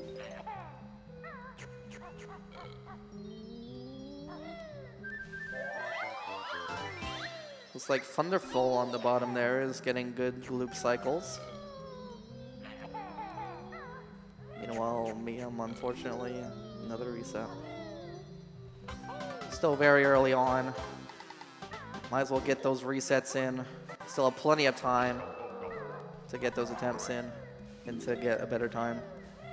You know, I've been talking about it with some people in the Banjo community this past week, and I really do believe we will see a sub 2, at least here. If not like a 156 or 157. It's only just a matter of time, you know. At the beginning, you know, the adrenaline of being on the big stage here at Pace, you know, sometimes you don't always get the perfect run, but, you know, as you're a little ways into it, you start to ease into it, and the nerves start to go away, and start to play a little better, maybe. We'll see what happens, though.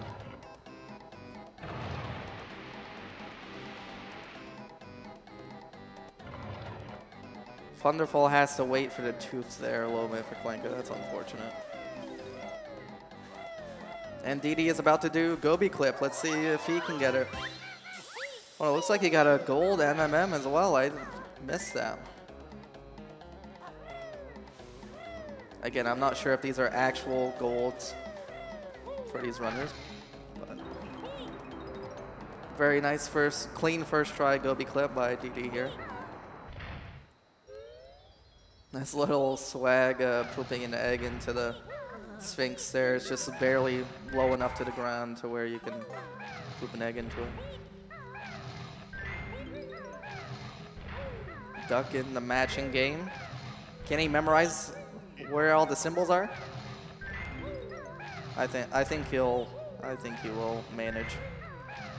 I don't know though. I don't think there is a picture for this matching question, but I'm sure, you know, probably just Google it, but it's pretty easy anyway. It's pretty easy to get a 69 nice time on that minigame. And just move on with the run.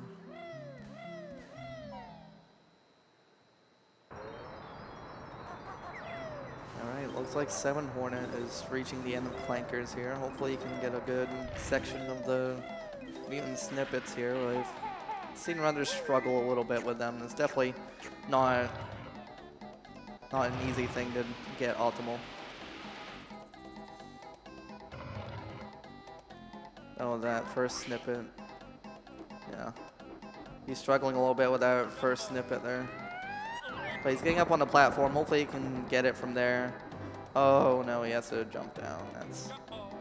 You hate to see it. That's definitely quite a time loss, but like I said, it's not an easy thing to do.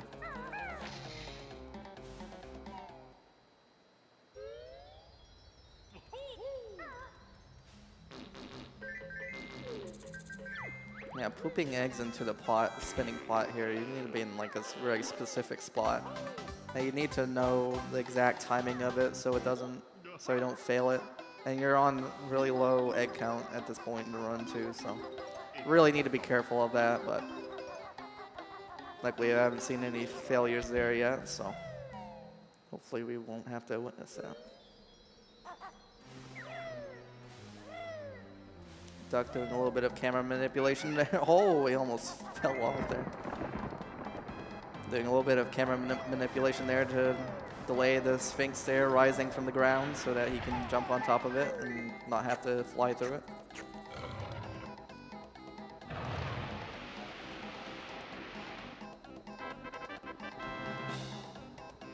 Trep's on 1 HP here, he's got to be careful.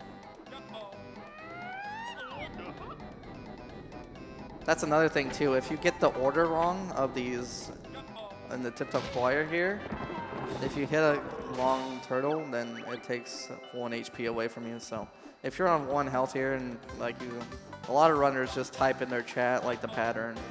I know I do that, but if you can't memorize the pattern and you're at 1 health and you hit a wrong one, then yeah, that's definitely run over. Duck getting a very clean big bomb clip there. That clip can give you a little bit of trouble. I personally don't do that in runs, but I've definitely seen top-level runners struggle with that before. Luckily, we haven't seen a failure there yet, but time will tell.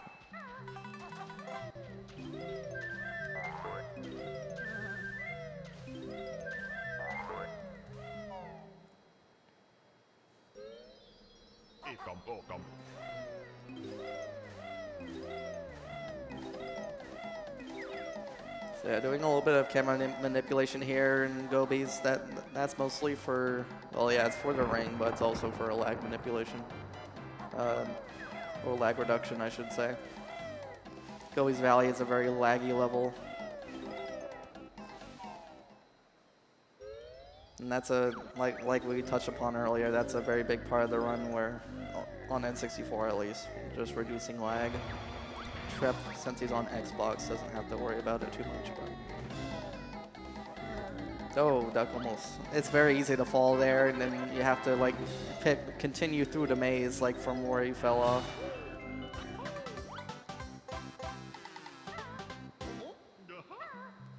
But luckily that didn't happen. Oh, DD's a little low there. Hopefully, no. Oh, looks like he's staying in flight. I think he'll be fine. No, he lands. And that's a reset. You hate to see it, but honestly, if you're already that far behind anyway, you know, this early on, you know, just go at it again, you know. We've all been there, you know. You really want to keep the run alive because you know it could probably end up being something, but eventually you just gotta bite the bullet and try again. Especially in the beginning stages of this tournament. We're still in the first half here. Plenty of time for these runners to get another run going. And that jump from the sand pile there to the ring can be really tricky. There is a certain camera setup that you can do to make it easier, but I mean, it's not really lag dependent or anything. You just need to jump in the right spot.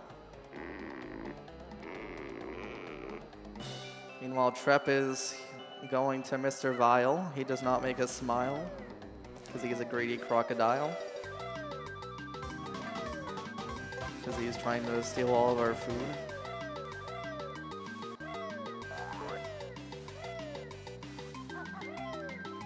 It looks like Thunderful is just exiting Clankers. He lost a little bit of time there. I can't quite tell how far behind he is, but still very early on in the run for him. Definitely a chance to make something happen there. Meanwhile, 7 Hornet is going to do Yellow Star. And Duck was able to stay in flight for the grab a Jiggy there, so he was able to big bomb right to the running shoes here, and he's about to get out of Gobi's Valley here. Looks like he's still on pretty good pace. It looks like he's gonna lose some time here on Gobi's, but like I said, Gobi's Valley is where dreams go to die, so seeing some time loss here is unfortunately a pretty familiar sight to all of us runners, but that's okay. Oh, I don't even think he's going to be in the green here.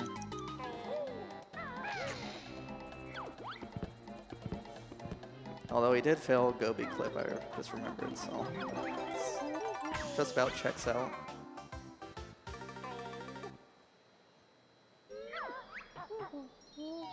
All right, we are done with Gobi's Valley. And I think with that, we are gonna go to another commercial break. We will see you guys back here in a few minutes. Don't go anywhere.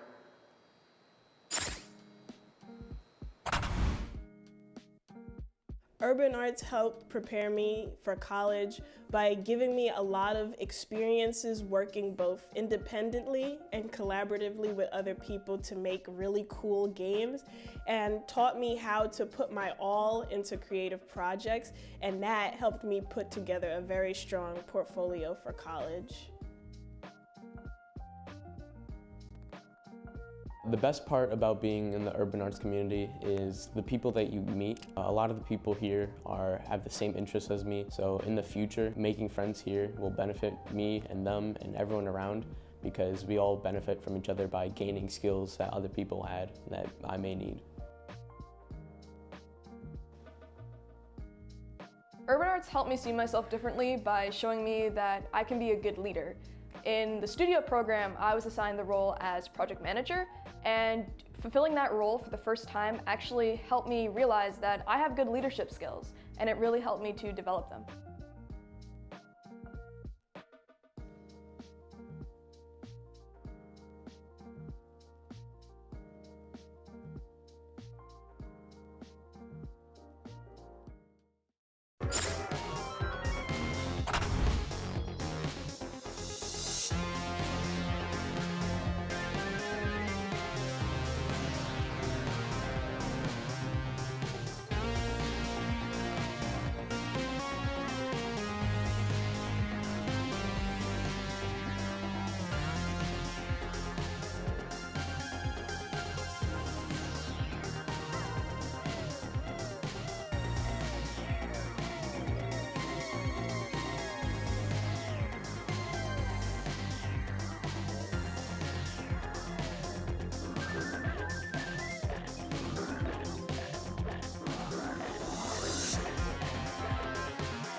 Hey, welcome back, everyone. We're going to get back to the Banjo 100% LTA here at PACE 2023 at Fall.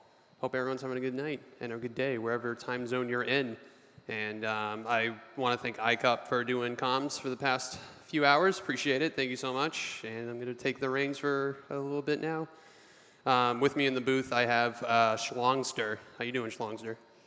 I'm doing excellent. I'm super excited about this event, and I'm honored to commentate it with you guys. Yeah, yeah, should be a blast. And you know, feel free to send your donations over to the Urban Arts, PACE here. We're doing some charity work here, and it would be a great time to donate and or watch, wherever you feel like it. So we're gonna get right back to the action, to the BK. We saw Duck on a heater earlier, and he's making his way through Rusty Bucket Bay. Oh, yeah. Looks like everyone basically reset, so that's just like the first in his run at the moment. I see. Too shabby.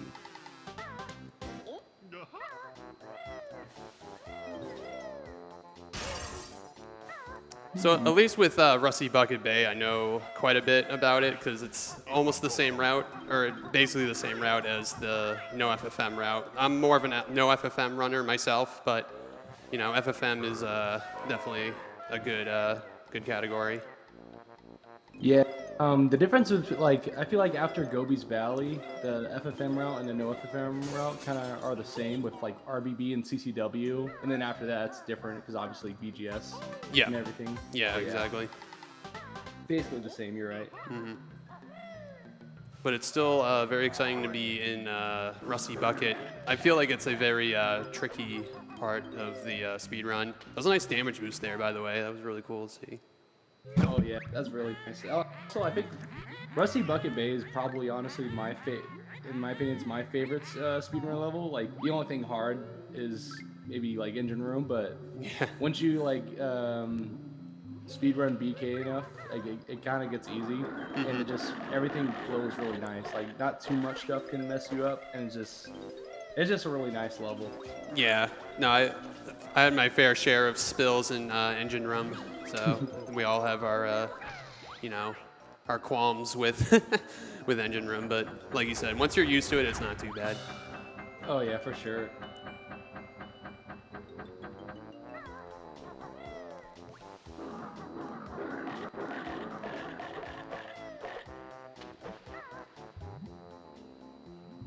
All right, looking good. Rusty Bucket Bay is basically almost done for Duck. He's gonna do a death warp until when he gets this last Jinjo over here, and then he's gonna grab the last honeycomb piece. Mm-hmm. And when getting this Jinjo Jiggy, he's gonna do a Jiggy dance skip where he touches the Jinjo and goes into the water, and then when the buoy goes down, he jumps over it, similar to what they did in Mumbo's Mountain for that Jinjo Jiggy Jig skip. Yeah, that was this time on the buoy. Yeah, that was really cool. I don't think I've seen that before. That one actually got I wouldn't say it was super recent, but definitely got found I think like about a year-ish ago. Oh, okay, interesting. So yeah, that's definitely new for me. I haven't played this in a while, so. Yeah, the strat we did before for that Jinjo Jiggy skip in Mumbo's Mountain, we would just hit the Jinjo, Jiggy would just fly up in the air, and then we would jump into the water while grabbing the Jiggy at the same time, so we can just flap again into the water to just skip that dance. Yep. But now we just, I'm sure you probably remember that. Yeah, no, I definitely do, yeah. Yeah. But that little movement there was definitely something different, so very cool. So, Duck in the green right now out of Rusty Bucket. That was a nice clean ending, quick ground pound to do the death warp. It was really nice.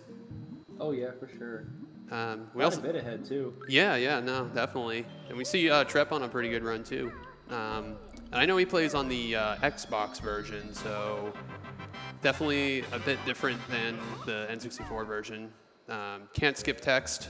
There's no lag, and I think the game's a little more lenient with notes and stuff, because when you grab the notes and then die, your note count is still like there when you get back to the level. Yeah. So few That really benefits too, because then that means you can like depth warp in some places of the level, especially in CCW for Xbox. You have like a lot of places you can depth warp and still save that note count, which makes the route a little faster. Yeah, I can definitely see that. I know you have to do a lot of like clips out of bounds to come in and out of CCW a lot. Oh yeah. So yeah, Duck's gonna activate this warp here to open Click Clock Wood, and then he's gonna take that warp back. Gonna see some CCW early. Oh yeah, CCW early. That's really interesting. Now, have we seen? I haven't really been keeping too much into the LTA, but has anyone done the, or is it still even relevant? The soft lock glitch in CCW? Oh yeah, so that's still a thing. Okay. The only thing that really got changed, I mean, probably since after you seen soft lock, is fall big clip, which only really changed the fall route. But we still do soft lock with the crazy camera and all. Yeah, that glitch is one of the craziest looking glitches I've ever seen in any video game. It's such a cool trick, but you basically have to do the game like almost blindfolded. It's really cool. It's really cool. It feels really good when you do it, but when you mess it up, it's just heartbreaking. Yeah, your run's basically over if that happens. I don't know if there's like Whenever any. I see you, Yeah, I don't know if there's like any backups you can do or anything with soft lock, but I can imagine probably not. No, there actually is some backups you can do. Oh, okay. Thankfully, if we didn't have backups, man, I don't even know if I would do it. Yeah. Maybe if I had a top time, but yeah, no. Because there's a couple backups you can do. I mean, if you don't know where you are before you get over that hedge, you have to like just get into a corner and deep barge a bit. And I then see. You should be able to backflip on there. But Gotcha. after, if you get lost, there's like because the thing is like on the edge of Mumbo's hut, right? There's corners. So thankfully, if you like hold a specific spot on the analog stick, you can like get trapped into that corner. I see. And that'll kind of just you just do specific beat bomb angles, and then you'll be in Mumbo's hut. Gotcha. Yeah. That's good. It's good that there's a backup for that. Yeah. Still loses a bit of time, but Yeah. better than not having backups and just having to reset your run, basically. Yeah, exactly. Mm-hmm. So Click Clock Wood, it's basically the same level 4 times, but they just rearrange the whole level essentially. So you have to do a bunch of different routes you have to take for each season. Do you have a favorite season in Click Clock Wood? Oh yeah. I think casually I love winter. Yeah. But speedrun wise, I love fall so much. Yeah. Just because of how the acorn strat that you have to do. Yeah. There's where you kind of have to be in a specific spot and you jump into the middle, you know where that one acorn is around the ring. Yep. You jump into that, landing onto the next acorn beneath that circle, which is pretty cool. Yeah. Yeah, no, fall's probably my favorite too, just because the movement is it's really cool looking. Yeah. That was definitely my favorite trick out of CCW learning. Mm-hmm. Or not, I guess not trick, but like movement strat wise. Yeah. I know Winter has some really cool clips too at the end where you get the honeycomb piece. Yeah, with Winter Clip 1 and 2. Yeah. That's pretty cool looking. Yeah, Winter Clip 2 is like a little tough because you kind of have to have a good visual cue. I mean, Winter Clip 1 you also, but it's not as it's more lenient than Winter Clip 2. Because if you do it too late or too early, you're gonna just bonk into the Naughty's room, and then you're gonna just have to swim and do ice clip, which some runners could die of. Mm-hmm. Yeah. So there's your instance of one clip right there. Yeah, Spring Clip 1. Pretty much similar to Fall Clip. Some people say Fall Clip's easier, but I think they're honestly both the same. Yeah. Seem pretty comparable. Having a little tussle with the enemy on screen here.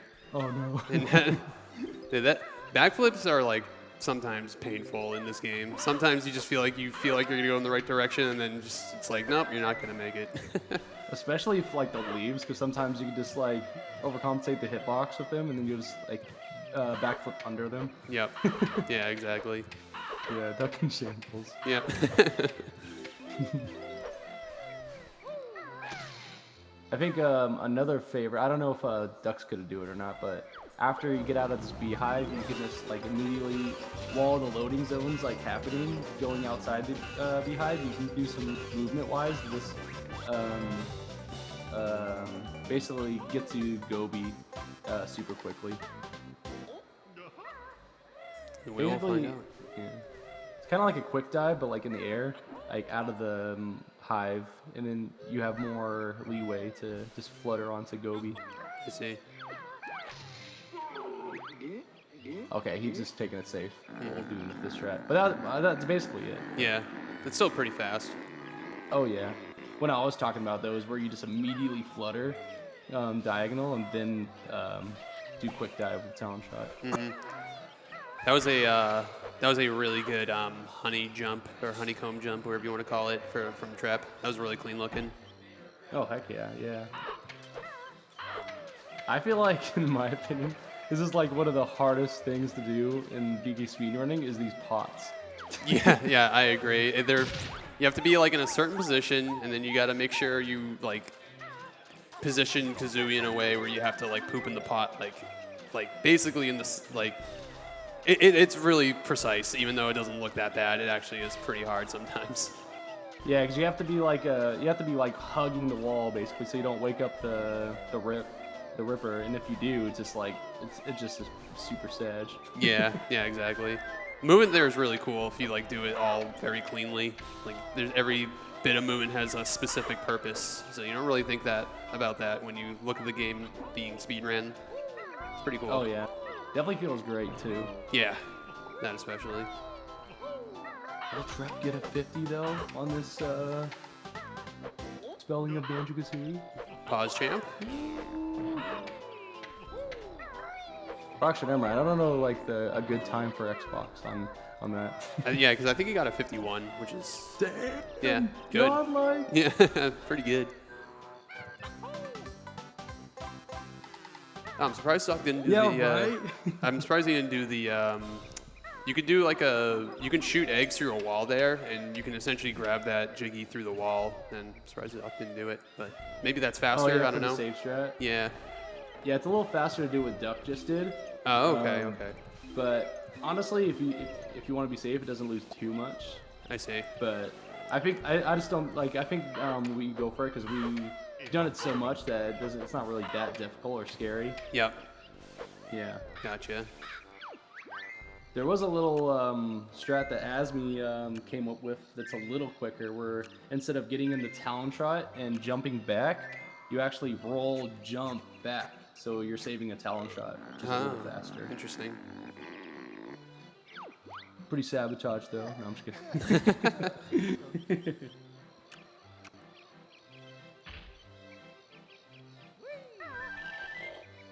Yeah, both Seven Hornet and Trap are in the Mad Monster Mansion. Yeah, very cool. We got BMO in Freezy Peak. About to finish it up, it looks like. He's got 98 notes left. Oh, we missed one at the end, though. You definitely yeah, you definitely don't want to miss the race for Boggy, because otherwise you just have to do the race again, and you lose a lot of time. So it's just better off going back and grabbing the note. Yeah, what BMO just did, he definitely wouldn't want to go back, because gonna lose a bunch of time. Yep. Sometimes you could probably make it work, but yeah, in this kind of setting, it's just better to be safe. Yep.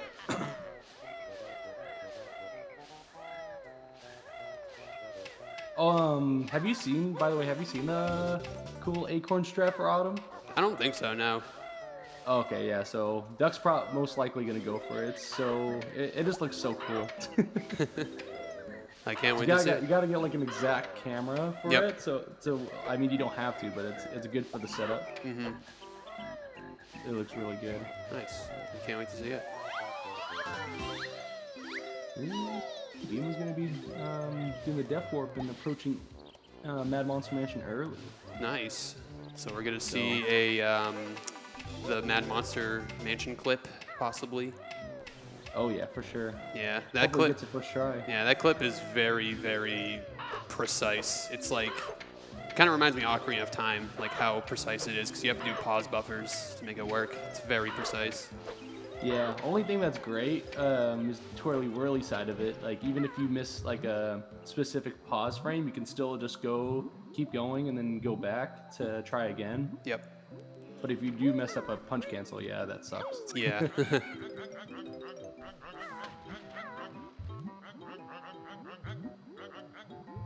Oh, okay. So Duck's gonna. I mean, I think Duck always does this, but he's gonna leave the Jiggy there and get it, leaving Winter. Oh.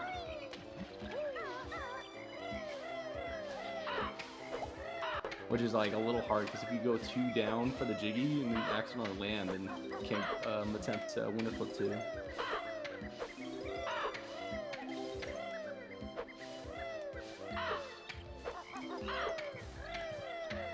It's kind of funny though. I remember I used to hate Fall when I was casually playing this game.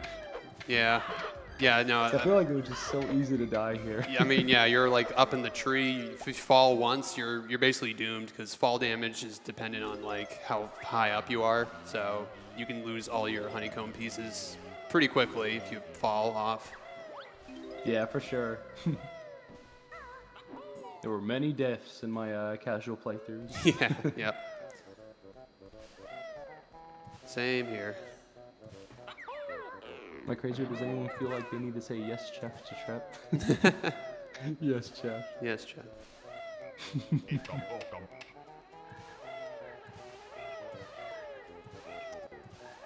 We did get a donation in from Disney Mar Noir. It says, keep up the good work, donating $25. Thank you so much for your contribution. Really appreciate it. Heck yeah. Wait, am I seeing all? Duck is 1 minute and 53 seconds ahead? Oh man, did he have a stumble in summer last run? Yeah, maybe. Oh no. Not 100% sure. Someone mentioned slot. Oh. You guys don't have to read Mini Foss's comment. It's not important. Grabbing those acorns is so scary to me. Like, it's just like, Yeah. the hitboxes on those are just like so like jank. So I just feel like if you miss one and go back, you're just gonna like mess something up. And when you try to overcompensate, sometimes you might go too much and slide off, which has happened to me a lot actually, ever since implementing the acorn strat. Yeah. And I was like, oh my gosh. Yeah. So I think what Duck does there, and like what all speedrunners do, I think those who run on N64, I think you do a lag reduction there, right, for the leaves. Pretty sure. Yeah, you do. Yeah. Especially when you go into Erie to. Oh, jeez, that was close. That could have been really bad. Oh no, Duck! Oh, he fall. He was doing the strat where you jump across the slopes instead of just going past the birds. Yeah. Cost him a little bit of time there. Definitely a risk it for the brisket kind of strat, but no worries. He made himself back up there, and like he's not dead, so that's like the biggest part on that. Oh yeah, dude. Why am I watching the Twitch channel? I should be watching the Discord. I was wondering why you were like popping off like after like 10 seconds went by. It's actually just brain delay. Yeah, yeah. Oh, very nice. He got it second try though, which was good, but that's definitely gonna set him back a bit, unfortunately. Yeah.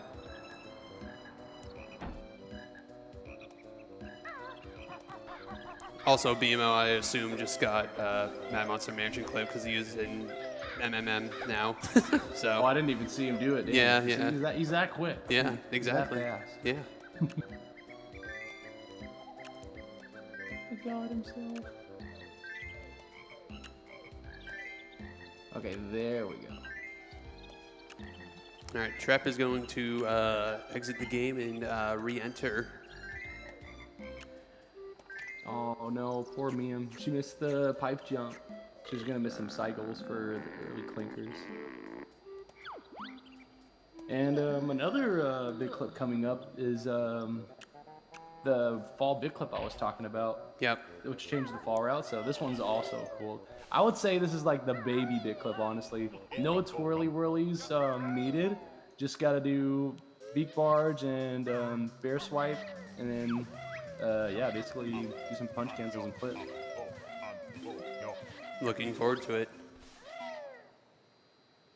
This is my favorite big clip just because of how I remember Asmi finding this, and immediately me and Dingo were like, I want to try this. We immediately, I think I might have been the first run that that did it. Nice. I definitely didn't PB though with it, but I got a run with it. He still got it though. I mean, that looked clean to me, right? That clip, that was pretty fast. Yeah, that was really good. That was really cool looking too. It didn't seem too bad to set up either. It looks like you had to do like some micro adjustments at the end. Yeah. But there's definitely like some moves you do to set that up. So that's pretty cool. Yeah, for sure. And if you mess it up, you can just, it's not as bad as like MM early or CCW early. You just go back in Mumbos and go out and try again. Yep. Miam wasn't feeling too well, but felt annoyed when she was trying to rest. Oh, dang. I hope she feels better. Feel better, gamer.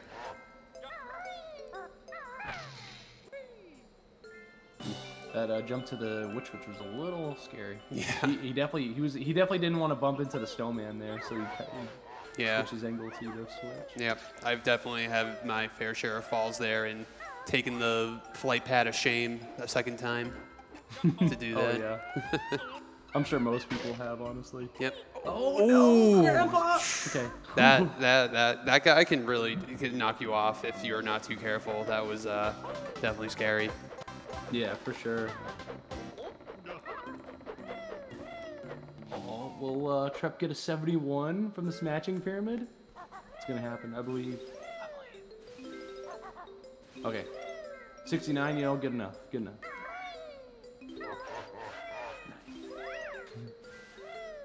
All right, looking good. I guess Miam reset. Probably because of the clankers. Mm-hmm. All right, Doug's gonna grab this Jinjo. You have to flap. Like, how many flaps is it? Like 5 flaps, and then you hold up and then press A, I believe. Some people do. Oh wait, to the Jinjo or to Eerie? To the Jinjo. Usually it's 4 flaps, and then you just flap. I see. And then yeah. Some people could do 8 flaps to Eerie. To be like barely above. I usually do 9 just to be safe though. Yep. And so Doug grabs that while in midair animation to skip the Jiggy cutscene. If you can catch it on the rebound bouncing up.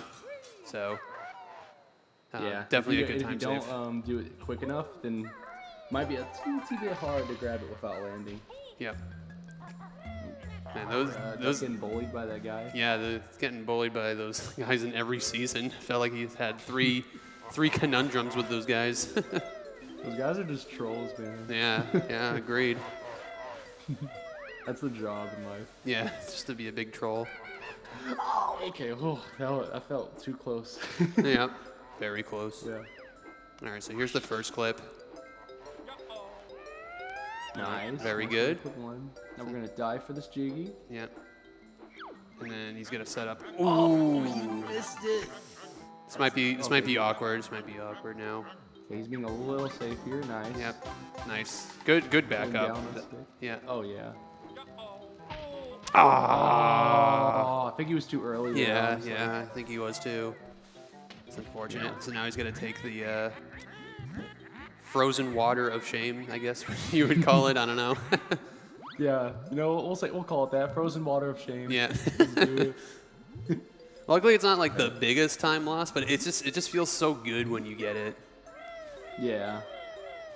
I think the only thing that kind of sucks is like, I mean, all right, knocking on wood here. I've never died to ice clip. Mm-hmm. Hopefully, I never do in the future, but yeah. I don't think it's that bad. No. But it could be a little scary for some items. Yep. All right, so Doug will still be in the green here, I believe, because he's going to enter spring here, and yep, spring 2. He's going to collect the last Jinjo, and then I believe 2 more Jiggies, 1 more Jiggy. Forget how many you need left here. He needs 2 more Jiggies. Two more. One from the flower and one from the Jinjo Jiggy. Oh, the flower, that's right. Because since soft lock route. Yep, exactly. Gonna do a cool damage grab for this token. Oh, never mind. Wait. Oh, I guess he has an extra token. Never mind. There's 100 notes.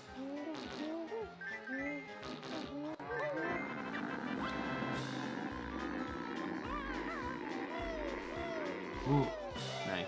Yep. It's kind of scary too, because sometimes those bees can hit you twice. Yep. So it's like, oh no. So now he's going off of audio cues to make sure he's going to the Mumbo Hut. Trip struggling to get that Trunker Jiggy for a second. Nice, and he duck getting that soft lock glitch. Really cool looking. So hard. Oh yeah.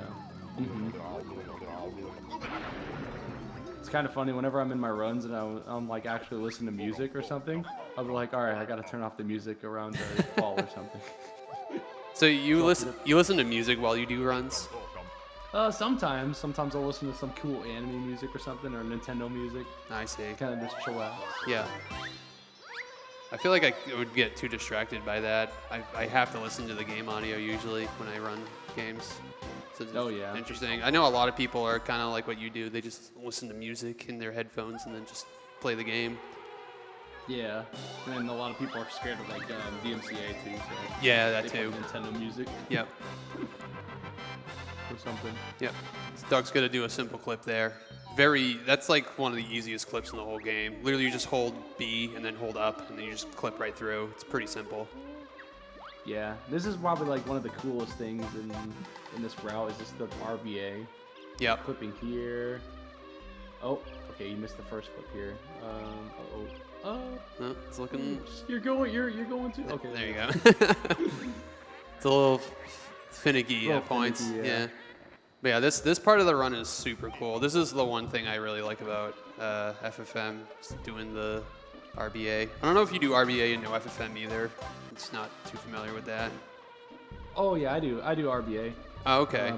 Yeah, so I actually recently I'm gonna shout out Pixel, Wheezy, and Asmi, but Asmi's doing boot camp with us, sub 2 boot camp. Yep. And me and Pixel recently had to do this whole RBA section, get it to a T. Yep. I see. So it's like it's pretty cool seeing like it like after practicing it so much. Yeah, that's really cool. Now, I heard the thing with RBA is they purposely called it that because of the Ocarina of Time glitch that is also RBA, but instead of reverse bottle adventure, they call it reverse B adventure. So that's what the acronym stands for. It's kind of funny because I never knew that. Oh, really? I thought we just came up with that on our own. Oh, no, yeah. I think it's supposed to be an homage to Ocarina of Time. Yeah. Not too familiar with Ocarina of Time, like glitch names and everything, so. Yeah, everything's all 3-letter acronyms in Ocarina of Time. So you got OOT, you got GSR, MST, and then you have like RBA and ISG, you know, just a bunch Now of... we got RRBA. Yeah, yeah. reverse B adventure. Yeah. It's crazy. This game has really opened up lately with the, I know Stormed has been coming up with a lot of like Xbox glitches lately that kind of blew the game open with the new glitches. But that's for that's for any percent, but still really cool. Oh yeah, I thought that was super cool how you just like somehow like warps the stuff and then you can like overlap notes Yep. in other levels. That blew my mind. Yeah. So I thought that was really interesting and cool. Yeah. And it definitely knocked down the any percent time by a lot, like 20-30 minutes. Yeah. That's cool. Big time save. Now we just need an 8-10 note door. Skip copium. Yeah. soon. Yeah. They're in the lab figuring it out right now. A lot of experiments. Yep. Oh, that's scary. Trap in engine room right now. That I hate going through those blades because I just feel like if you're not positioned correctly, you'll just fall right off, and it's pretty precise. Oh yeah, it could be a little finicky, but I think it just comes down to like you getting hit in the right place, because you don't want to get hit too far to the right or too far to the left, but like if you like nice in the center, like facing the fan, you just get hit, and then right when you're about to roll, because the inputs are kind of lenient, you just roll and then tap A, and then you'll always be in. Yep. I think that's definitely the hardest one. Yeah, the I think first second one one's is. pretty nice. Yeah, exactly. We have a $100 donation from Dairy65 saying, "Great event. Thank you. You're a great person watching who donated. Thank you so much for the $100 donation." Thank you so much, Derry. Oh, Trap's getting trapped in this little gate. Oh He should no. be fine though. He's got plenty of time. Yeah, it's always scary because you lose your air twice as fast in the mucky water in Rusty Bucket. Yeah. Double air loss, basically. That was a little scary. He's going for it. I don't know if is he gonna make this? Oh my god, he just made it. That was so scary. Oh, well, Duck only lose 2 gold feathers here. Let's see. Oh, he lost 3. Darn. Ah, dang. But honestly, he has enough still. You always just want to lose 2 gold feathers there, but he has plenty for the rest of the level. Yep. Now, are those frogs like RNG? Are they always in the same spot usually? They're always in the same spot, which Ah, is okay. cool. I gotcha. Because I know there's some RNG okay. in this game that's pretty crazy. Like the frogs are definitely a little annoying sometimes. Oh, you talking about like Tip Top? Yeah. Tip Top Squire? Yeah, Yeah. that one's scuffed. Cool. There was also a strat that got recently found where it's basically saves a Croctus cycle. So basically, instead of getting the notes on the hut immediately, you just skip it and immediately go and continue the hut route and do the Croctus. Ah, I see. And then you after shooting an egg to the Croctus, you jump down and get the notes. I Which see. is pretty cool. Yeah, that's a little time save. It's pretty cool. So that's what Asby means by the new BGS strat. So you got the notes immediately. Gotcha. Yeah, that's pretty cool.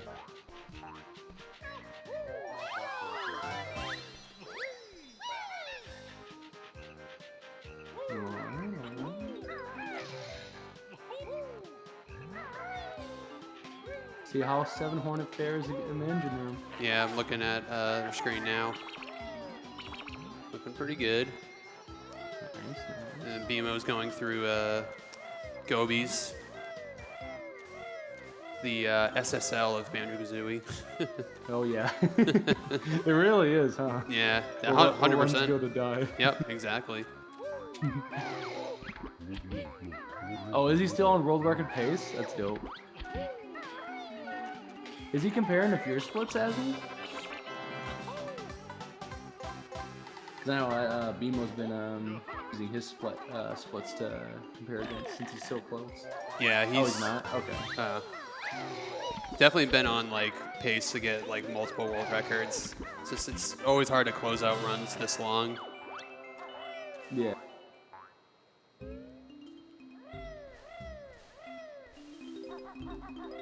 All right, this is what I was talking about earlier, the Tip Top Choir. These frogs are always in a, it's always different. Or not frogs, turtles. Yeah.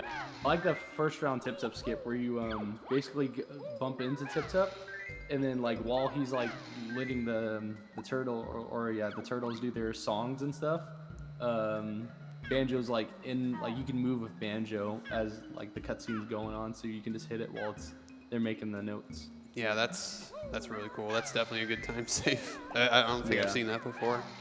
Mm-hmm.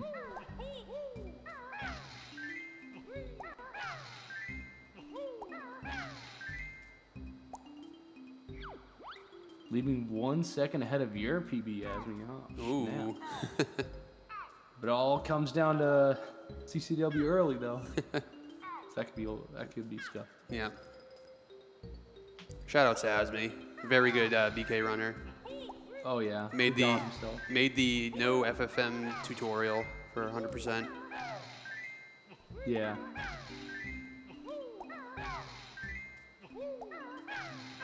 BK has almost so.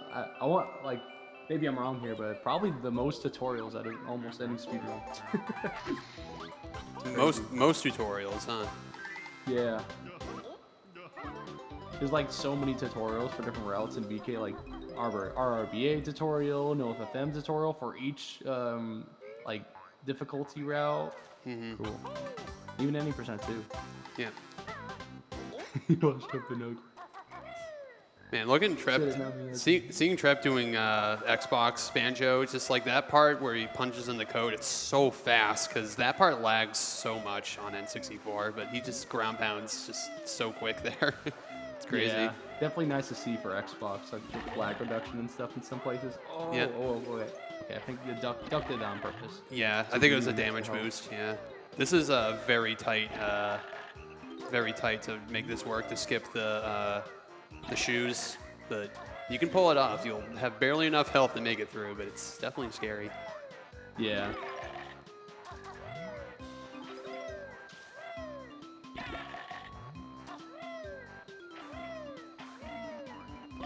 All right, now he's down those last honeycomb. Just gotta grab that last note, and he is home free. Jeez. I wonder if Duck's being safe though, because he could have definitely done the gold feather strat, but I guess maybe he's being safe. Yeah, yeah, possibly. Because all you need is 2 gold feathers. I see.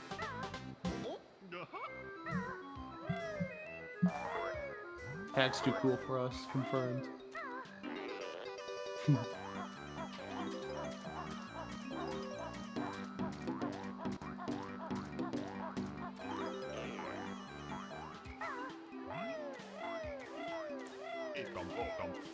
And we're good.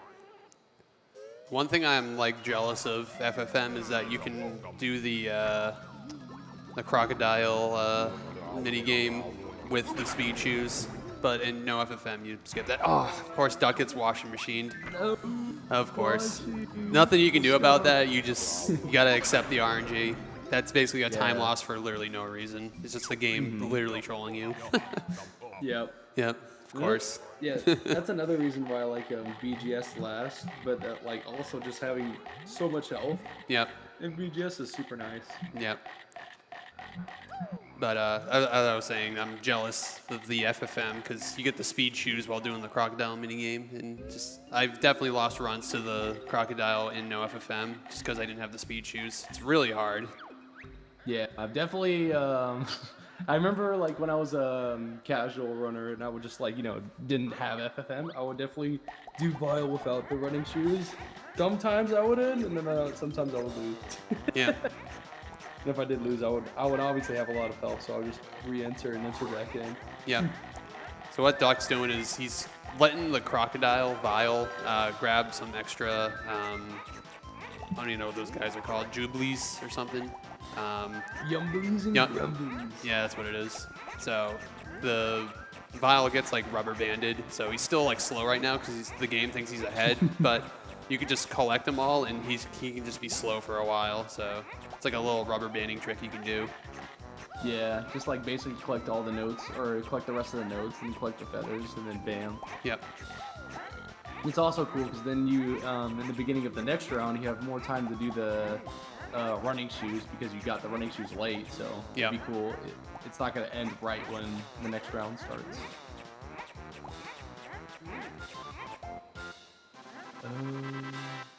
Oh shoot, trip with the leaf jump. Oh, he missed it. Oh, he got it. Second try. Second try. I think Duck got that on his first try going to Cook Lock Woods, so that was really cool. Yeah. That jump's really hard. Like I tried learning it, and it's like very precise. Oh dang, I don't know if Beemo went for the new beak bomb, the grabber strat. Oh my gosh, that looked like he was gonna hit the wall. Yeah, that looked really close. I just saw that. Yeah. Oh no. Okay, he's good. But there's like a strat where you beak bomb to the left side when going to the grabber area, and then you just beak bomb to where grabber would rise up, and then you immediately get the jiggy. It's insane. So instead of 3 beak bombs, you do 2 beak bombs to get the jiggy. That's really cool. Yeah. I like the premise of beak bombing into like You know, in like Freezy Z Peak, if you beak bomb the wall, you'll get the Jiggy. Just something about that I really think is hilarious and cool looking. Oh, are you talking about TTC, the treasure chest one? No, like in Freezy Z Peak, you know the Jiggy that's like behind the door. You Oh, the calendar one. yeah, you do that without the without RVA, but it's just cool looking. Yeah, yeah, that is pretty cool. Don't have to hit the switch or anything. Yeah.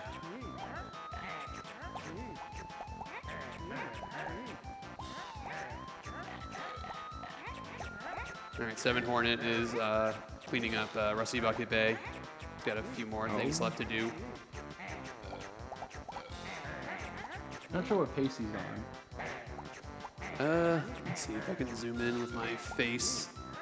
It's like best possible time, 2:02:37. So not too I mean, bad. he hasn't got a run yet, so he's probably going to just at least finish it. Yeah. Be on the board at least. Yeah. That's what's hard about LTAs. Like, you just feel like you just want to like be close to your PB, but like in like live setting, it's always such a different story. Yeah, exactly. Like regular, you're just like, let's reset. For me now, it's like, I'll get a run and then try to beat my last run. Yep, exactly. All right, let's see if 7 Hornet gets it. You got it. The Jiggy Jig skip. Nice, let's go.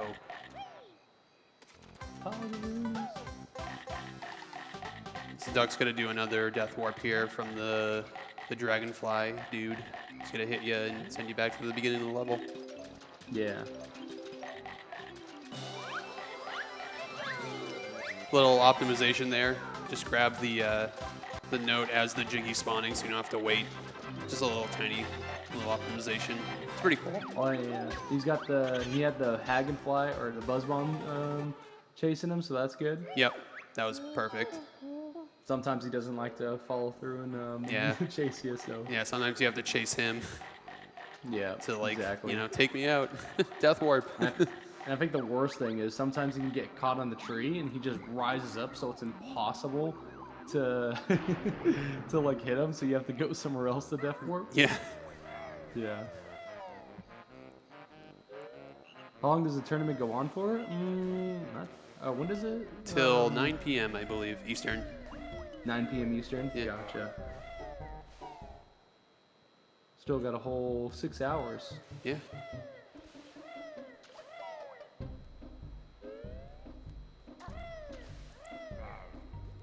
But I'm really glad this event happened. Like I've been dreaming about this for BK since I first saw my for the SM64 event when they all did this. Yeah. I was already thinking, I'm like, dude, this would be so cool for BK. Yeah. And now it's happening, so. Yeah, it's very cool. cool. Pretty cool that Duck and some other people got this together. Yeah, I definitely popped off when I saw the news. I was like, oh, BK at pace, let's go. It's sick. Yeah.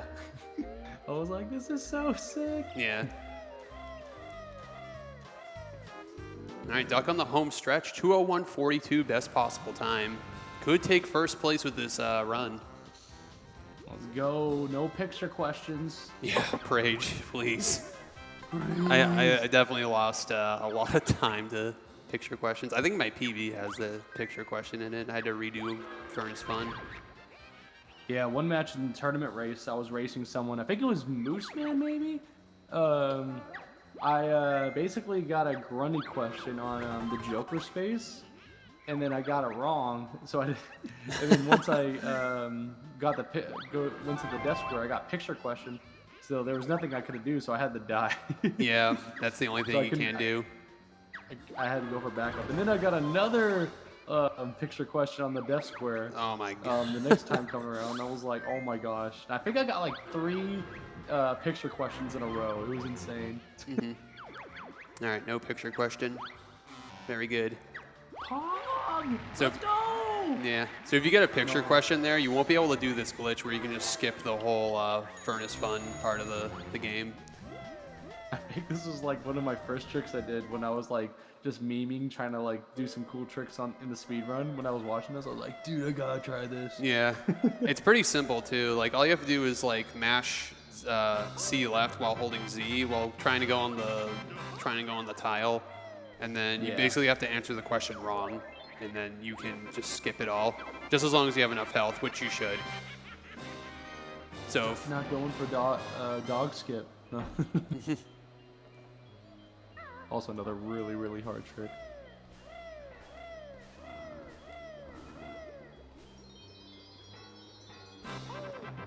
I think what's cool in any percent, I mean, this is 100%, but when you don't have enough notes, because you're just trying to get 810, you can still get those eggs by just like rolling and pecking into it.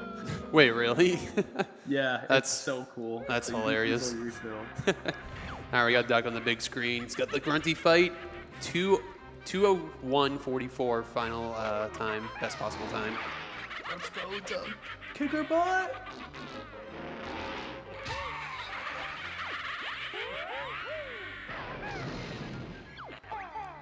Looking at the grunty fight is just like when you pull it off in a speed run, and you know you have professionals on the screen doing this. It always looks so like clean looking. Yeah. I actually got a gold 2 days ago on it. It was super cool. I was like, wow. Nice. I think the only thing I really did wrong was the egg shots. I was like, dang. Nice. Really good egg shots there.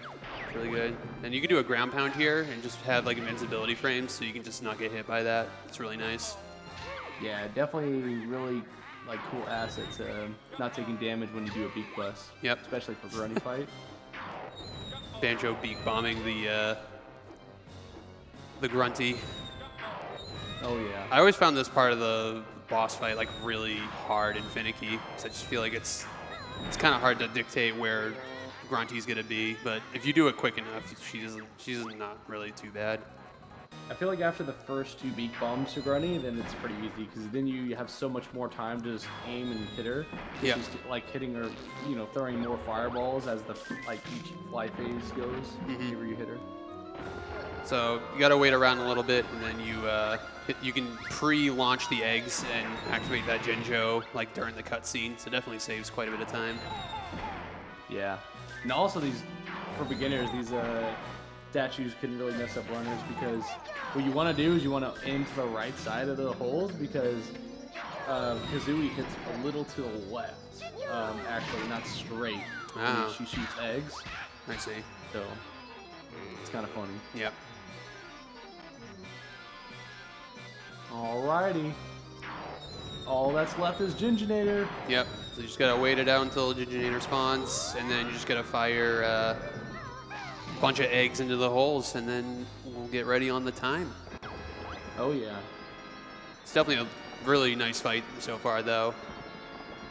Yeah, that was pretty solid. I think that's one of Duck's specialties is his ground fight.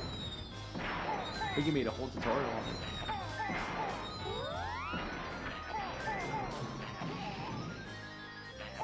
Just taking the L on that hit. And there it is, GG. 201.50. Duck taking first place in the LTA. Well done. Going first. GG's. Something I forgot to mention too. If you're fast enough on that Ginginator, then you'll want to get hit by that green blast right after you get all those eggs in the 3rd hole, and then you'll get hit and you'll land right in front of the 4th hole. Oh, I basically. see. Because I remember when I was learning the Grunty fight, you went invincible just for that one hit, and I just thought that was like really cool because you're using like all your power-ups like during the Grunty fight there. Just thought it was cool. Yeah, exactly. But yeah, getting hit and then putting you in the right spot is definitely really cool too. All right, so all eyes on Trep. He's got best possible time, 1:58.22 into CCW, but you know he's about like 2/3 of the way through the run, so he's still got a bit left. Oh yeah, definitely.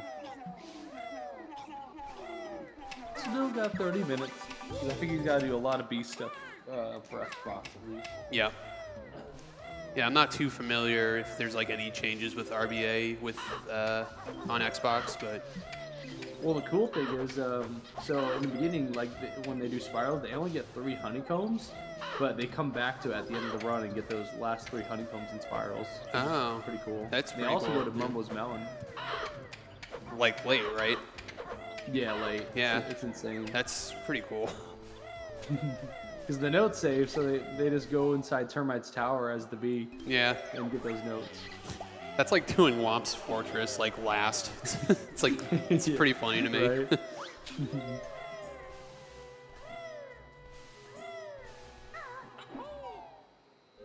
His current PB, Trevor's just freakishly good at tourney races. Yeah, right? Sometimes I feel like I'm on and off. Sometimes I'm really good at tourney races, and sometimes I just completely poop the bed. Yeah, races are always nerve-wracking. Oh yeah.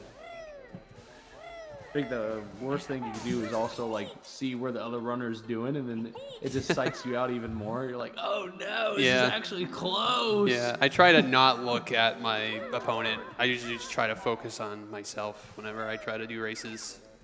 Yeah. Because then I get in my head too much, and I'm like, oh, god dang it, you know.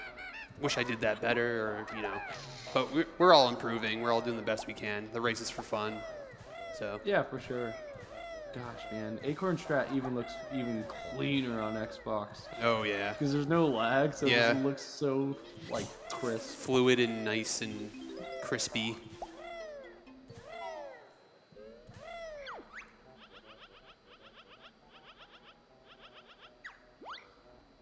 All right, we got BMO up there as well.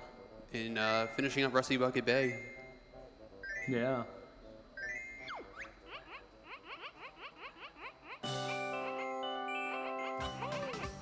Nice, getting the jiggy dance skip there as well. Very good.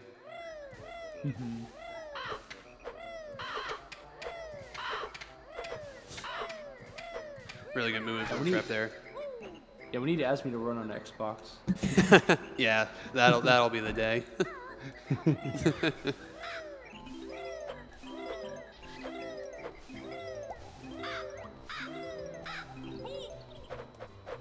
Also, what I forgot to mention too is what I also love about like Xbox for the route, like in spring, they feed Erie and then they immediately jump off the net in a specific spot, and then you beak bust, and then it like hits like a really thin spot on a branch, and it looks so calculated, which is cool for a Def Warp. Yeah.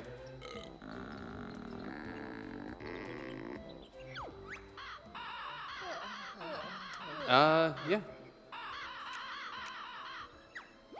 Okay. All right, we're gonna take a quick caster commentators break, and we'll get right back to it at around like what time is it? 5:52. So around like 5 o'clock, we'll be back with more commentary. So stick around. Appreciate it. Sweet.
Alrighty. Good stuff.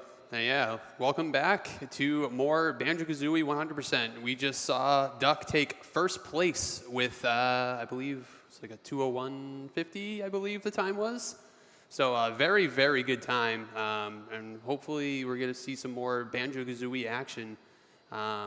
With me in the booth, I have, again, Schlongster. He's going to be with us for, about a half hour more. So glad to have you here. See more Banjo-Kazooie action. And we've definitely had some donations come in through the last stream, so thank you so much for donating. Really appreciate it. If you want to keep donating, feel free to do so. And if not, then just stick around, hang out, do you. Fortunately, BMO had to reset his run because there was a little mishap CCW early, so. Ah, dang. Yeah, that run was looking really good too, but very unfortunate. Oh, yeah. People were saying that he drowned, but I was like, where? You guys mean in at the end when he like bust the lifeboat? And I'm like, oh, I look back and I'm like, oh, he drowned for that. I'm like, oh, never mind. Yeah, I think that was Rusty Bucket because I saw he went back to get the honeycomb and yeah, so unfortunate. Nope, Trep is now frozen. It appears he's frozen. He's not on pace. Quick buffering. Quick splice, maybe. Okay, we're back.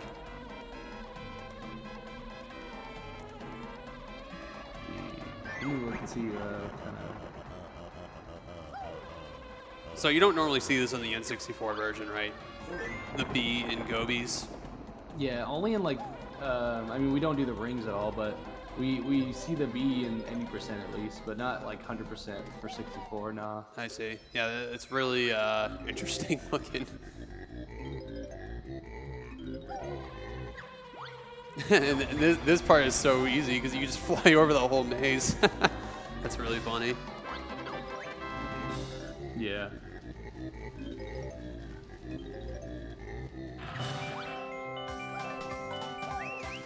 It's also really good about being a B is that you can skip the jiggy animations too. You can just fly right through it. It's really nice. This is actually insane.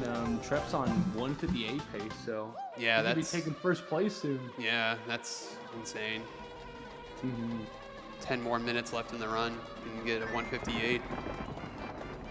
158.43 best possible time, and you're just gonna be just about wrapping up Gobies, maybe. Yeah. I think he goes to Gobies, and I think he goes to Yeah, no, I think he goes.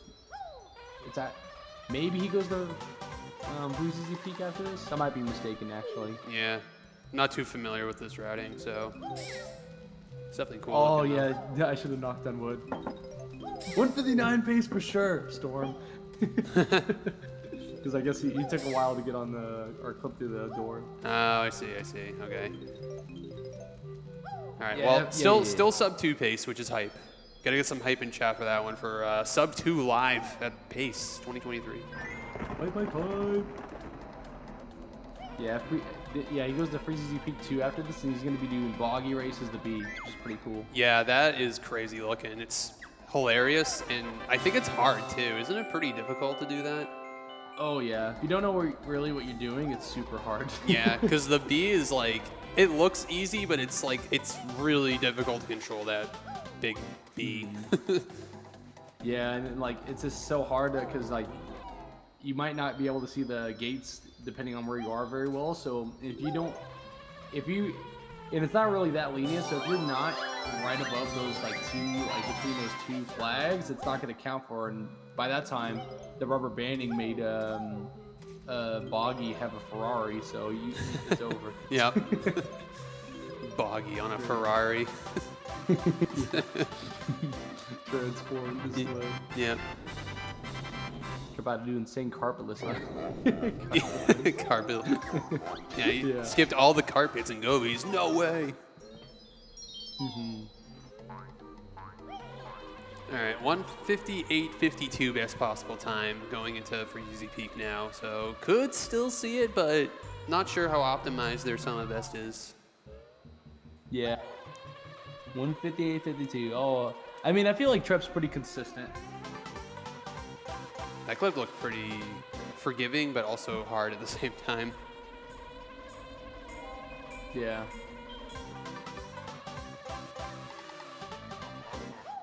$158 might be dead. I mean, we could definitely see world record or sub 2 for sure. Yeah. Would be really sick. Mm-hmm.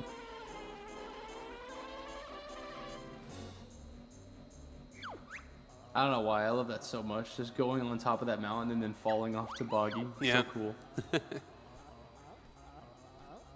All right, here's the boggy race. I'm got nails going right now.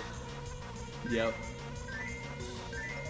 Wow. So the hitbox of those just extend up, I guess, right? Oh yeah. Wow, that's Exactly. crazy. That's crazy looking. You can be at whatever height you are as long as you're in between those flags. Wow, that's hilarious. Yep.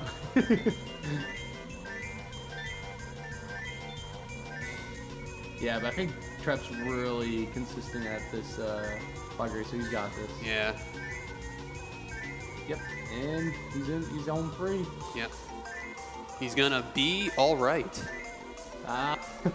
You just gotta believe in yourself.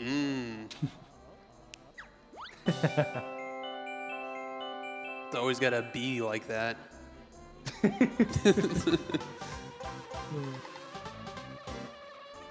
I can't think of another thing. I was trying to think if I couldn't think of it. No worries, no worries. Don't be too hard on yourself.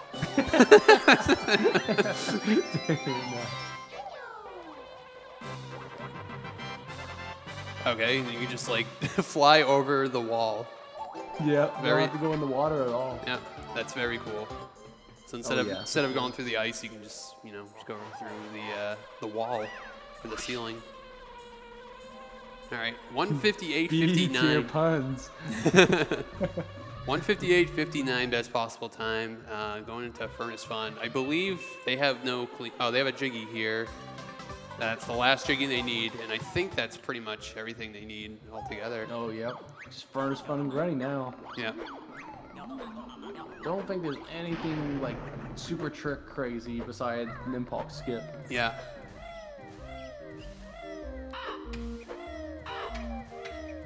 Thunderfall Yeah, he's also on laughing. a pretty good run here in Gobies.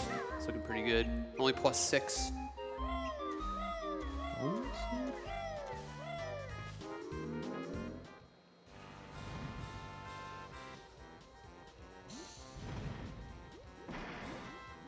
All right, edge of my seat. So what's world record in Xbox 100%? It's 159.10. 159.10. Okay, so maybe doable. Either way, we're just like we're definitely gonna see possibly first place here. So Oh yeah, for sure. As long as nothing, you know what? I'm not gonna say anything. don't jinx it. I'm not gonna jinx it. So this whole cutscene has to play out on Xbox. You can't skip text on the Xbox version. That's my only gripe with the Xbox version. Is that you can't skip text. It's super unfortunate. It would probably be the definitive version to play on if we could skip text. Pretty sure. Oh, by a long shot. Yeah. For sure. Thunder has a free 20 seconds to save in the furnace fun skip because he was doing the wrong route and didn't use the cauldron. Oh.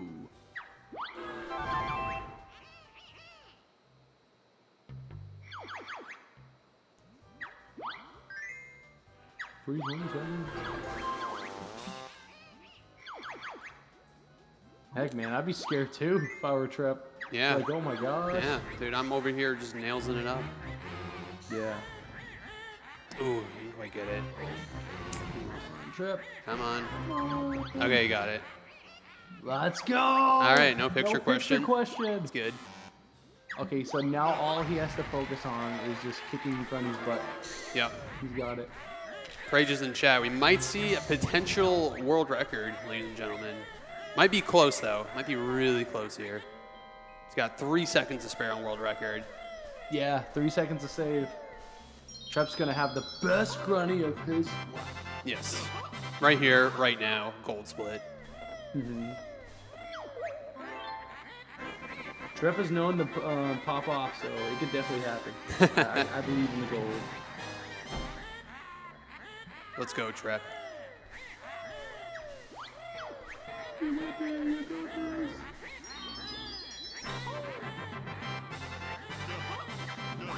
Let's go, Krusty the Clown.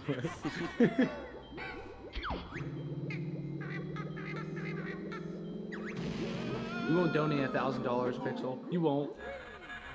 All right, Trap on the big screen. Grunty fight. Let's see what happens.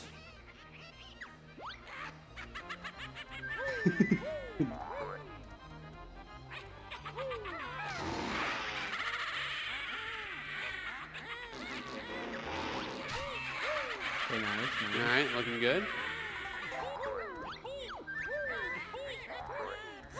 I like when he does that. Yeah, 'cause that's you can't skip cool. text, but Yeah. It's so funny when it's so cool when he does that like nice rolls Yeah. on top of that. Yeah, it's like what else is he gonna do? Just, you know, Yeah. mess around. Very good. All right, he's gonna shoot at Grunty here as well. Looking good.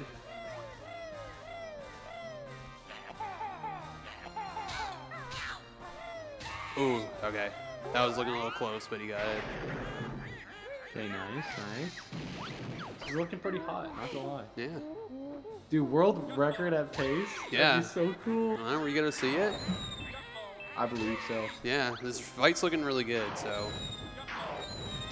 Everyone. Oh no, no signal. No. Oh no. Oh, never mind.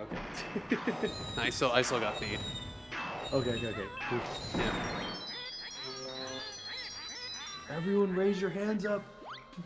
Give Trep your energy. Yeah, put your hands together.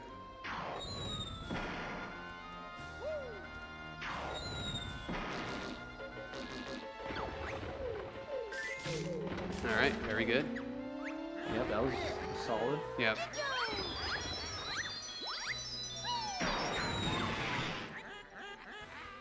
Okay, nice. Ooh, yeah, I think that is unfortunate right there. Yeah, that might have cost him. Yeah. It's over. 'Cause Either way, though. yeah, it was. Either way, Yeah, easy sub 2. yeah, definitely easy sub 2. First sub 2, like, even if this doesn't get world record, it's Pog's fault. Oh yeah. Super Pog.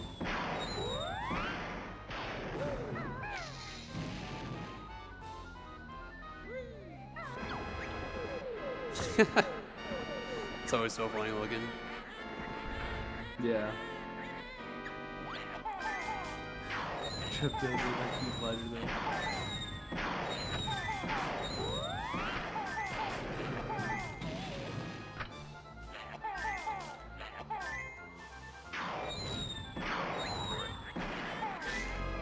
Wait, he got world record. Oh wait, that was world record. Oh my god! Let's go, Trap! Let's go! Hell yeah! Dude, he was ready to split early too, and he missed an egg shot, but he still clutched it out with world record. Let's What did I go! tell you, dude? He pops off at tournaments. He pops off at events. This guy's a madman. That's By it. 1 second. 1 second Oh my world gosh. record. Put these other guys to shame. Let's go. That is hype. World record. That is hype. All right. Let's go. Now we need to see BMO get world record at Yeah, phase 2. the back-to-back world 164. records. Let's see it. Dude, this would be so insane if both consoles got their world records in pace. Yeah. That would be insane. Yeah, definitely. But GG's, Trep. Yeah. Oh my gosh, dude, you're a legend. Big GG's a Trap, getting first place and first place on the leaderboard too. That's huge. That's so cool. Let's go, Treppy Wappy! Gosh, that's insane. Yeah, that's cool. We were like, no, it's over. Oh my gosh, it's over. Yeah. And then it happened. He even pooped an egg. Yeah. He even pooped an egg out the last Chincha shot. I wasn't sure because he got hit by that fireball, and I was like, maybe that's like 3 seconds. I don't know, but it seemed really close. But he's able to clutch it out. I could have been a 159.06 actually. Yeah. That's funny. Yeah. Insane. Yeah. Big GG's. Definitely Next well deserved. run is dope. Yeah. Wonder if that could have been a 150. Nah. Probably would have been like a low 159. if it was like the best grunny of all time. Yeah, for Xbox. it definitely would have been really close. Yeah, we all thought that too, Strep. This guy's hogging off right now. Let's go. Yeah, love it. Oh, Miam looks like she froze. No, Miam. It would also be really cool. Not trying to be a little biased, but it'd also be cool to see Miam get a sub 2 in pace, because she's been grinding. Like every day, I'll see her online, like just putting her heart and soul into grinding for sub 2. Yep. So that's one person that'd be cool to see get a sub 2 pace. Seems like the sub 2 is becoming more and more common nowadays. Oh yeah, I remember before, like Stiv and everything would be like crazy. Yeah. To get sub 2, like Yeah. that's possible. Mm-hmm. I think it got immediately possible when Furnace Fun Skip was found. Oh, definitely. Or Furnace Fun Moves. Yeah. Or I think no, Nimpok Skip. My bad. Yeah, so that was pretty cool.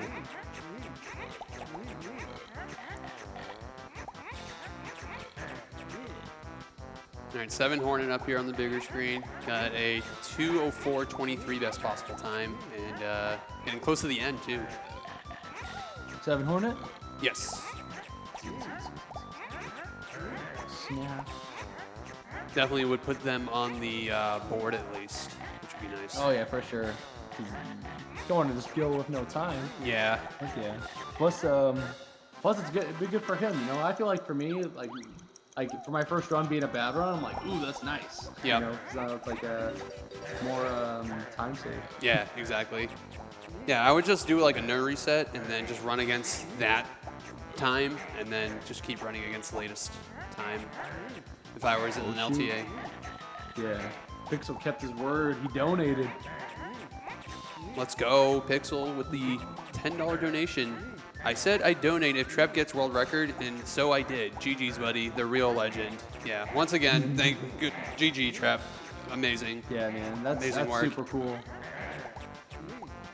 And thank you for your donation, Pixel. Appreciate it.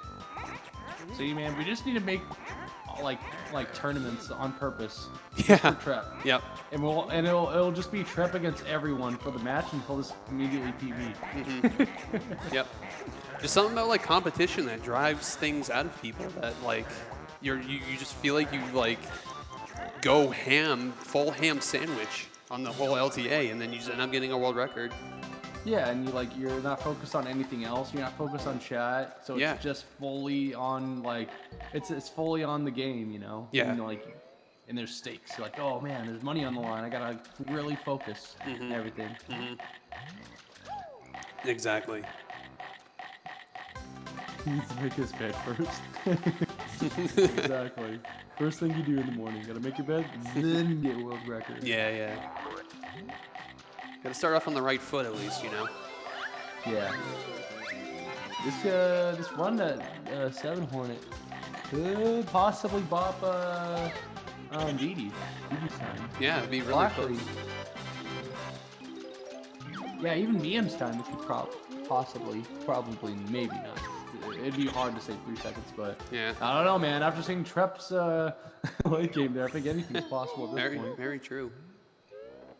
Man saved like a second off his 11-second time save the last 2 splits. Crazy. Then we got Thunderful in the engine room. Everyone's favorite room. Yo, we got Nate in this. Let's go. Another competitive Xbox runner. Pog. Nice.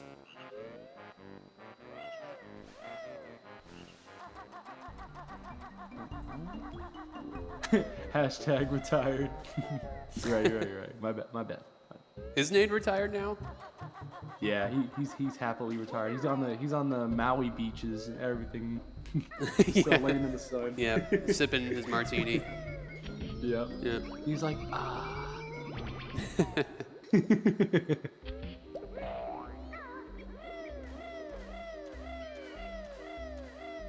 As me, or Nate and I ran so Trep and BMO could run true. I wonder who's gonna be the next generation after Trep and BMO.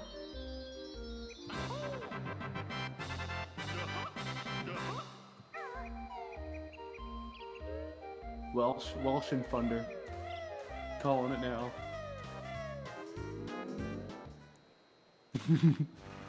No. We're gonna be Generation 5 or 6 Pixel.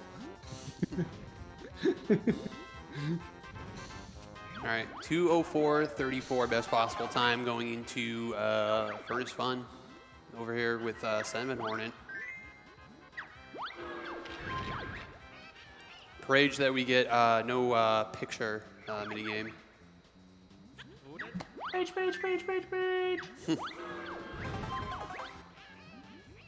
Oh wow, dude, Miam left.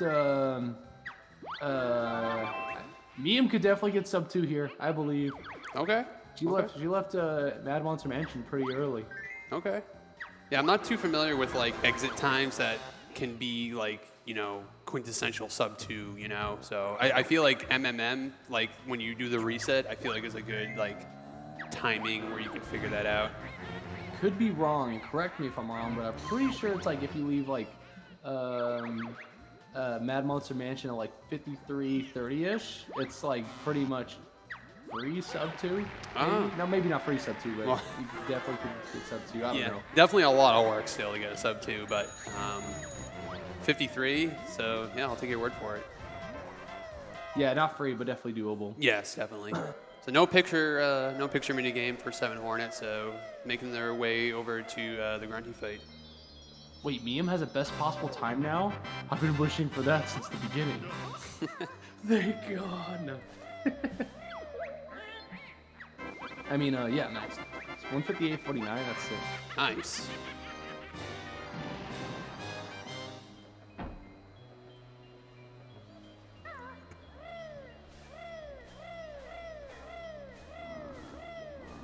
Come on, 7 Hornet. Get this sub 205. Yeah, just a quick, clean, grunty fight, and then get the home stretch.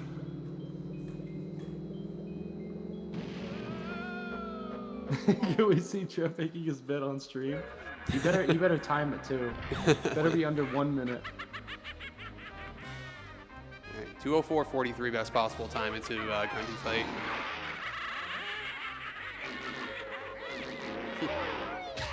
I like the alternate camera there. That's interesting. Yeah. Okay, nice. There we go. Get some safe shots just in case. Yeah. Oh my gosh. Oh. Ooh. Sometimes those fireballs can knock you in a different direction. Yep. If they knock you off, They can knock you off, and yeah, you have to restart the whole fight when you're knocked off. I don't know if it's like depending on your position on where you are or where you're facing, but yeah, it's definitely a big run killer to get knocked off if you're not too careful.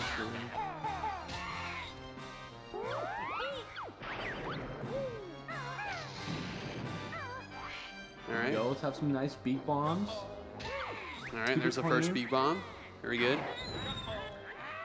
Ooh, nice snipe on that. That was good. Nice. One more. Easy. Nice, let's go. Now Jinjo skip. Yep. Jinjo skip.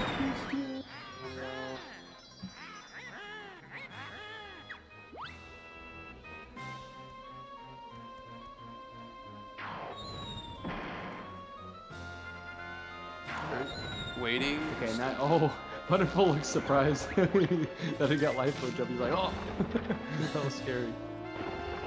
Yeah, getting off that ship is super annoying. No, yeah, and if you miss it, it's just like, oh. Yep. And now you like think to yourself, like, should I go for it again? Am I Yeah. gonna save? Yeah. You're like your whole muscle memory gets thrown off after that, I feel like. Yeah. 8 Hornets. No, 7.6 Hornets. Upgrading to 8 Hornet after getting a time on the leaderboard here. Oh yeah, sorry Crosby. Yeah, it's me, Schlongy Longy.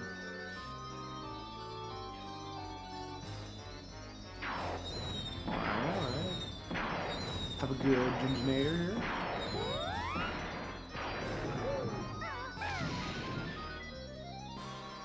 Music's always so cool in the final fight. It's so Yeah. like whimsical and intense. Okay, I think Hornet's definitely getting a sub 350 with Virginia Gator, which is pretty good. I think the best time anyone's ever gotten was Asmund getting a 329 for Virginia Gator, or for Grundy.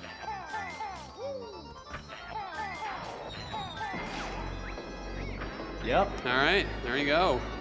GG taking. Oh, barely. Yeah. Barely sub 350. Getting 6th place though. So GG's a 7 Hornet. Well done. Props. Let's go. Not easy. GG's. Yeah. Oh yeah. Especially after like a long run as Banjo-Kazooie 100%.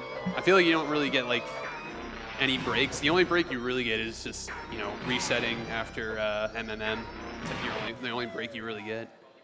Oh yeah, for sure. Mm-hmm. Man, Hornet, he had to get that $50 guarantee, man. Gotta get that steak. Love steak, I bet. Oh yeah. Quick steak dinner. Ooh.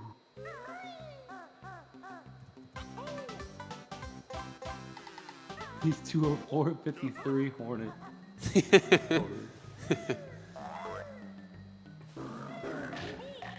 Nice damage boost there. That damage boost is so cool.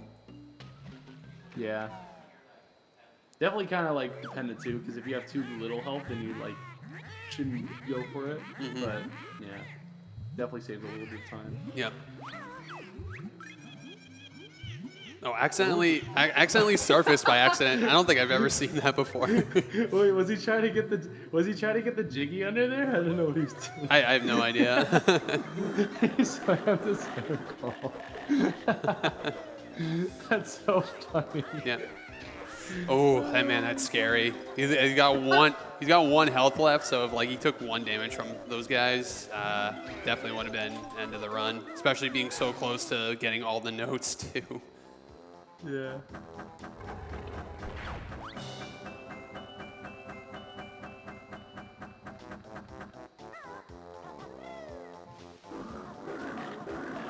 Liam has a best possible time now. I gotta check this out. Yeah, best possible time for Miam is 1:58.50. Oh my gosh! I believe. Sub 2's gonna be epic. Yeah, definitely looking sub 2 potentially. How is this a fair competition if it's a mix? Is it no FFM? No, they're all FFM. I think they're all pretty fair. Like, they're all top runners and stuff. Yeah. So like really similar times. So. Yeah, I'd say the Xbox and the N64 versions are pretty comparable. Both have their differences in their what's the word I'm looking for? They both have their they both save time in both instances, but they also don't save time in other instances too. So they're both pretty comparable. Yeah. Like both consoles have their. Oh my gosh, Thunder looked really scared for that. It's like, oh my god. Yeah, that was very scary. Yeah. And getting the golden feather too. Nice. Little nice touch. He out. Yeah, I didn't even think you could do that, Asmi. I knew you could get 1 health from the Champa, but I thought that was after you get 2 health damage. I didn't know you could still get 1 damage. Yeah, I didn't know that either. That's really definitely handy if you need like 1 health down left for that death warp.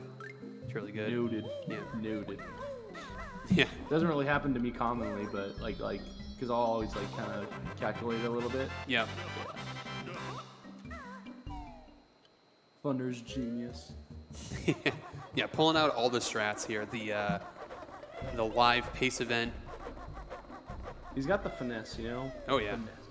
All right, leaf jump. How are we gonna see it here? Oh, not quite. No. Close. Second try. There we go. No, you're I almost said Iris. No, you're awesome. No, you're Iris.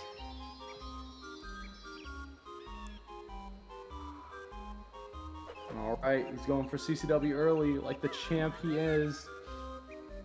Oh, he forgot to go to the cauldron. No! Oh no, he forgot to go to the cauldron again. Sorry, which cauldron? The So since they do CCW early, that means they skip the cauldron, and whatchamacallit, they skip the cauldron like in the clinker pipe, right? yeah. Because you'll save time, because when you do this with CCW early, you'll just unlock the cauldron. But since you're doing that, you want to unlock the cauldron, then do CCW early. I see. Yeah, so because usually if you do it without CCW early, you would just unlock the cauldron by Clinker's Pipe first, and then you'll just use that cauldron here to just go to the go to unlock CCW. I see. Well, Well, that saves a bit of time. yeah, there's CCW early. That trick looks insane. Holy crap. Oh yeah, it's pretty crazy. Yeah. There's 3 setups for it, which could be a little confusing to memorize. But yeah, definitely the hardest bit clip out of the 3. Harder than MMM for sure. Yeah. Yeah, that looked like a lot of setting up. That definitely looked way more intense than MMM. And for it being the last level too, or one of the last levels, definitely nerve-wracking. Yeah.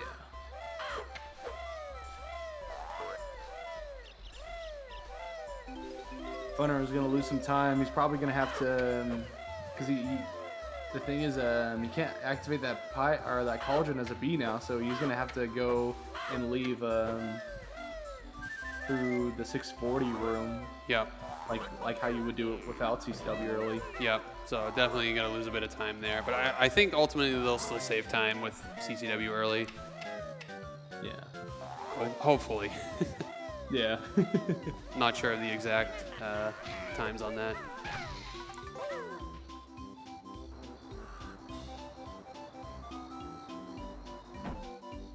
Oh wait, actually no, my bad. He's gonna have to wait. I'm not sure what he's gonna have to do. Wouldn't they just have to go without going to the cauldron? They just have to backtrack a lot. Yeah, it just sucks because you're gonna have to come back out of BGS as Banjo, and since that cauldron's not gonna be activated, he's gonna have to go all the way up without the cauldron. Yep. To Furnace Fun. Yep. That sucks. Yeah. Oh shoot, I didn't even realize. All right, well, I'm done commentating. Thank you guys for letting me commentate. Truly an honor. It was super fun. Yeah, thanks. Hope you guys have a good one. Yeah, thanks for taking the reins here, Schlongster. Appreciate it. Of course. Y'all stay cool. Later.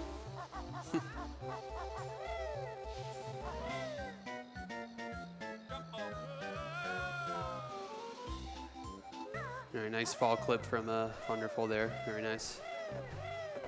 I'm back, right?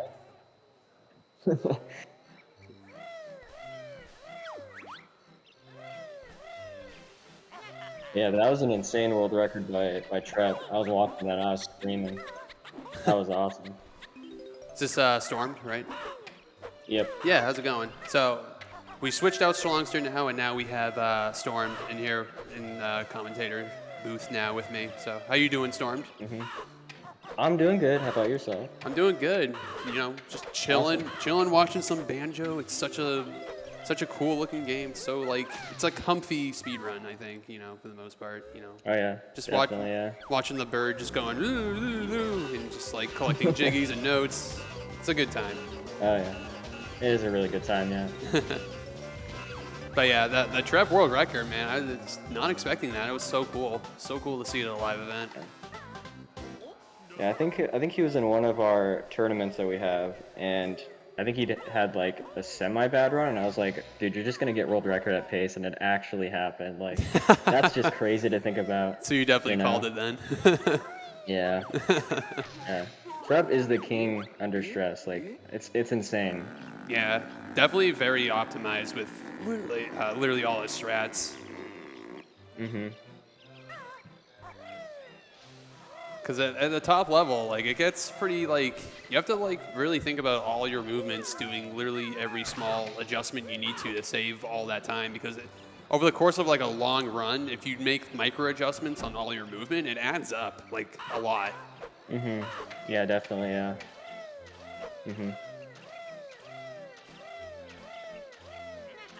Yeah, I guess we have Thunder in summer. Yeah. Yep.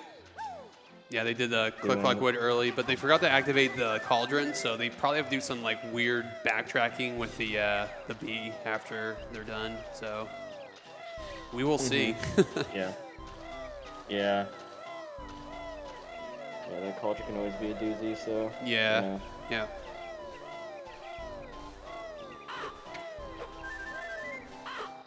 Yeah. So much stuff to Here we have- remember in this run, anyways. Like, you know, Yeah, you're bound yeah, to forget like definitely, yeah. one thing, especially if you're like thinking about what's gonna happen next, like in terms of like the level. You're like, okay, I gotta do this, I gotta do this clip next, and then it's like, oh, I forgot to activate the Cauldron. Oh no. Yeah. Yeah, that happens a lot to me too. I don't really like focus on 100% too much. I'm more of an any percent runner, so Yeah. when I switch in between the categories, I always forget something when I'm doing 100%. And I'm Yeah. like, crap. And I have to go like reset or run. Yep. Yeah, you've been making like huge advancements in the any percent category for Banjo lately. You've been making a lot of like discoveries and all that, so it's really cool to Yeah. see everything happening and unfold in the Banjo universe. Yeah, all the Pog shenanigans and stuff. Yeah. Yeah. Yeah. It's really Shout cool. out to 8-Bit Beast though. He found most of the warps and the note duplication stuff, so I see. that's really cool. Very nice. That guy was unfortunately right on top of the worm. It's so unfortunate. Oh no. Yeah. It happens. Yep. Just the RNG in this game, you know. Yep. Not as bad as Tui though. So. I've actually Yeah. never saw like a speedrun of Tui or anything, so I don't really know much about that game as a speedrun. Yeah. A lot of the puzzles and stuff are just randomized. Really? Like where the blocky kids are. Yep. What else? Like the prison code chamber combination. There's just a lot of stuff that usually like in BK would probably be always the same, but they just made it random in Tui. It's so unfortunate. It's just really bad. Yeah. Yeah. All right, leaving summer. Wonderful here. Not bad. Yep. Still in the green. Yep. Actually, yeah. Definitely in the green, but like I said, still gotta figure out what they have to do after Click Log Wood. So Yeah. Is B-Mel in any pace? Is he on potentially world record pace? I can't see that. yeah, it's hard to Just see. look, Let me zoom in Yeah. and squint with my eyes on the screen. Analyze it, yeah. Yeah. So I can't see their best possible time, but they are minus 11.2 going into Freezeezy Peak. Yeah. So definitely a good run. Yeah, definitely. I know they've been working really hard on world record grind. Yep. Yeah. We could even see a world record here. Oh, 2 world records. So, Yeah, we could see If that Xbox and N64 world record would be like yeah. the biggest Pog champion you'll ever see on a Twitch stream ever. I know this would go down as like one of the most legendary events ever. I Yeah. swear. But yeah, it could happen. I'm just waiting for it to happen. Yeah, I believe. Bemo's got it. Bemo's got it. But yeah, I guess just Thunder's going through autumn. Just more of the same that we've seen in the previous runs. Yep. Didn't quite get the quick dive there, but no worries. Yeah. It's a small That little kinda sucks. optimizations you can do. If you like go out of Talon Trot and then like slide off a ledge into the water, you'll just sink right down to the bottom, just like that, what you just saw there. So you'll it saves time having you swim down and like be afloat for a second. It's pretty fast, so it's definitely a good time save. Yeah. Yeah, you can also do it, I think, with gold feathers, but obviously you don't want to do that because you're wasting gold feathers. Yeah, exactly. So, And Talon but Trot I think doesn't take actually- anything, so I didn't know you could do it with gold Yeah, I think feathers though. It's cool. Yeah, that's actually how you do it in Tui, I'm pretty sure, because they patched the Talontrot version. Oh, So you have really? to do it with the gold feathers. Interesting. Is it the same engine in TUI, or is it like slightly different? Yeah, it's an upgraded engine, but yeah, it's kind of similar. Gotcha. Okay. Because yeah, that game's so laggy that if it had the BK engine, you'd be clipping through everywhere. Yeah. I And can that game's imagine. actually pretty solid when it comes to clips, so Oh, interesting. you know. Does it use it? TUI doesn't use the expansion pack, right? Or does it just do normal N64? No, No. no, just use its normal N64 RAM. I see. So yeah, it's pretty cool. But honestly, I think it probably should have had the expansion pack. I bet it would Yeah. have probably you know, Benefited. been a lot better. Yeah. Because yeah, I think there's like some memory leak issues with TUI, so I see. I don't know. Well, I think fun fact though, I think like the beta version of TUI ran on the expansion pack like during E3s, but they eventually got rid of it and Oh. started using the just normal one. Interesting. Yeah. So Fun fact for the fans out there. Yeah, I know they wanted to do the stop and swap thing. They had like a whole thing planned out for this game, where if you take the cartridge of Banjo and then you threw in TUI afterwards, you would get like all your save file back in TUI or something. They were gonna do something like that, but the technology wasn't really there. But the idea was really cool. Yeah, definitely. Just those hardware revisions, Yeah. you know. Dang Nintendo making their console better. Yep. So yeah, Wonderful is still on good pace, but like I said, still has to backtrack through the overworld. But me, I'm on a really good run. Best possible time, 158.59. Can definitely, Yeah, can that's definitely a really still good try and one. get sub 2. Be really cool. I know Schlongster was rooting for Miam to try and get sub 2 this event, so it'd be really cool to see. Yeah. Me getting sub 2 would be awesome to see. Like, that'd be incredible. The sub 2 club. Yeah. Yeah, everyone here should get sub 2 right now, okay? That's what's happening. Yep, all of them. Do it, including myself, including you. Just get Yeah. sub 2 right now. Yeah. Yeah, I'm just gonna. I'll be back, guys. Yeah. Yeah, I'll be back in 2 hours. Yeah. Actually, a minute 59:59. I'll be back. Yeah, I mean, everyone here has the potential to do it. Yeah. I think so. Yeah, you just have to be so like precise and exact. So it's definitely really hard.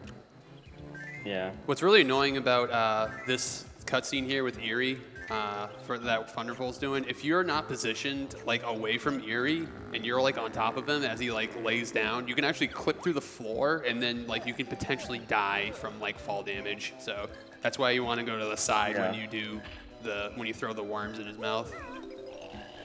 Yeah, that's such a weird clip.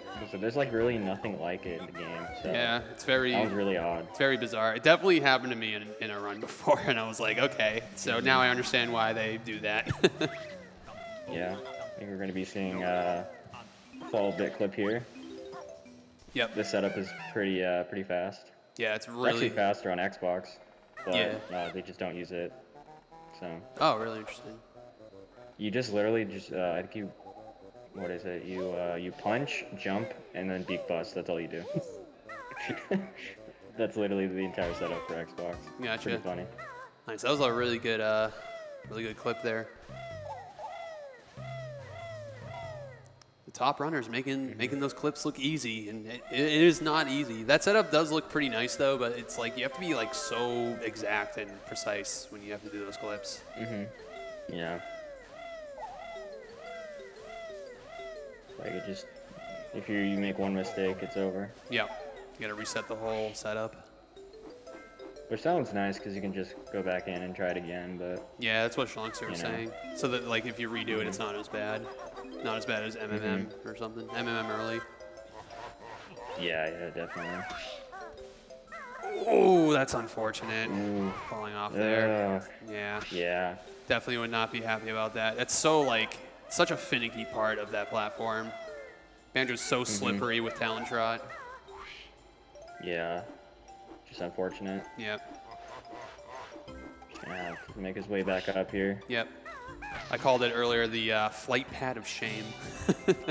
Yeah. Just gotta, make your way up and just, Yep. very slowly. Yep. All right, Miam out of. Yeah. Oh, that's unfortunate. Miam out of Rusty Bucket, but taking extra time there for the death animation. Yeah. So that'll happen if that you fall in the always water. sucks.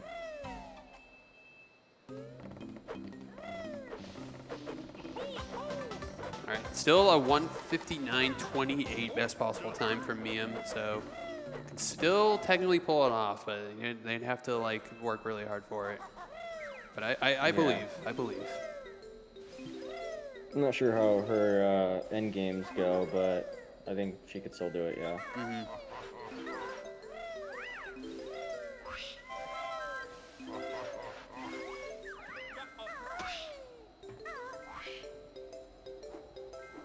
All right, just gotta grab this Jinjo up here and then go all the way up here and talk to Eerie, and then he poops out that Jiggy for you.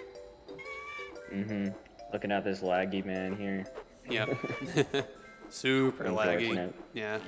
I Yeah. know you're more of an Xbox player, so I totally get it. The lag. Oh. Yeah.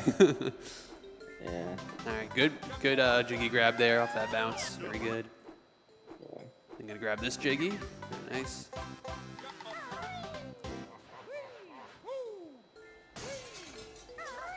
Ooh, very This nice. is always, I hate doing this. It's always so stressful. Yeah. You could get a lag frame, I think, and just miss the input. Yep, easily. I saw Duck use the invincibility to fall into that, and it looked really cool.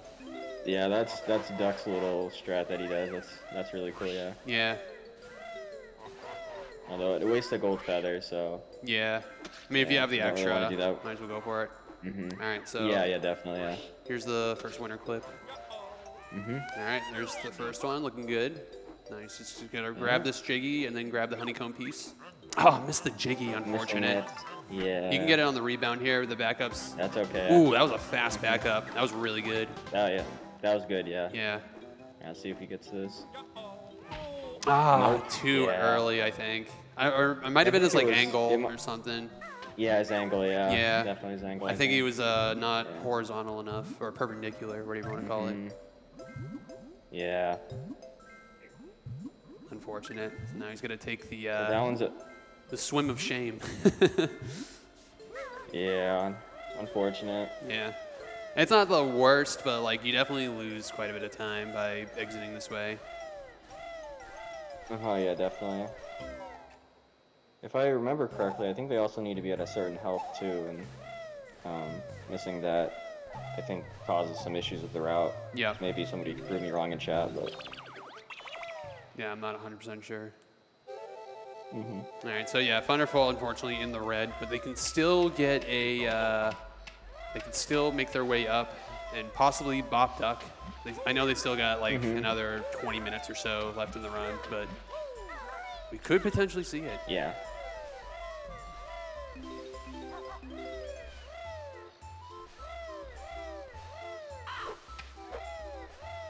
All right, and then we got Miam also in Click Clock Wood as well. Yeah, yeah. The gauntlet level Yeah. itself. So scary. It's a scary level. The music's nice and cheerful, but it's terrifying. Yeah. All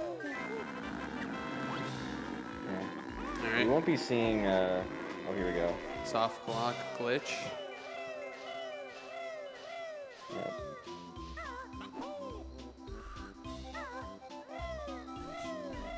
I'm like being quiet, like I feel like he can hear me. I have to be quiet so he can listen for the cues. Me too. I do that always, like even if I'm watching someone stream, I just stay quiet. Yeah, yeah, Like, You exactly. don't even see the chat move either. Yeah. You're just like, Well, luckily they got the soft block glitch. Very nice. Very, very hard. I can never see myself doing that. yeah. I don't think it's too difficult with the backups, but Yeah. it is definitely really hard. Yeah. Like you're essentially you're moving Banjo blindfolded. It's crazy. Yeah. Yeah, actually, Softbox is patched on Xbox, so we won't be seeing that from Trep at all. Yeah. patched on NTSC 1.1 I see. and the N64. So, yep. Probably not. You can't do that on PAL probably then. No, it actually is on PAL, yeah. Oh, it's You on do PAL have too. Okay, I see. Mm-hmm. Yeah, I think it goes like NTSC 1.0, PAL, NTSC 1.1, Japan, or Japanese. Is there another version I'm trying to think of? No, I think that's it. Nah, yeah. And then Xbox. Yeah, I think some people run on the PAL version of this game. It's not much of a difference if I'm remembering correctly. Like it still runs the same frame rate and everything, so it's not like it's not like one has an advantage over the other. Pretty sure. Yeah, yeah. Yeah, definitely. You can do a lot more. I think there's some PAL exclusive glitches like PAL RBA, which was the method of RBA for like a little bit that everyone did. Oh, I see. Now that made PAL like faster for all versions for a little bit. I see. And then 765 clip came out, and then boot clip came out. You know, just all these new RBA stuff. I see. Yeah. Speaking of RBA, Thunderbolt using RBA right here. Yeah. Very cool. One day I'll learn it. Yeah, this is really fun. Yeah. Even just doing RBA is pretty enjoyable. Yeah. You go so fast with the bee, and it's hilarious to just see like a big bee just go through the overworld collecting jigsaw pieces. Yeah. It just sucks that now in the Xbox route for any percent, we don't even use the B anymore, so Yeah. no RBA. Yeah.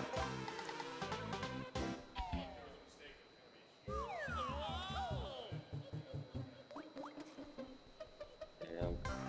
Just finishing up the yeah. RBA section here. I always love that because like the gate is just like it's wide enough that the bee can fit because of the hitbox. It's just really funny looking. Yeah, that's always really cool to see. Yeah. Yeah. And then you just gotta clip into here. It's like we're actually so lucky that we can get into BGS as the bee because there's a D transformation trigger like right near the entrance of that like lobby. Yep. And for some reason, when you enter that area with like a loading zone, like you know, Banjo walks in from a loading zone. Yep. It like cancels the detransformation, and even if you go back there, like you just won't detransform until you go into BGS and come out. Yeah, it's super convenient. So yeah, so you know, BGS's B, you know, could have never been. Yep. So me, I'm unfortunately not on sub 2 pace anymore. Definitely had some slip ups in CCW. I mean, it is a really hard level. Yeah. So. It is, yeah. 20-minute level. Yeah.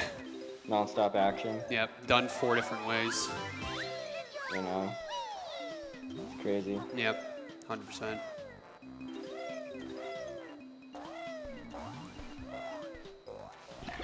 I missed the jump on that. It's annoying. It's like not like a huge time loss, but it just like I feel like you just like you lose your momentum when that happens. Yeah.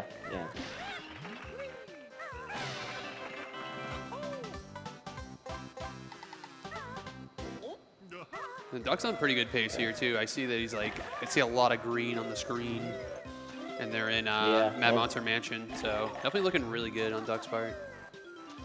Even BMO still has some greens, I think. So. Yep. Yeah. Looks like really good runs. Yeah. 51-27 Mad Monster Mansion exit, so definitely really good. Yeah. Yeah. Yeah, go ahead, yeah. All right. So we're gonna take a quick break here for the casters, and we'll get right back to the BK action. Feel free to donate if you want to, and if not, just enjoy the vibes and hang out with us. Appreciate it. All right, stay tuned.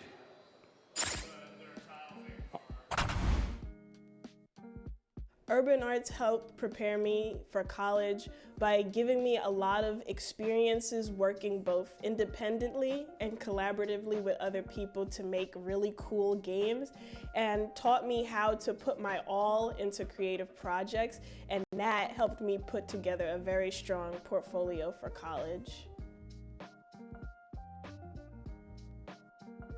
The best part about being in the urban arts community is the people that you meet. A lot of the people here have the same interests as me, so in the future, making friends here will benefit me and them and everyone around, because we all benefit from each other by gaining skills that other people had that I may need.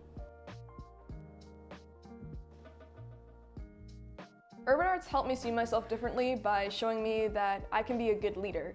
In the studio program, I was assigned the role as project manager, and fulfilling that role for the first time actually helped me realize that I have good leadership skills, and it really helped me to develop them.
All right, welcome back to PACE 2023.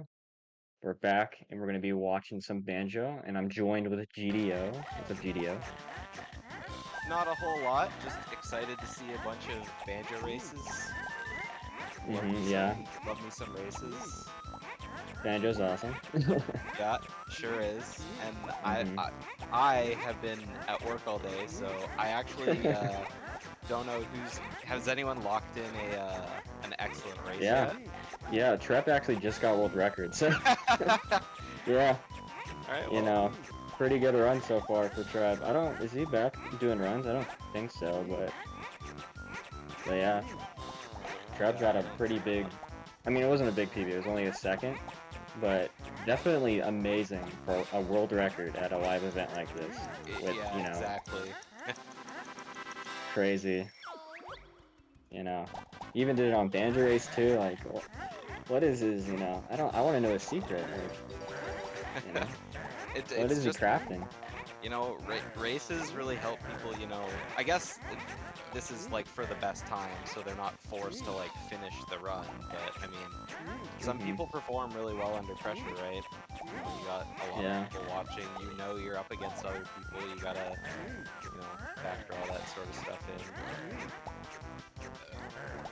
Yeah, I don't know. I think we also have for a one, donation. crack a little bit.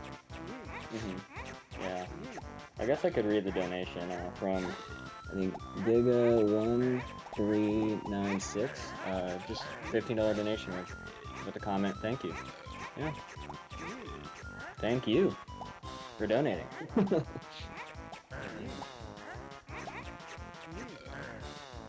Oh, I got so many streams to look at here. Yeah, definitely. This is a lot more complex than a Banjo Race match. Yeah. So what was Trep's time? Oh, I guess it shows 1:59:09. Yeah.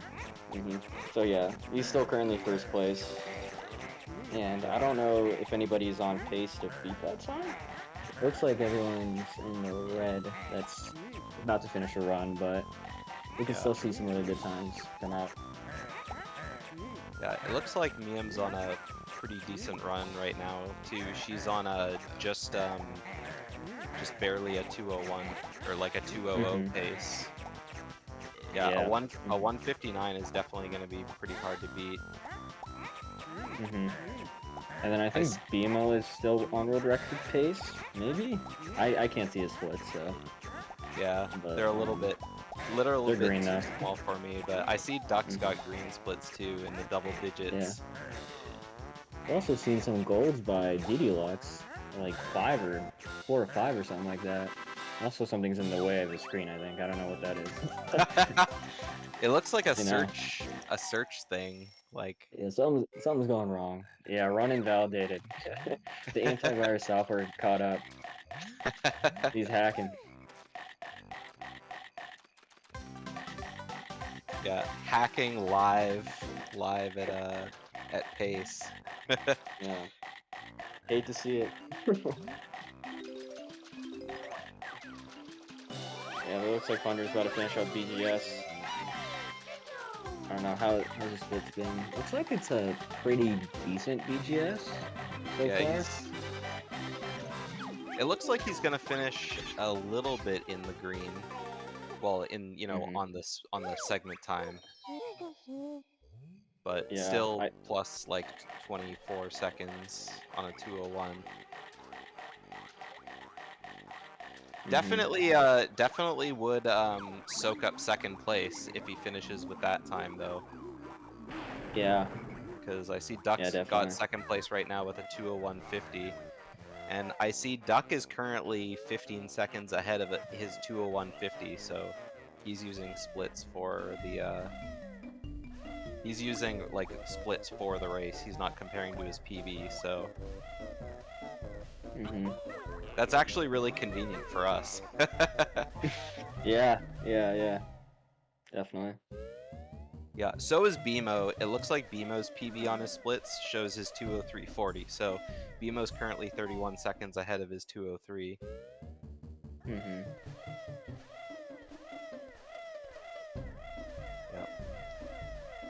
But of course, I'm not sure where any of the time saves are for them. Yeah, I think Miam just started her RBA adventure here, or I guess it's RBA because I would just say adventure twice, but I don't know. Anyways, Miam's doing the bee stuff. Bee stuff is cool. Yeah, I always love I to love see it. the RBA is always cool. We know that you love RBA. Yeah, Saw a lot of that during your rando randomizer tournament. tournament. RBA. It's a good tool in this game to get so fast. So. Yeah. The only thing that, you know, I think is really underrated watching people do BK speedruns is B movement. Yeah, because it's extremely people just be, difficult. you know, flying around, but controlling the bee is actually a lot more difficult than it looks, for sure. Yeah, very, very, very bad controls. So, but it is still pretty fast and consistent.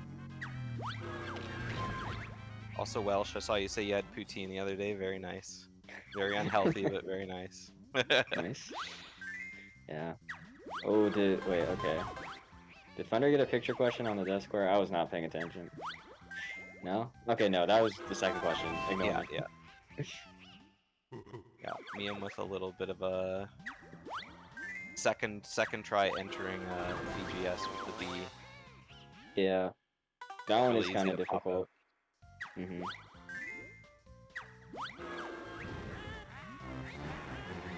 As we make her do extra homework.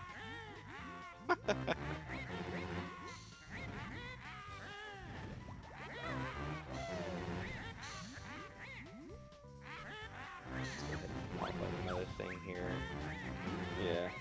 I'm just waiting for Thunder to get this Nimpulk skip. Looks like he's having a lot of trouble with it.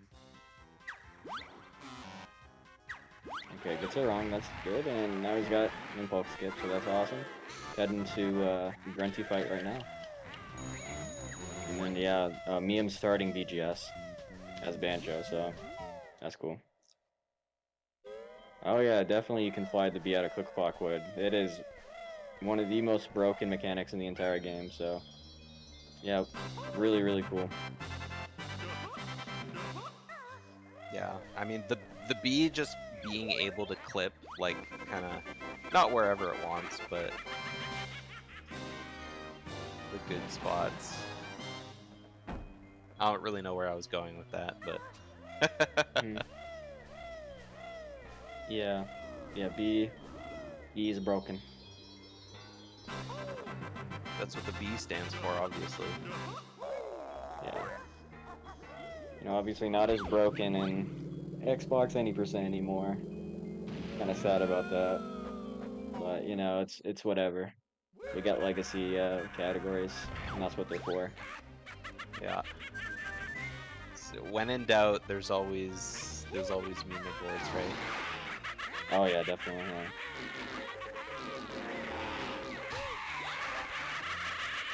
Let me put this on full screen real quick. See Thunder's Grunny fight. Yeah, I see. Ooh, oh, BMO missed the frame perfect the boombox Oh, did he? jiggy. Yeah. Yeah, that one's really difficult. Yeah, just frame perfect. Sometimes you don't get it, you know. Just gotta deal with it. Yeah, Granny's screaming that much, that's just because you're hitting her like 3 times in one, like in about like a frame or something. So she just repeats her scream like 3 times in a row. Yeah. Pretty funny little exploit. Yeah, this is gonna be pretty tight from Thunderful on getting second place at this point. I see his segment time for Grunny is a 309. No, sorry, I went a 309. So. Oh, okay. Yeah, so he'll definitely improve his third place time for sure, but. Is Miam going for the new strat? Oh. Where is she? Wait, hold on. Let's see. No, she's not. Yeah, there's a new strat found by Asmi the other day. Where you get the notes after, yeah, where you get the That's after doing Crocus for the huts. Oh, okay. Yeah. Like a quarter second faster kind of thing. I think it's actually like a second faster or something. It's something crazy like that. I don't know why, but Kind of weird. I mean, I guess if you hit the hut and then like go up the slope, you're like always moving, whereas you kind of have to like land there anyway, so you can do a quick run around. But I don't know. yeah, 1.3 seconds. Wow. It saves the Crocus cycle. Oh, okay. Yeah, that would explain that then. Yeah. Yeah, that's Slowly, cool every time level check. is just becoming a game of cycles. yeah. That's just how it is, unfortunately. Yeah, gotta save time where you gotta save time. And the Thunder's on Ginginator here. See if I don't know if you can get the sub 202, but we'll see. Gotta turn up these gamers on Ooh, Discord yeah. by like 5%. Alright, cable snakes. Ooh, just Turn us missed up. it, but yeah, GG's to Thunder. Yeah. If he would have got the Jinjo skip, Mm-hmm. yeah. But when he missed it, he knew too, because he just I saw him lean back and just kind of give that big sigh. Yeah. Oh well, still Lots got in another chat hour for starting Thunder. round. Mm-hmm. Yeah. Thanks for all the GGs for Thunder in chat. Yeah. Definitely anchors is third place though, getting the 202. Anything to shrink it Mhm. down. Yeah, definitely. All right, now DD Lux gets moved up to the big screen. Mm-hmm. Yeah, it's looking like DD got a bunch of golds. I'm not sure if that's just from like the tournament golds or his actual golds, because if he did, that's a lot of golds. Yeah, it looks like he's well, he lost time on his MMM split, but he golded, so he went from 28.5 to 29.4, and they're still golds, so I'm not Yeah. really sure what that's all about. Mm-hmm. Yeah, I don't know. It says 135. Oh, dude, he's on world record pace then. Let's go, guys. World record pace. You're seeing it here. You know, another world record in the making by DDLX at 135. Yeah, I don't know why his splits are like that. I don't know, I don't know. Maybe he deleted his golds or something. Or maybe that error that we saw in the middle of his screen was like his splits, like deleting themselves mid-run. Yeah, he was hacking his splits. That's what's going on. Like, I don't know. Yeah. Yeah. DDLX hacker, man, over here. But yeah, or maybe just knows something that we don't know. You know, he's just gonna pull out the wrong warp out of nowhere. You never know. You never know. With these older games. Yeah. Makes it out of summer house with the jiggy, you know, I fought back the urge for the good old, you know, cruising through summer. Cruising through summer. Yeah. There's a time and place for jinxing all the runs. I did that pretty bad the other day, anyway. Yeah.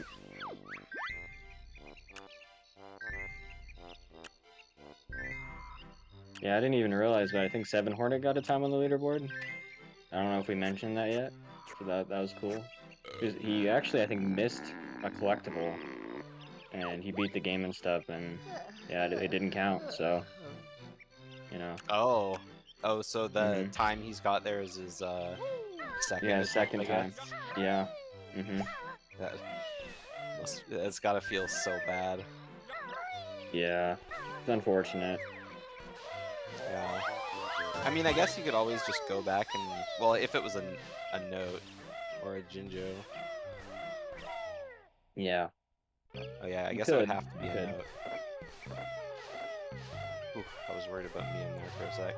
Every time people do that last section of the the swamp maze when they slow down in the swamp with only 1 HP. I was. Oh, Miam got washied. Ooh, yeah. Oh no, she got And a T-Rex. T-Rex? Yeah, Oh, Miam got wow. a T-Rex in the tournament. I think we've seen 2 washies and now a T-Rex. So interesting. Yeah. Yeah. Yeah, I saw the sign didn't disappear, so I was like, whoa, but nope. Yeah, T-Rex. Yeah, like Asmi said, 1% chance. Very, very rare to So see T-Rexes. 1 in 100 runs, I think. Or no, because there's multiple transformations. Never mind. I didn't take statistics yet. My bad. 3 washies so far. Yeah, when there's so many runs going on, washies are like bound to happen. But yeah, I Yeah. would have expected to see like 0 T-Rex today. Mhm. You've never gotten Yeah, just T-Rex ever? Yeah, I never have either. I don't I think. think I've gotten it a couple times. But it's a pretty cool little Easter egg, but unfortunately loses the time in the speedrun, so, you know.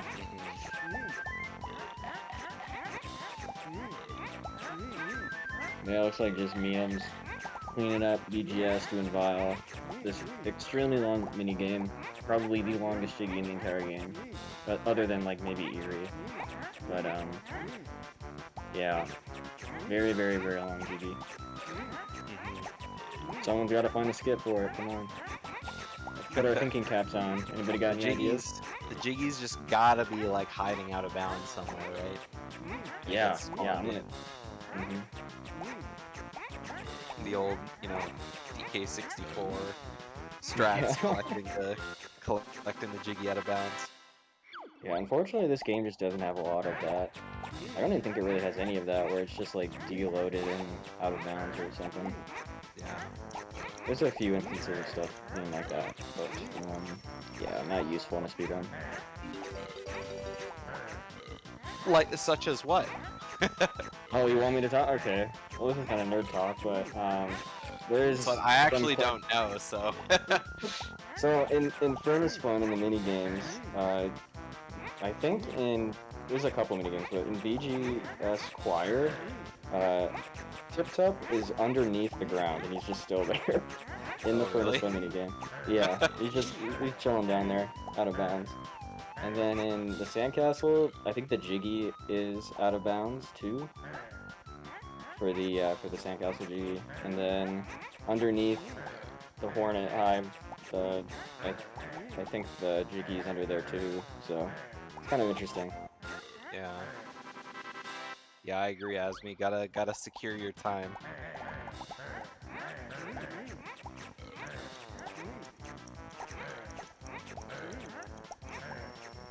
I didn't see the beginning of Deluxe's cycle here. Or a 7 Hornet, I mean. Yeah. You did it? Looks like he made his cycle, yeah. Yeah. Right, Duck's almost done RBB, so we can check on his pace in a sec. Yeah. His pace?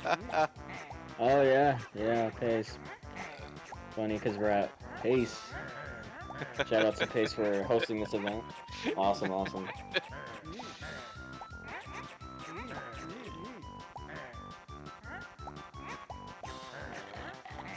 Yeah. We haven't really seen a lot of big Banjo-Kazooie events lately, except for like that tournament. That tournament on Banjo Race is pretty big. Yeah. So that's pretty awesome. Shout out to Pixel Weezy for organizing that one. Yeah, it's always nice to see any of the Banjo games kind of get a spotlight in bigger events rather than just, you know, community tournaments, stuff like that. Yeah, definitely. Yep, Miam just finished Vile. Heading over to the remainder of notes in the last Jiggy. Yeah, looks like Miam's gonna be bleeding a little bit of time at the end of her BGS. Oh yeah. But still on pace to snag second place. Yeah. Well, actually, RBB is one of the more popular stages, I would say. and for speedrunning. A lot of people like it. So, but casually, RBB is just a nightmare. Yeah. Definitely don't do RBB. Just skip it somehow. I don't know how. Just skip it. I wouldn't mind skipping just the engine room. Yeah, that's kind of what I say too. Is like I don't think people hate RBB. I think they just hate engine room. Yeah. Because like RBB is such a good level otherwise. I just like not only the aesthetic of the level, but then you know the run kind of like goes on the ship and then off the ship and then back on the ship and then around and up top, and it's like it zigzags all around. Like it's not really, you know, I don't know. It's just kind of cool that you kind of circle around the length of the ship while jumping like on and off kind of thing.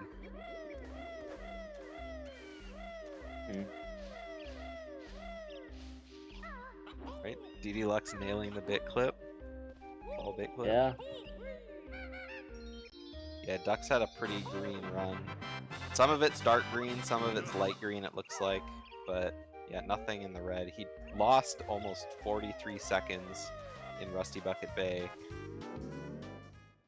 So probably not happy about that, but he's still on a pretty decent pace. Mm-hmm. But we'll see if he's still on pace for second place after Miam's done with her run. You know, God forbid anything happens in Furnace Fun and Grunny. We're still not at the end of the RNG.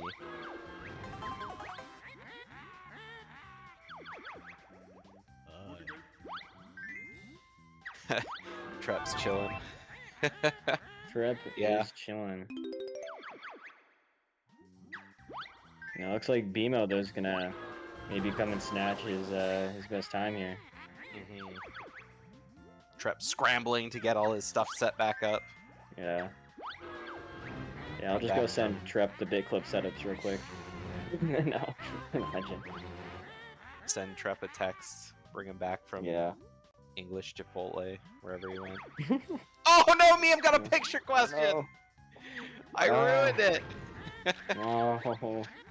Okay, at least he's got the Joker cards though. That's good. Yeah. Hey, it wasn't my fault, okay? I promise. I did say it wasn't over. I did say it wasn't over. Mm-hmm. Miam did get bodied by picture questions the other day in the race against Hag too, though. Mm-hmm. Yeah, so we'll find an RNG list. Oh yeah. Hey, Briggs. Oh, she got a picture question earlier today too? Oh, yikes. Really? No way. Oh my gosh. I'm having a little bit of trouble with this new call. Yeah, when somebody making the RNG list ROM hacks. That would be sick. Okay. Okay, we got it. Ready to go to Grunny now.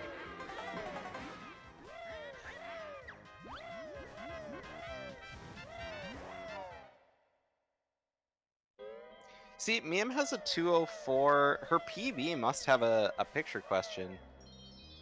I think Oh so, no, yeah. that's right. She splits on Dingpot. She doesn't split on exiting Furnace Fun. I forgot. Right. Yeah, that's what any percent does. So yeah. Yeah. I was like, wait, why isn't Miam going? Ooh, DD Lux almost landed. Ooh. Yeah, we've had like a couple fails here for these clips, so.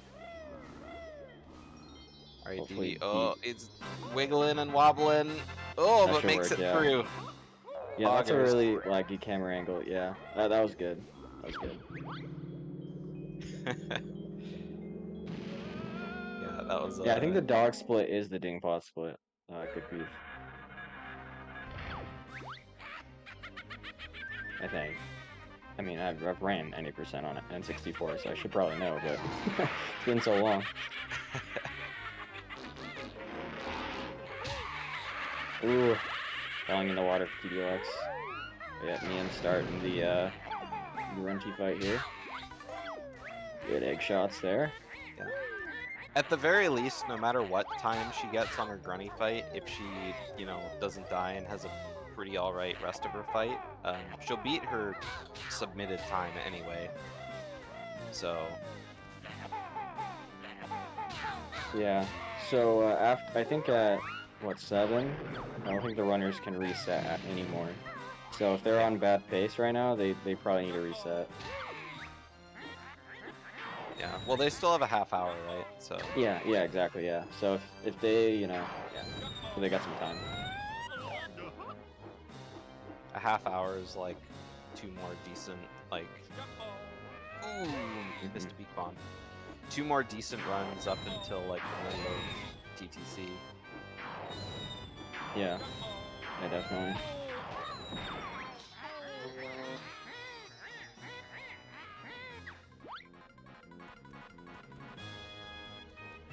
I think I keep Didi's got to forgetting turn I- into the B. Because of the quality, I've been watching like the stream instead of like the Discord stream, so Me I've been too. reacting Me a little too. bit late to everything. I gotta Yeah. remember where I'm supposed to be looking here. It's just so convenient because like chat is just right there, so like. Well, I have just it looking at popped the out, stream. but I have it Oh, you do? Okay. full screen so I can see the splits better. Oh, okay, yeah.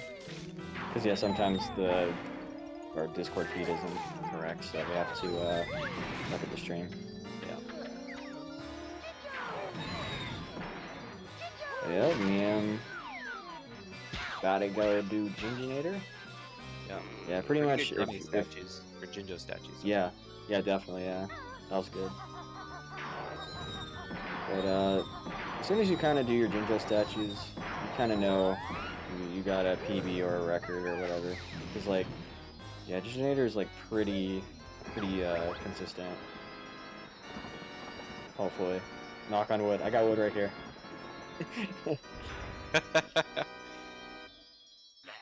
Yeah, DD I Lux got the still has wood all. ready. DD Lux has a long way to go, but it looks like he's currently on pace to squash his first submitted run as well.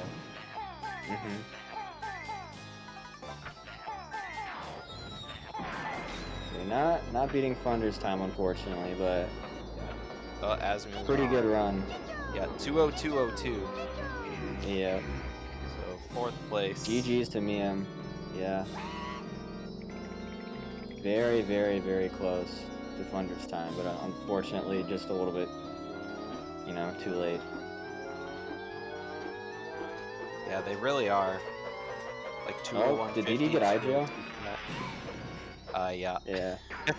Yeah, it's a little funny glitch you can do. You can click to the eye, get stuck in there, but you can get out there easily on like all versions. It's not a lag clip or anything. Yeah. That switch. The banjo screaming thing. Oh, that was great. Hopefully the stream heard that. That was awesome. But yeah, that's too bad Miam got the screen question. Otherwise, she would have cemented a pretty hot 2nd place. Yeah. That's just how it is, the RNG here. Yeah. Oh, it looks like Trep's Game's back in brutal. action. Yeah. So what is BMO on right now? Looks like Yeah, he's BMO's on currently 3 almost minutes? minus 3 minutes. Yeah, minus 255. Okay, that's cool. Yeah. We gotta get back-to-back world records here. N64 and Xbox right now. This is happening, okay guys? This is happening. We gotta manifest this right now. This is happening. No, back to back to back. Yeah. Someone's gotta get out their Nintendo Switch and get a world record on there too. Let's go.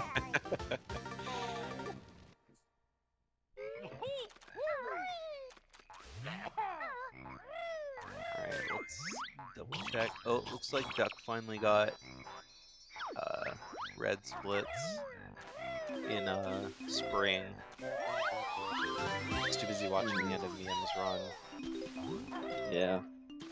But maybe he'll have time to save in Furnace Fun or Grunny. Or, of course, he still has a lot of Click Clock Wood to go. What's BMO's best possible? I don't know. We can't see that information. I can even go to a stream, but I Yeah, don't want to spoil anything. Yeah, BMO's splits are for this event, so they probably wouldn't be accurate anyway to like his actual best possible time.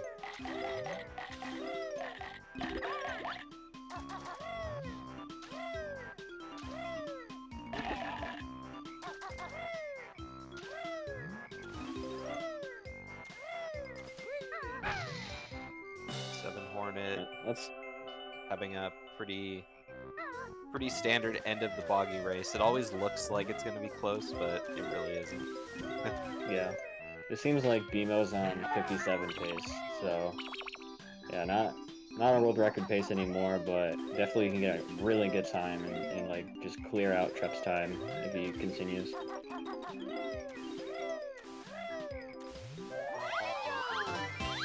I imagine he has a ton of time to save in the later bit then. Mm-hmm. Yeah. Yeah, 157.10, yeah. Not bad. Not bad. That's 2 minutes over Trep's world record, basically, so... yeah, a lot of potential there. Yeah. But BMO's got that late game curse too, so hopefully he can climb over top and surpass the odds. Yeah. Oh! Yeah. Oh! No idea how BMO dodged that snowball before the witch Yeah. switch. Ninja moves there, yeah.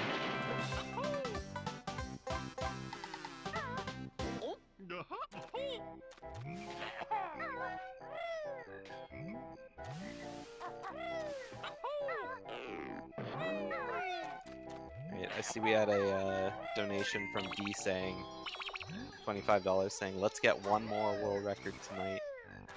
Let's do it. We're manifesting it right now. Let's do it. Yeah. We're doing it. We all believe. Manifest it.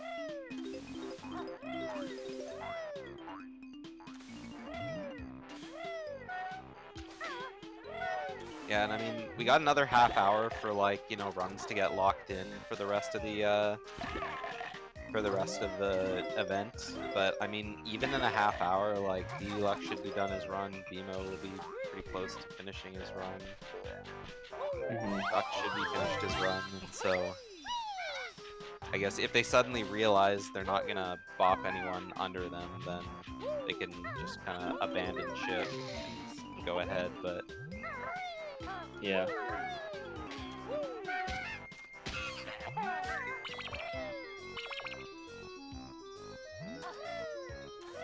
Oh! BMO missing the window. As I was saying earlier, if you hit it the wrong way, you can just hate to see it. yeah. I thought for a sec he was gonna try beat bombing into the window. You could, but you probably shouldn't do it. Actually, I think if you like beak bomb the wrong way, you could clip through it and you could con it. So definitely don't do that. Oh yeah. It's very risky.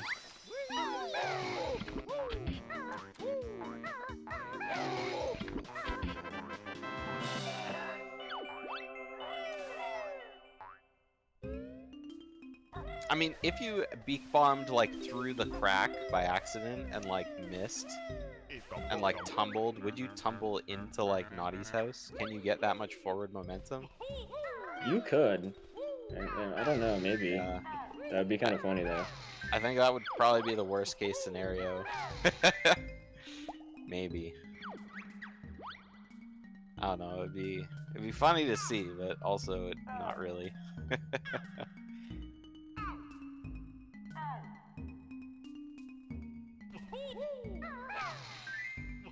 Yeah, clutch time is hard mode.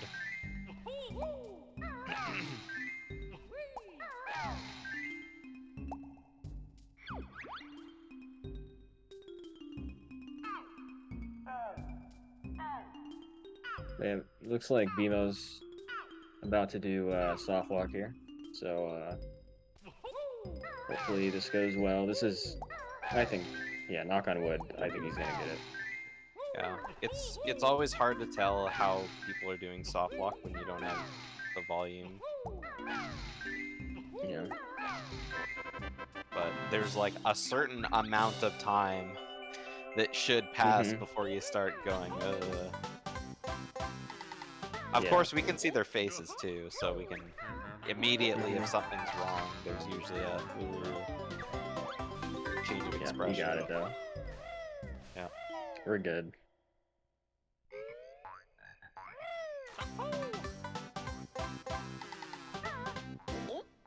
Yeah. DD Lux is out of Tep Tep Choir. I don't know what pace he's on. I think it's okay. Well, it says 135. Obviously, that's not right, but he's on some pace. I don't know. Yeah. I mean, he's gonna beat the game, hopefully. Yeah. Looking at his splits rather than like a pace, it's like plus a minute 30 on a 201.19. So he's like on a just under 203. Yeah. Like a really high 202 pace. Which, I mean, it's not, you know, it'll get him 5th place, but it's for sure better than what he's got now. So. Yeah.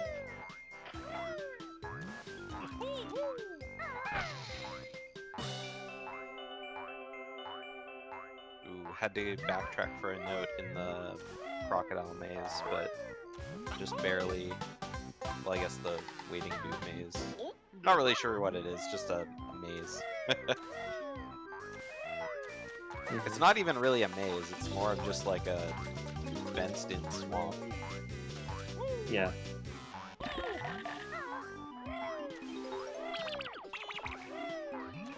Yep. Mimo on his RBA adventure. Oh, I keep saying that. It's not right. It's not the correct. Yeah. Whatever. He's doing RBA. He's doing the cool stuff, you know.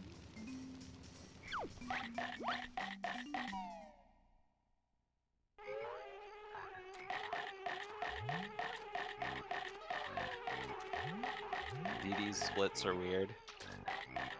Well, I guess if you've ever tuned into a DD Lux stream. Yeah, this is honestly not even out of the ordinary, so. Oh, like, BMO got eye jail. No, that's not good. It's not good at all. There we go, made it out. Okay, got it. Oh, he landed on the hat too. Ooh, okay. That might actually be faster. I don't know, because you have to walk all the way out. But then again, I don't know how long it takes to kind of aim yourself downwards. Yeah, that's a good probably like 15 seconds? Plus eye jail. Yeah, yeah. Oh, is that what you said, RBA adventure? Yeah. I said RB adventure, yeah. I mean, there is like an acronym for RBA, so, you know. Might as well have the opposite of that. I mean, it's like when, you know, people say ATM machine, right? Yeah. SIN number.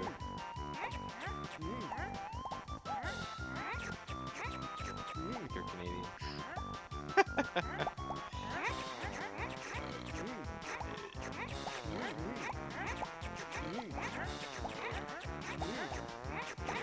Unfortunately, we didn't get to hear the Vile song.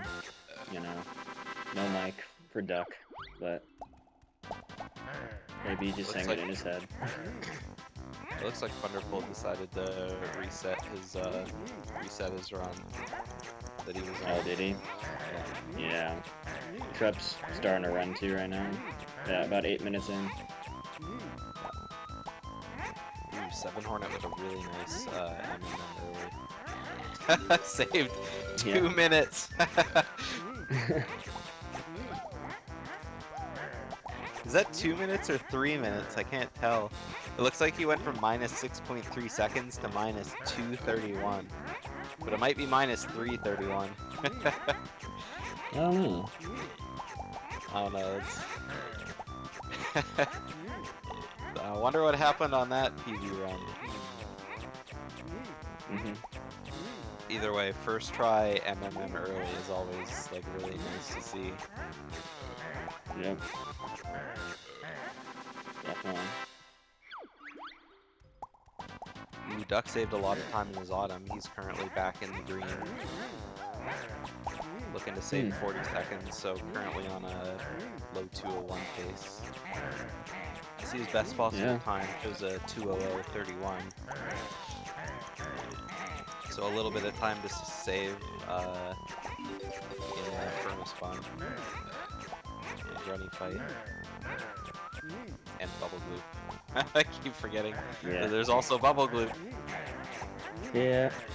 Yeah. That's how it is. Ooh, Duck missed that token, but he didn't go back for it, so he must have enough. Just waiting for the day when MMM is last. I feel like that would make sense if like Water Switch Skip came out or something. Quick, You drop never Water know. Switch Skip. Yeah, it's funny. It's like we have 3 methods to do it on Xbox, but none on N64. It's just so weird. Yeah. Such a weird thing. Ooh, 7 Hornet missed the Napper Skip.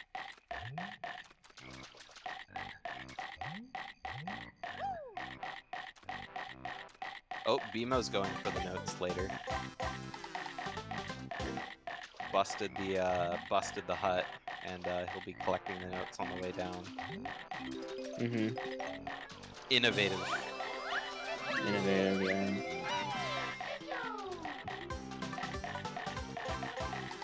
DD Lux wrapping up Bubble Blue. He's going to be saving some time too.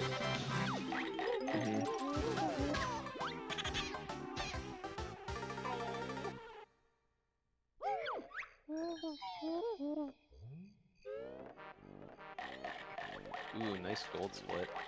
Although, you never really know if they're gold splits, right? Yeah, yeah. I mean, you never know.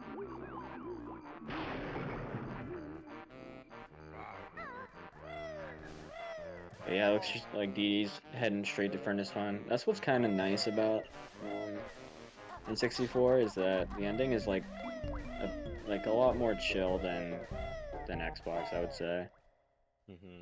But then once you get to Furnace Fun, you know, stuff starts happening. So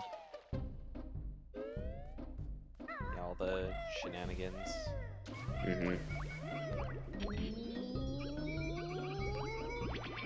Ooh, yeah, BMO missed a cycle there for the Croctus. Unfortunate.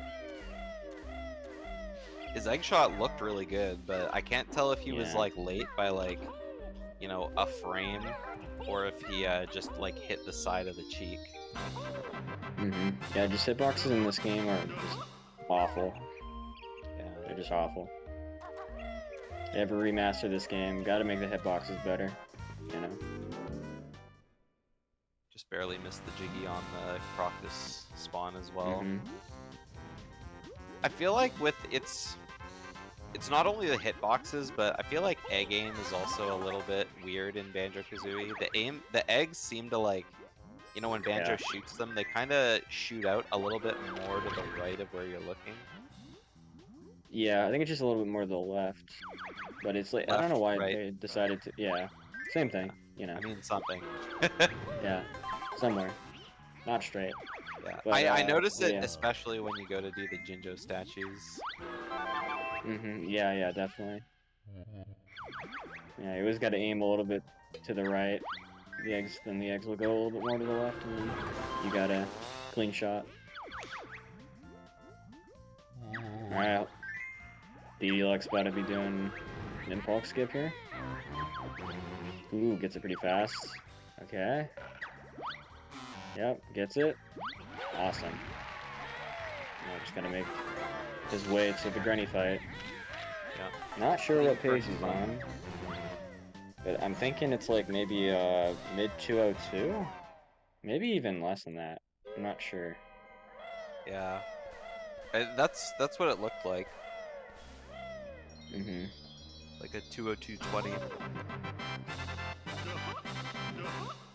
Trep keeps resetting his game the wrong way. I found a faster method to do it a couple days ago, and I forgot to tell him. So Yeah, he it looks like hasn't been doing it. it looks like all of DD Lux's splits have been messed up from the Furnace Fun and Grunny splits because his best possible time just ticked up to 159 and counting. It's like his Grunny fight is Yeah. like slowly counting up.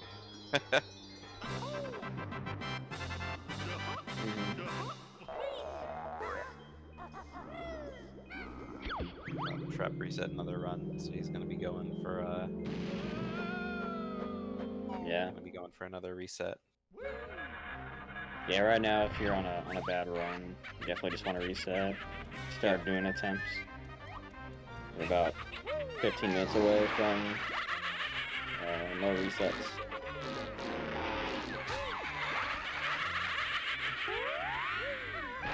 Oh, emo. Had to kill 0 the, lives too. Dragonfly. He's supposed to have 0 lives here on N64? I don't think No, you but are. he's gonna be getting an extra life when he gets all 100 notes. Okay, yeah. Yeah, just no accidental bit clips, okay? We should be fine. That would be a cosmic fluke if that happened. That would be.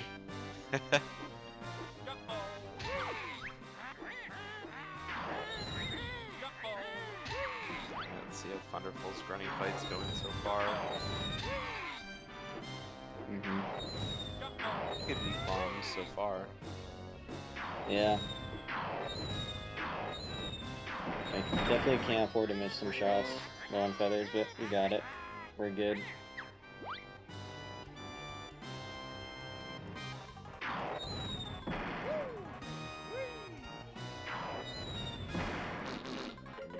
He's pretty far away for that.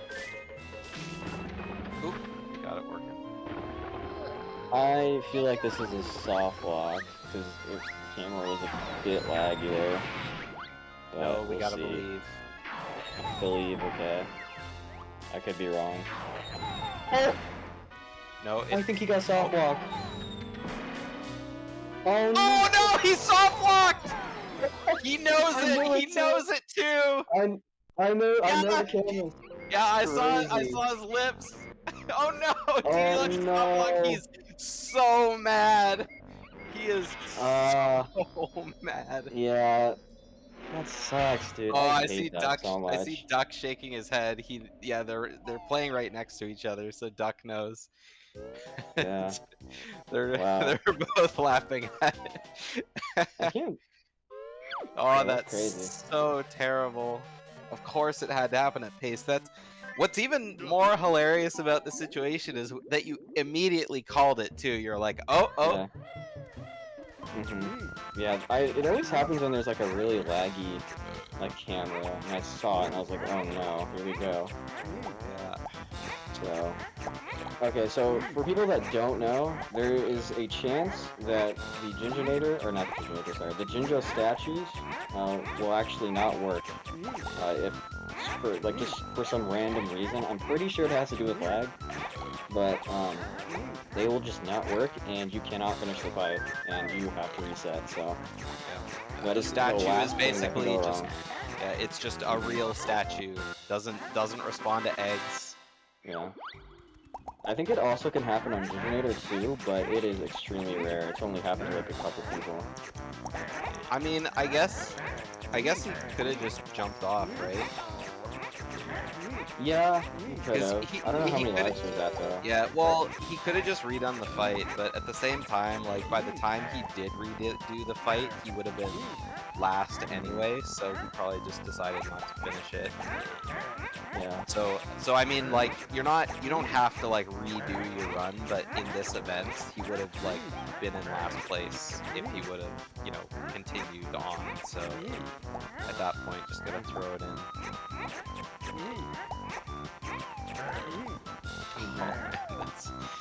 That's so terrible. I feel so bad for him. Yeah. That's just, what happens, unfortunately. We just gotta find a way to prevent it.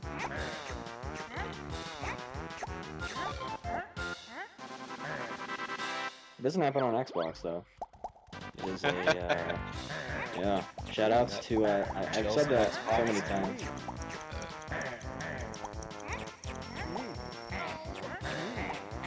We got a ping. Hold on.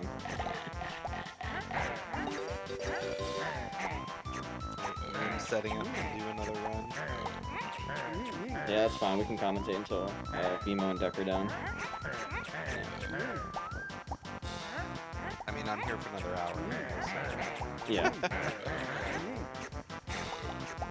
Of course that it had to have a leading too. It's like Yeah, no someone problem. who had to have been at the event, right? Yeah. We've got washing machines, T-Rex, soft lock. We got everything here. Anything that could go wrong happened this event. So, just unfortunate. I guess it shows off the downsides of the runs, you know. But I mean, every speed game has some level of terrible RNG-ness. Yeah.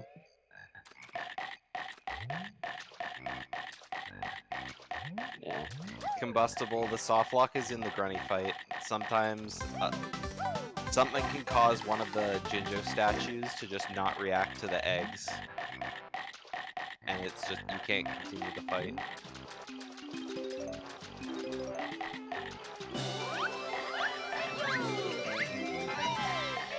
Ooh, I thought Duck was gonna get sniped by the dragonfly there.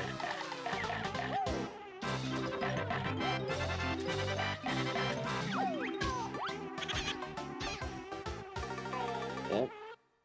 Alright, Bimo walking out of Bubble Gloop Swamp. Sitting at a pretty comfortable time ahead. Minus Yeah. 218.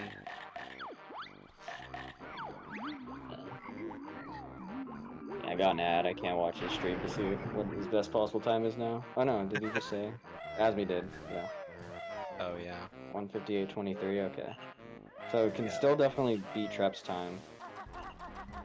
Oh yeah, I see his segment time for Furnace Fun is like pretty long, so I guess got a screen question. Yeah.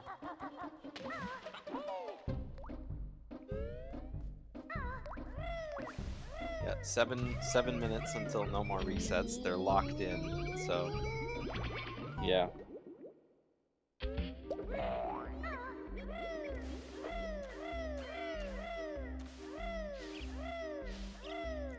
yeah, 7 minutes isn't gonna be enough time for Duck to finish his run, though. I don't think.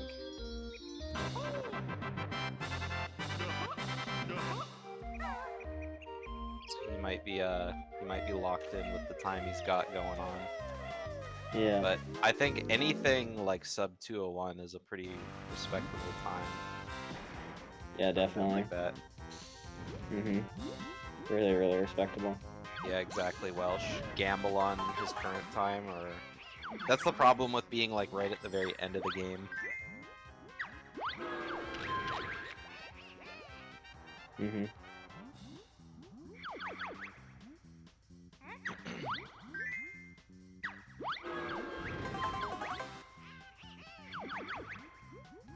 Alright, 7 Hornets got a pretty decent lead on his time too. I mean, he still has a long way to go, obviously. But, you know, and he's in Gobies.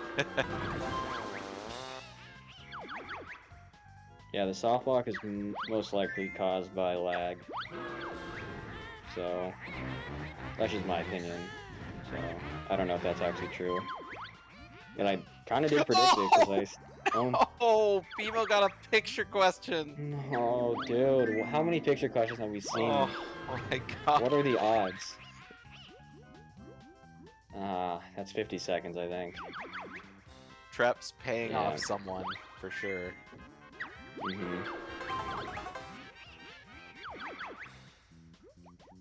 Yeah, someone insert the hag picture question meme.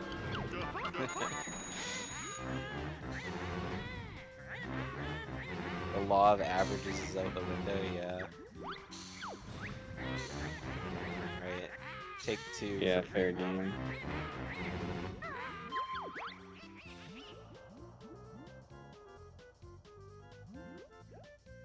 Oh my god, BMO got a second picture question. No. Oh my god. Oh! That's it, I think. Is That's- that it? Yeah, Can't be that's tripped pain. anymore. Dude. Yeah, it looks like he's going to the third death square. Yeah, it just sucks to see, like, all that skill down Surely this there lane. can't be 3 in a row, right? Surely. Surely.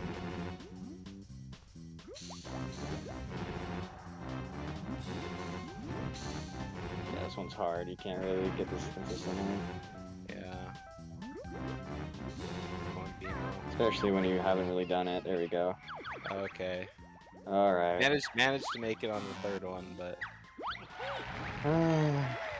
you know what's really funny is that he's still saving a ton of time. Did he get first try which question? Or any question? Because he only took 1 health damage, right? So could have been way worse. Yeah, I didn't see. Yeah. Well, obviously this is really, really bad. This is not great at Yeah. all. Yeah, still minus 230, so Mhm.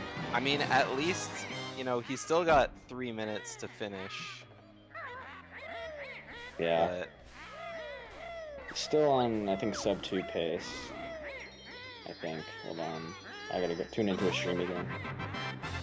Oh, I don't think he's sub 2 pace anymore. yeah, Oh, that's sad to it'll be see. like a low 200 probably. Yeah, it's like a Maybe that's a- 2006. Oh, Is he it- chose to reset. Yeah, that makes sense. That makes Yeah, sense. it does make sense because he's going for it, and I mean the time is ticking, right? So Mhm. yeah, he decided to just throw in the towel and try again because he probably can see that Duck's on the pace that he is, right? So I mean, Yeah. if Duck keeps it up and doesn't have any furnace fun, right, then Yeah, Bimo Vimo still has a probably chance though. beat it. Still has a chance. Yeah, so BMO's run is probably going to be locked in to whatever he ends up getting. Mhm. Well, looks like 7 Hornets got a good run going. Or yeah, like 203 pace right now. Or no, it's 200, I think. Yeah. Yeah, best possible Yes. time 200.09 currently splits. So yeah, definitely can get a really big PB still. Still a long way to go though. From Yeah. Gobies. It's like, you know, I'd like to say, you know, the run's not over until, you know, you're out of click clock, but I mean, it's really until you're out of furnace fun, it seems.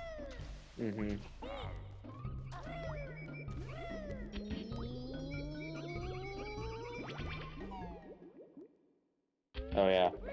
Yeah, we have a cutoff in 1 minute, so the runners can't reset anymore after 7 p.m. Eastern Standard Time. So Yeah. yeah.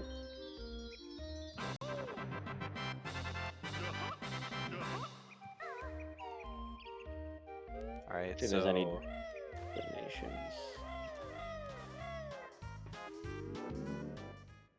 Yeah, so I don't think Duck has a whole lot of time to save on his furnace fun here. So he'll probably have to get a pretty fast furnace fun to get out of here still in the green.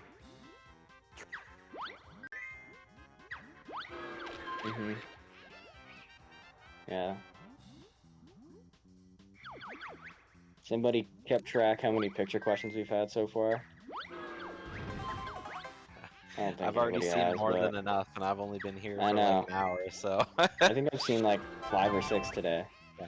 Insane. Since I've been sitting at the chair commentating this race, or these races, I've seen a T-Rex, I've seen a handful of picture questions, I've seen softlock. You know, I think it's me. I really think it's me. You think so? Yeah.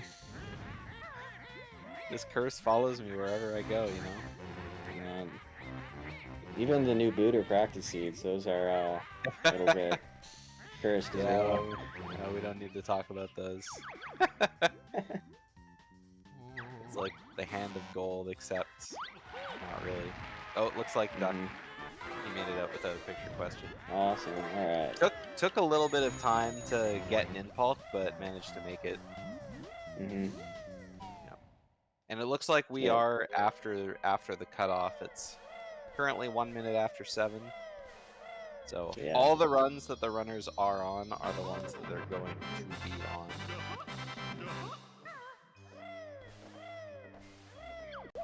Yeah.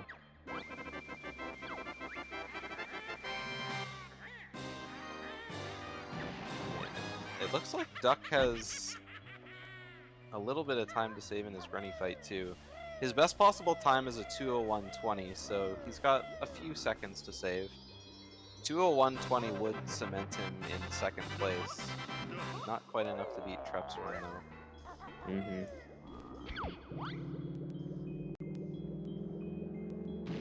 And I guess Duck's just kind of, you know, I saw he got the 1 minute warning, so he probably thinks his run's good enough for a second place. So kind of cross the old fingers and hope that no one bops him.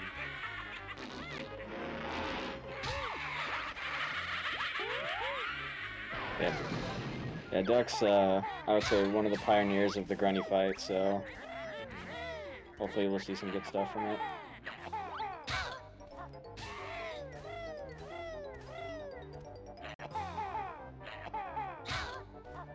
I think one of my favorite parts of the grunny fight is like right at the very beginning when you shoot the 3 eggs and she's like kind of settling into place, and all 3 of them kind of hit her at the same time. I mean, it's kind of like what you do in the first phase when you poop all the eggs onto the like turret tooth. Yeah.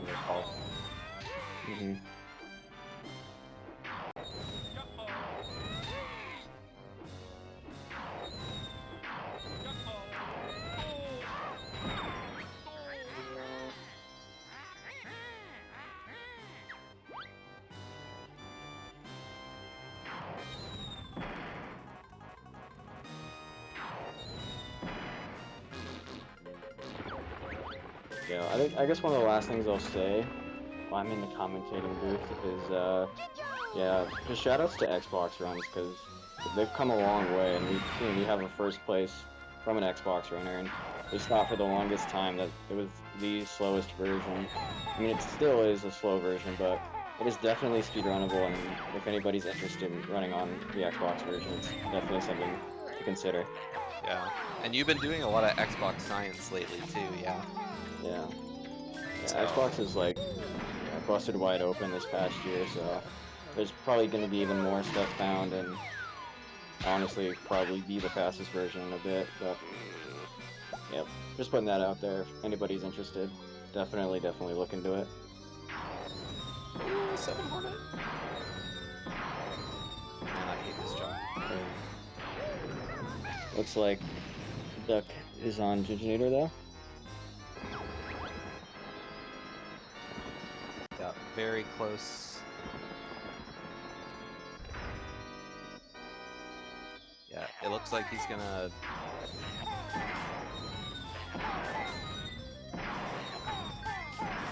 You know, I honestly just, my mind went blank. He's gonna finish right around a 2:01:30. Yeah. That's what I was gonna say.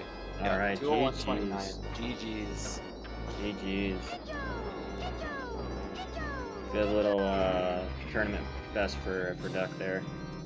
By a couple seconds. So yeah, now I don't. Yeah, Duck can't do any more runs, I think, right? So Yeah, that'll be Duck's final time of the tournament. Yeah, he's locked in for sure. Yeah. And we still got a couple runners going too. Yep, that's good. So. Yep. Guess I could do an outro, but yeah, we're gonna be going to break now. So we'll be back, I believe, with Who's gonna be our next commentators? Beeve? I think it's is he coming back? Beeve, yeah. He's gonna Yeah, be Beeve, commentating okay. with me, so Yeah. tune Yeah, in. GG's to Duck and GG's to Vimo, and yeah, thanks for having me, and I'll see y'all on the flip side. Yeah, see you later, see you Sorry. later, Stormed. Yeah, Later, Stormed, yeah. Stormed, someone stormed, right? Yeah.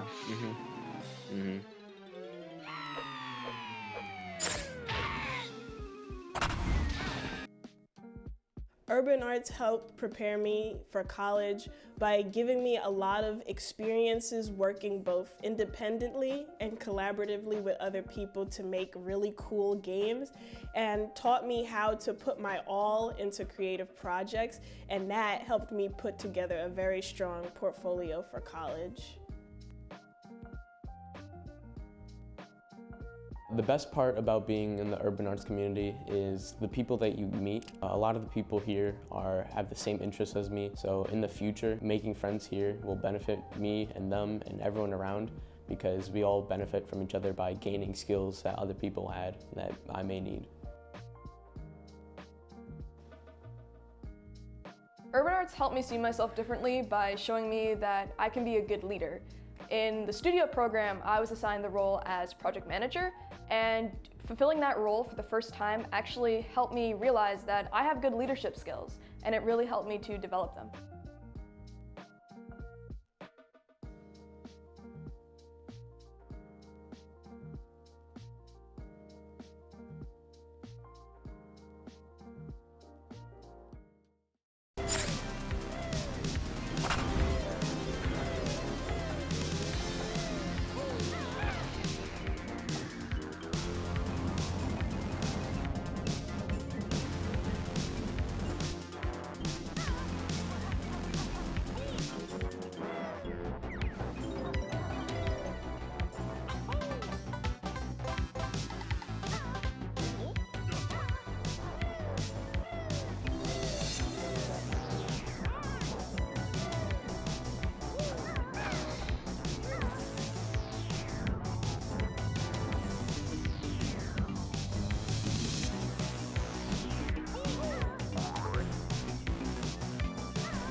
All right, welcome back, everybody, to the Banjo-Kazooie 100% LTA here at PACE 2023 Fall.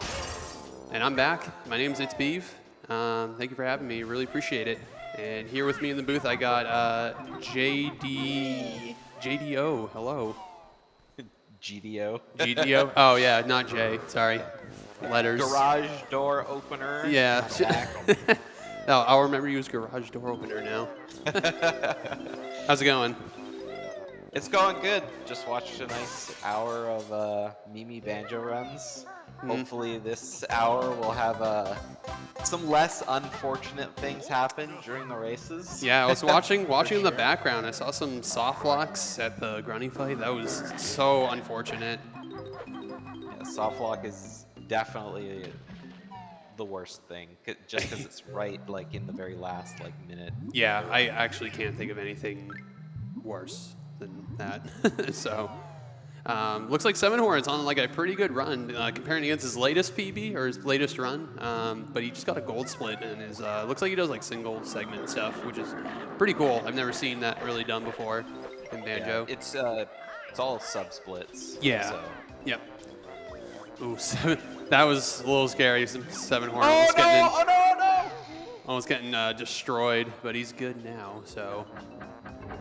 I mean, despite being cornered in the room, 1 health left, super crazy situation, is how calm he looked just watching it happen.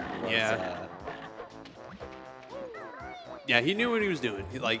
He's cool, calm, collected. He's like, okay, I know what to do. Like, I gotta avoid these guys trap me in the corner. Those guys can be super annoying in Rusty Bucket. There's another room in this game that they can trap you into a corner, and I think you literally can't move, and you literally die because of it. I think it's pretty terrifying. Yeah. In most cases, you would have a little bit of invincibility to do like a peck or something, but just that room, it's really scary when they trap you there just because you can't see anything. Yeah. The camera gets stuck around the corner. Yeah, exactly. I don't know if you guys read the donations from last time, but we had two donos come in through the past hour or so after Pixel. Yep, we read those. You read those? Okay, I just want to make sure. Yep, we read those ones. Awesome. So we are, of course, after the cutoff, so all the runs that you see on screen now are going to be the only attempts that the runners can finish. So everyone is locked into their last run, and any mistakes that they make, they're just going to have to live with and hope they can make it up somewhere along the line. Either live with it or just end your run. That's basically it, depending on how big the error is. But I think Duck is done for the rest of the night. He finished off strong, solidifying his second place with a 2:01.50. Very nice. That actually hasn't been updated. Oh, it hasn't. Okay. Yeah, his time he finished with was like a 2:01.29. So I see. Never got updated on the scoreboard yet. Gotcha. Okay, 2:01.29. Got it. So 2:01.29. The time to beat, of course, is Trep's Xbox world record of 1:59.09. Love how you have to say that it's world record, because it is, but just it's great. It's the problem with split leaderboards, you know. Yeah. All right, nice either first way, try a leaf jump world there. record is a world record, so. Exactly, yeah.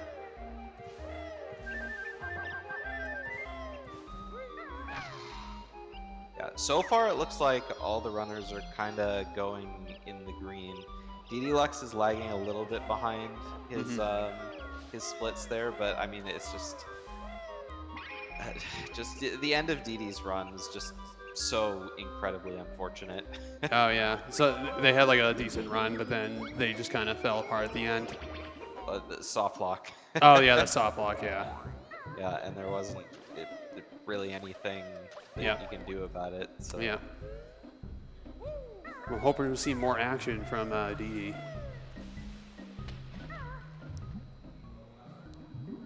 Yeah, the more popping off, the better. Yep.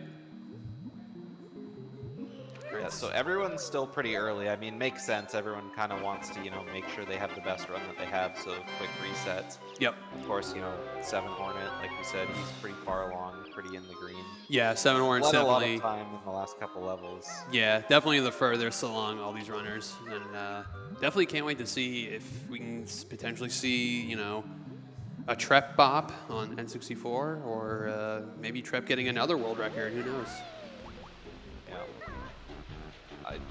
Yeah. Trep's time that he got is a PB for almost all the runners on screen as well. So Yeah. that would be a lot more to celebrate. Oh yeah, definitely. Not only first place, but a pretty good PB as well. So. Yeah. Nice little gold split from Seven Hornet, doing sub splits again.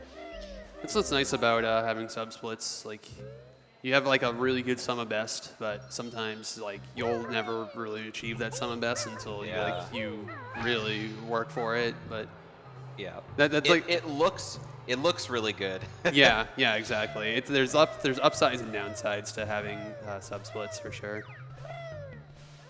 I personally like having more splits because I like seeing,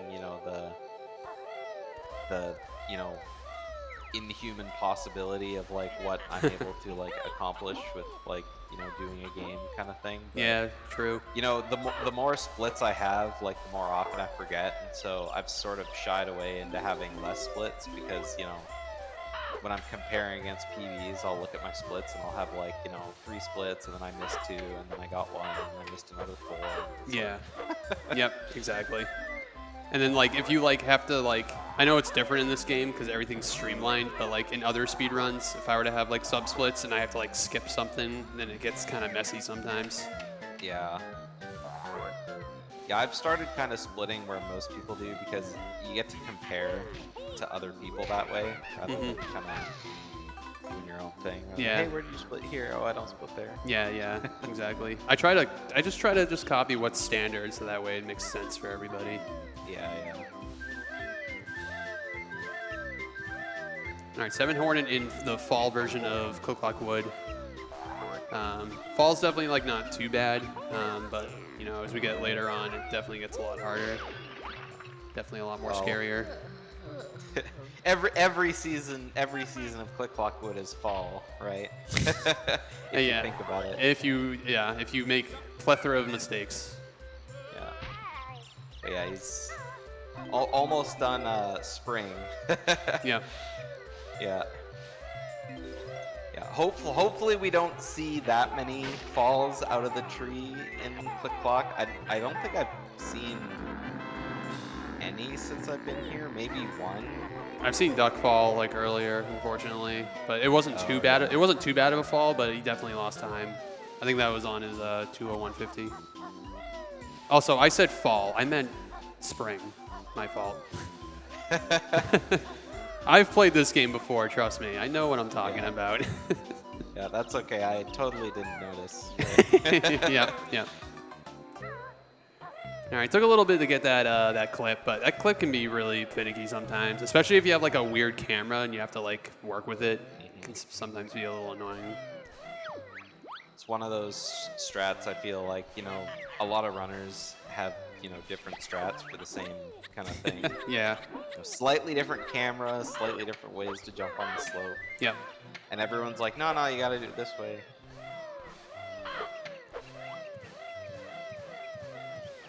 Yeah, that's what BMO chose to do, Duck, on his last attempt. Before jumping into Dingpot, he saw he only had like 2 minutes left and decided to roll another run. Yeah.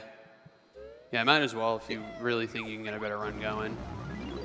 It's a hard decision though. It's a really hard decision. Yeah.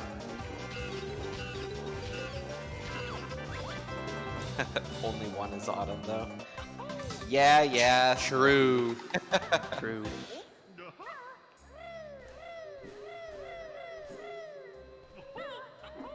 I love that movement, going up those honeycombs like that. It's so nice looking. Any sort of like a movement where you kind of jump roll and do that backflip towards the end. Like, Yep. I love seeing it. Yeah, it's very smooth looking. Love it. All right, so everyone's almost in the green, basically. I know Flunderful is a little red, and same with Miam, and I think Dee Dee's also a bit red, but not by much. So hoping we can get some turnovers, get some green in those splits. Yeah. Unfortunately, that's to be expected because, you know, up until now in the event, if, you know, they're in the red, if they're in the green, you know, you have, you know, all the time in the world to kind of just reset another one out. But now that they have to kind of deal with what they, you know, have. Yep, exactly. Yeah, they've had long enough to get the run of their dreams. Yeah, yep. I believe in the runners, though. We've had some really good runs today. We got a lot of like sub 2 pacers earlier. We have a sub 2 world record, so I believe in the runners. Sub 2 in like an event like this, where, you know, you only have so much time in order to even do it, is pretty amazing. Yeah, it's almost unheard of. I guess it all just comes down to like consistency for, you know, people who have the sub 2 times. Yep. I mean, at you know, the higher level, obviously consistency gets harder and harder. Yep. Yeah, especially when you're trying to perform like the crazy skips. Yeah, I saw Seven Hornet hug the side of the summer house there. I thought he was grabbing the jiggy and going all the way down. Yep, looked really close. Luckily, they're fine.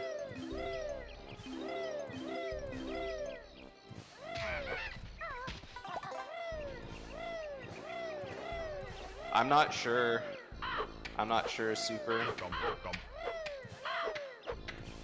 Either there was something wrong with the run, that it wasn't 100%, or someone's asleep at the helm.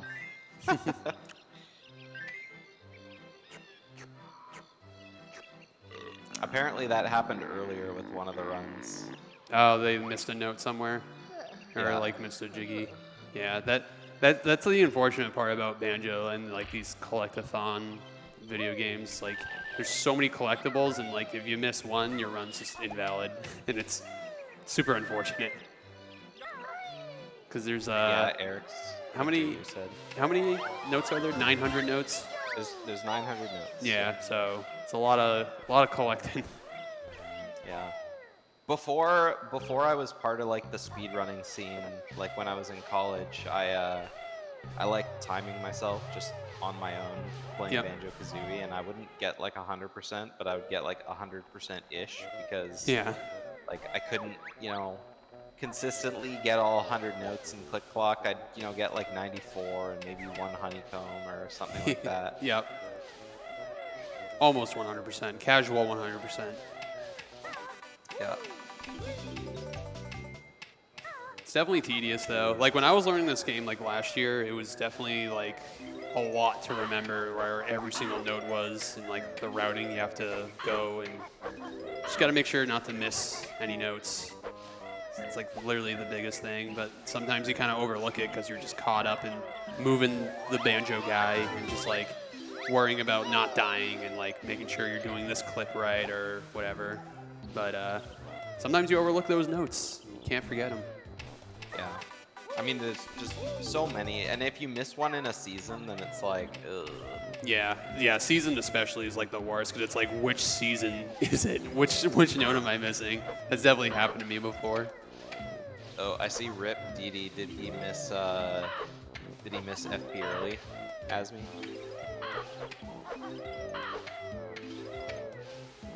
That'd be unfortunate. Yeah, looking at his splits, it looks like. Oh, he missed the flight pad. Oh, yeah, that's rough. That's an embarrassing mistake. Still hard though. Pretty pick early is not easy. Thunderful, not happy about missing the napper skip. Oh, did they not get That's how napper my skip? napper skips always turn out. They did not get napper skip? No. That stinks. What's the backup for that? If you were to like miss it. If you miss it, then Yeah. you just grab the jiggy. Like, like you miss it by grabbing the jiggy. Oh, I see. Yeah. So what you have to do is you kind of grab the jiggy and like take off on the flight pad at the same time. Yep. And it cancels your jiggy dance. But if you fail it, then you just end up grabbing the jiggy and you don't take off, and you have to do the jiggy dance. So. I see.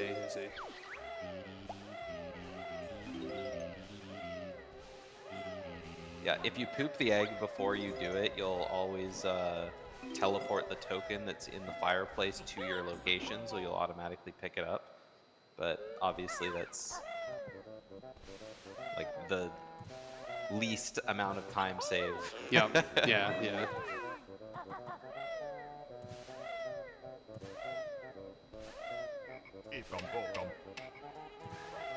All right, still trucking along. 7 Hornets still on pretty good pace. Yeah, I was gonna say, whoa, Trep's in the file, but I forgot. Oh yeah, he's on Xbox. So Why does it look so clear? did Trep ever make his bed? It looks pretty neat behind him, so I would say yes. I think I think someone told him to make his bed, and he did. It's funny. World record first, and then make bed after. Yeah. Need a donation. Hashtag Trep mess up your bed. Yeah. Donation incentive to make his bed or to mess his bed up again. It's funny. All right, so BMO, where's BMO at? Oh, BMO's To the right. BMO's just starting FP. Yep. So BMO and DD Lux are pretty close to like the same area. DD Lux is a little bit ahead though, so Yep. it's gonna be interesting like comparing the two of them. Yeah. See if they like cross paths at any point, or we'll see. See if BMO can catch up to DD Lux.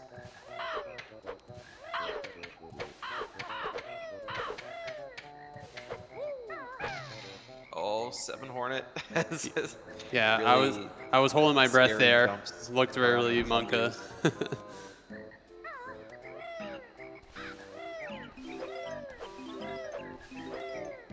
Those birds have ended many runs. Oh yeah.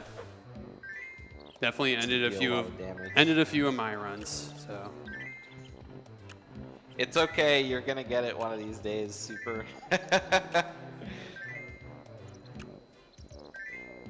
There we go. A wide cat.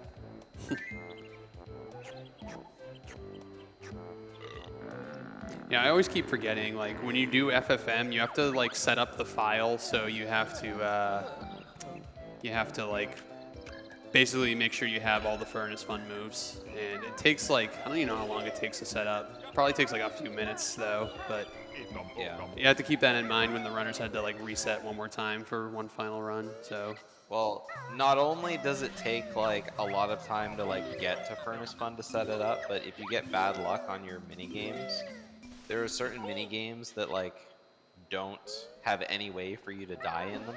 I see. And so if you get bad luck and get like one of the 2 mini games out of like 6 where you can't take any damage, you just have to sit and wait for the timer to run out Yep. and then try again. Yep. Makes sense. And sometimes you can get them many times in a row. I could see that being really annoying to deal with. I mean, this is It gets really old Yeah. after like the 3rd time. I mean, this is why I'm a big no FFM stan, but I can still appreciate the FFM. Yeah. There's certain runners that like doing runs on the ROM hack that like starts your file like after the FFM setup, Yeah. but because it's, you know, it's not a legit file, it's not allowed on the leaderboard. So Yeah. some people like doing grinding runs on the ROM hack, and then, you know, when they're ready to submit to the leaderboard, then they'll do a real run. Yeah. Like a segment kind of RTA kind of thing. Sort of. It's the same thing, just, Yeah. you know. Yeah, BMO did that. I know Daltz does runs on the ROM hack too. I see.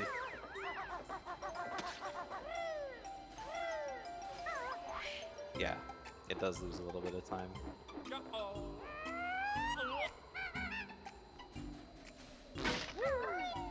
Nice movement there from 7 Hornet.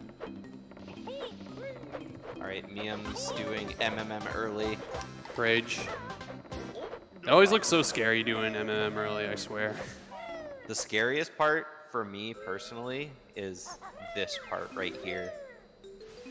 Pausing on the frame. Mm-hmm. She got early frame. Yeah, sure.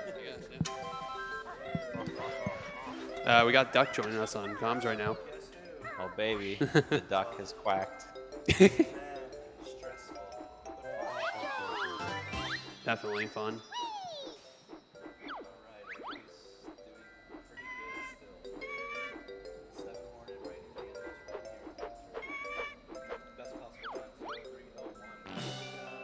Yeah, someone hooked this man up with a microphone. Oh, is he not on? I don't know. I can hear him, he's just incredibly quiet. Oh, you might have to turn him up then.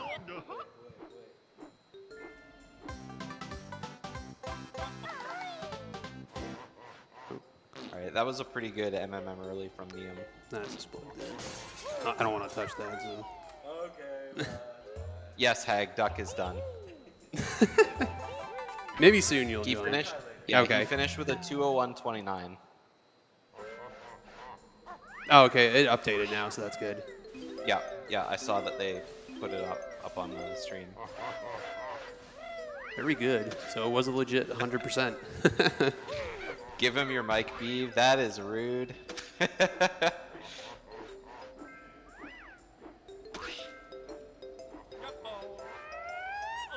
Yeah, I should have done that, shouldn't I? All right, hang on. I'll be right back.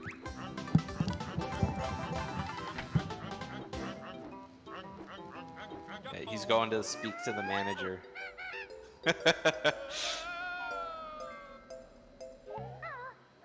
The K in duck stands for Karen.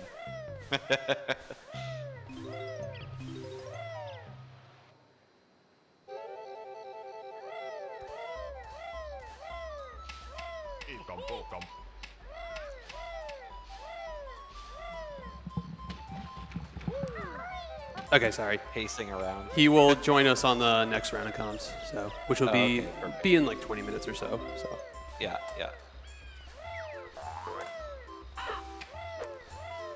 all right, what did I miss? Anything exciting? I guess Miam had a really good. Oh, Miam missed a napper skip as well. Dang. I think since I've been here, it's been runners have been 0% on getting napper skip. Do they get MMM early though, at least? Oh yeah, she got MMM really fast. Nice. Let's go. Oh no, 7 Hornet. Oh okay, his egg went in. I thought he was like dead for sure. Oh my God, run! Okay. It's close. The bees started chasing him again. Yeah, you don't want to get hit by those bees too many times. Yeah. Like he got hit once, then he got hit twice, and then the bees started following him again, and I thought it was like over. Yeah, dude, it's so scary. All right, sounds good. Oh, he's doing the backup. That was the backup. There we go. I see. Okay. There we go. Still got it though. Yeah, he got lost a Yeah. little ways. Yeah. Doesn't look too happy about it though, but you know, at least you got the backup.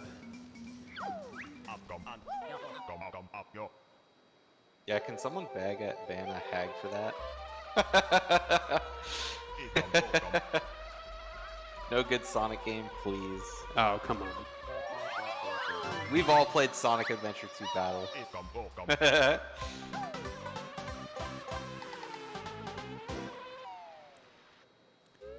Oh, Trep missed the beak bomb there. That was a close one. Yeah, if you get a bad bounce off that snowman, you can sometimes land on the ground. That's what I mean. Yeah, that's what I was worried about. You have to Or even worse, in the water. yeah. I guess that's not even that much worse. It's just still as bad. Yeah.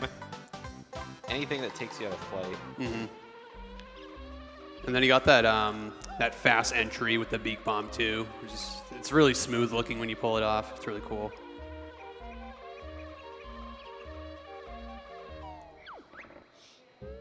All right, we're going to see some RBA action here from 7 Hornet.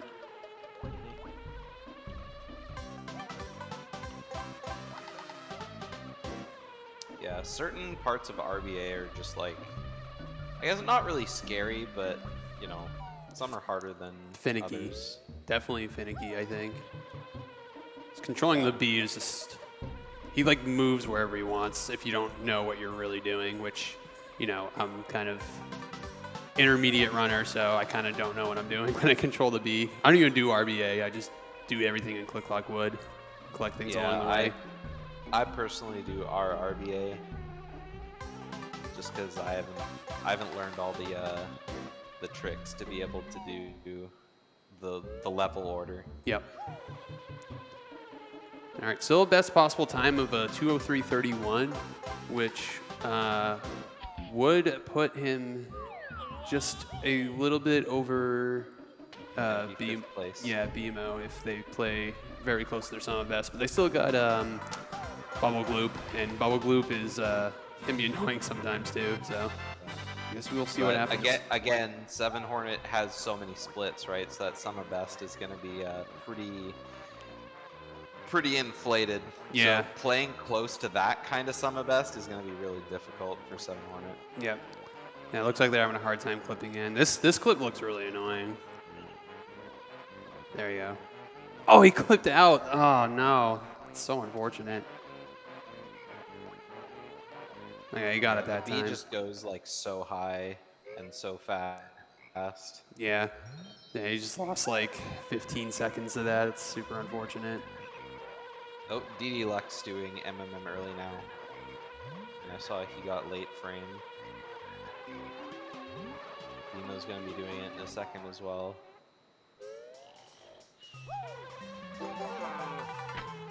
B Smith, you know, I thought the exact same thing.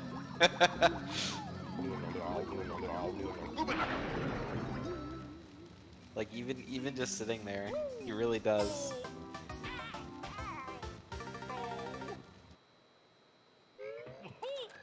Alright, we'll see if BMO gets late frames, so they're both going to be doing the same setup. And DD got Lux MM. is in. Yep, that's good. It's a relief. Such a crazy looking strat. This setup just looks so long, but it still saves time having you backtrack all the way through the grunty layer. Asmi, what's the time difference between late frame and early frame? Optimally. 10 seconds? Yeah, I figured it was something like 10 to 15. Which one's faster, early frame? Early frame is faster, yeah. I see. Alright, and BMO's in. Let's go.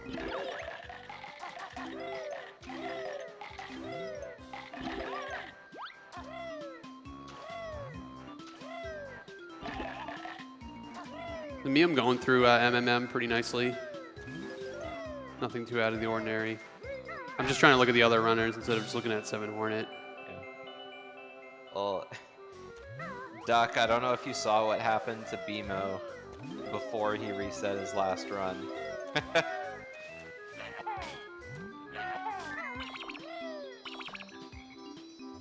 He was on that kind of a pace until he got 2 screen questions on Furnace Fun.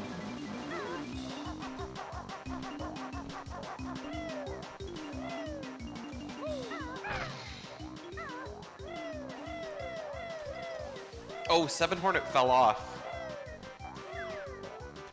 I was thinking like, wait a sec, why is the fliblets happening? Yeah, I was Yeah, wondering what was happening fell too. off. Yeah, I thought this was like a new strat that I didn't know about, but I didn't realize I fell off. Yeah, I was too busy watching Neil. Yeah. So that's pretty unfortunate.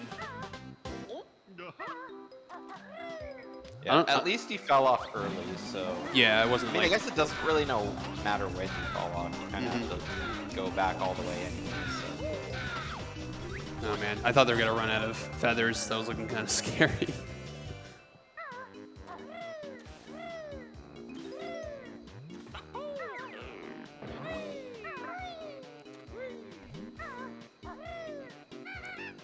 Yeah, that's annoying. Those hut jumps, you have to be like right on like the tip of the center to get like that jump up there.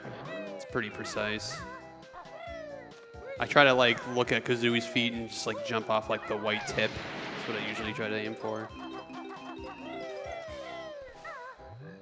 I didn't see what happened to Trep during his walrus split. Yeah, looking like he's a bit red as well. Wonder Yeah, what- but not a whole lot. No, definitely not. I just wonder what happened. Someone get Duck back on the game. Duck can do a 2E. 2E any percent. Real quick.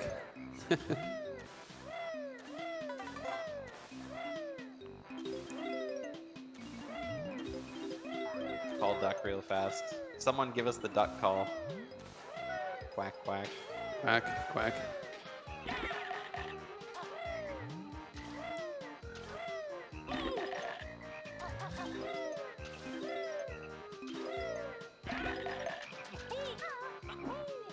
Oh, you're sitting right behind Dee Dee.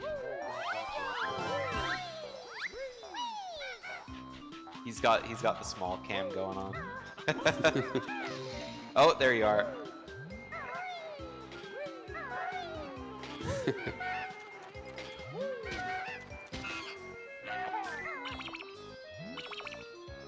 Now we can see if Dee Dee is like, here, Duck, take my controller.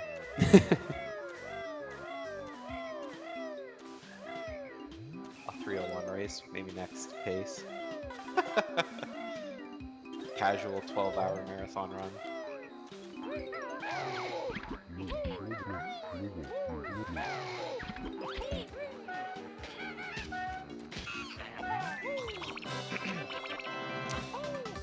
I'm really glad that Trep's here doing Xbox stuff, because I really do love the end of the Xbox run when you go to like revisit all the extra levels as the B.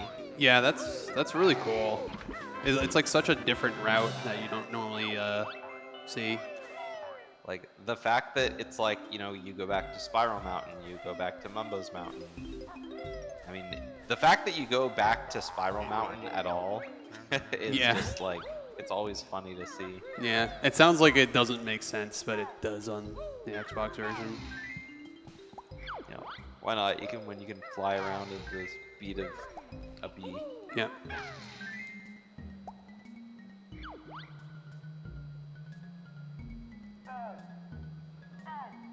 Oh, those are the haha holidays memes.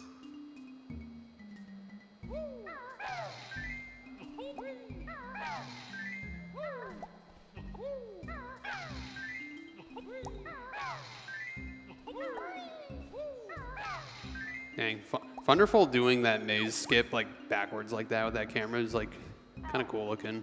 Yeah. Never seen a camera like that. I wonder if that's like a lag reduction or something. A little bit. A little bit, yeah. It's really hard to do too. Yeah, that's why I'm like pointing it out. It looked really hard. Once you get your muscle memory, it's just kind of doing it, but I don't know, I can't do it. Yeah. I need to like time every jump onto, you know, make sure I don't fall off. Mm-hmm. And the bear is so slippery, honestly. It's so hard to control sometimes.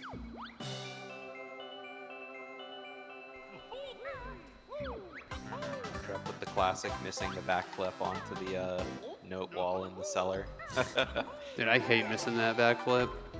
Because backflips take like a million years to perform in this game, so it's painful when you have to do it twice in a row because you missed it.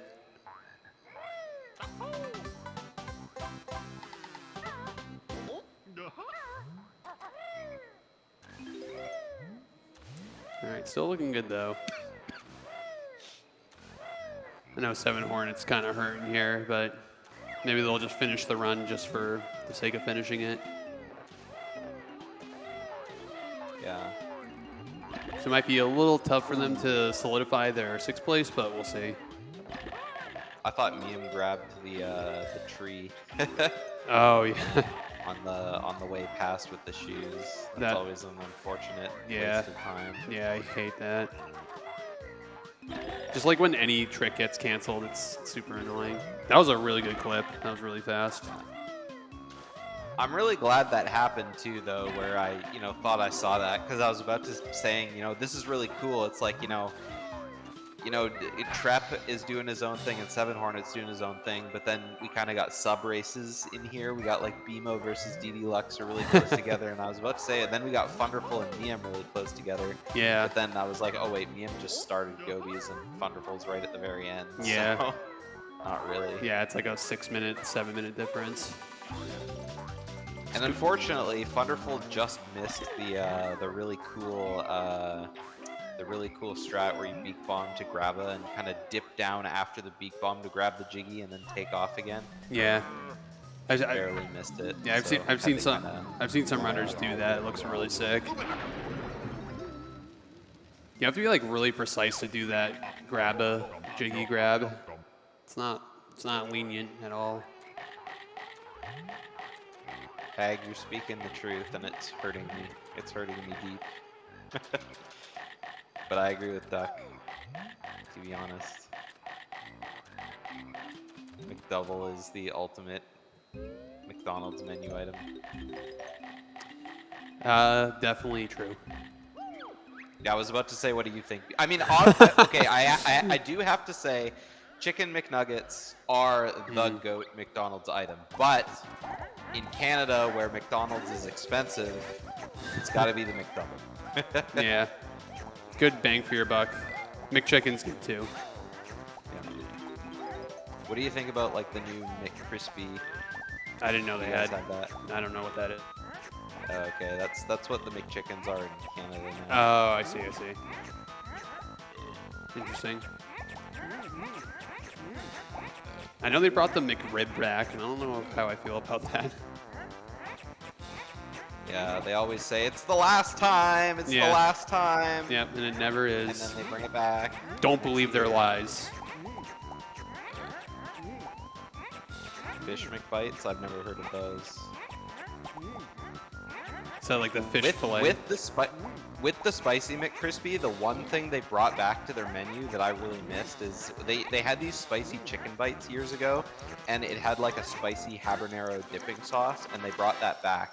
Oh. And it's the best thing to dip fries in, or you can just spread it on a McDouble.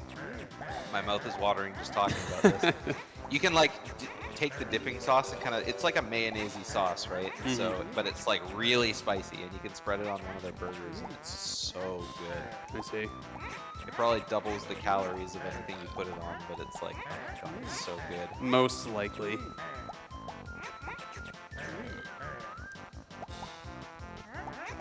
Me, I'm going for that cool looking strat where you like shoot eggs and then jump forward to activate the face and then jump all the way down. Yeah, that strat looks really cool. And that movement, I guess. Oh, okay. I thought she was landing on the ancient one's head.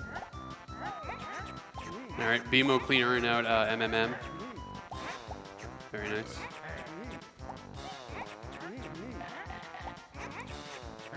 The BMO's right on DD's tail. They're very close now.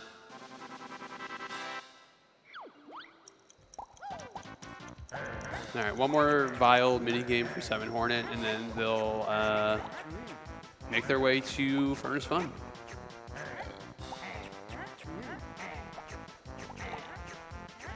Yeah, it looks like it hasn't been the greatest of bubble boops, but I mean, Yeah. it was the whole falling off the top, but Yeah, sure. okay. So we're gonna take a quick commentators break right now, and I think we're gonna take like a 5-ish minute break, and then we'll get right back to it. So stay tuned and stick around for the end of the runs. We're at the final hour. Bye everyone! I think that's it for me! Oh yeah, that's the end of GDO. So thank you for being on here. Appreciate it. Yeah, no problem. I'll definitely be watching to the end for sure. Nice. Let's go. All right, stay tuned.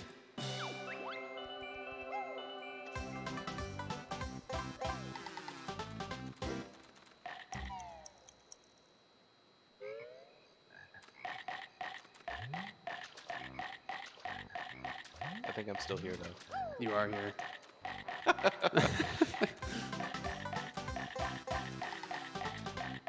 no commercial.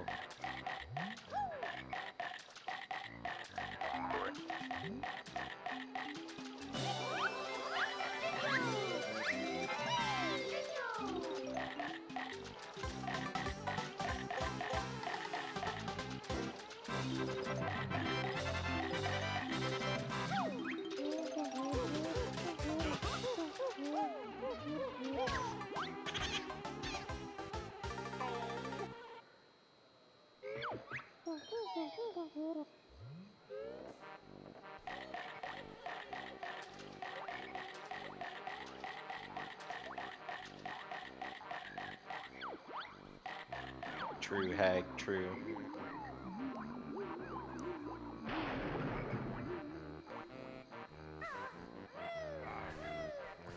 Alright, 7 Hornets out of there. Only 1 area left to go. Well, I guess 2, if you count the running fight.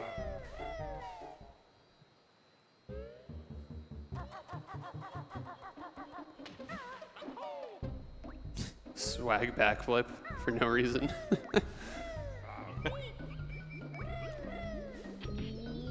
It's so easy to do that. Yeah, Because yeah. when you jump in there, you haven't like left the water, so it's like it's always funny because like, so many people do it. Yeah.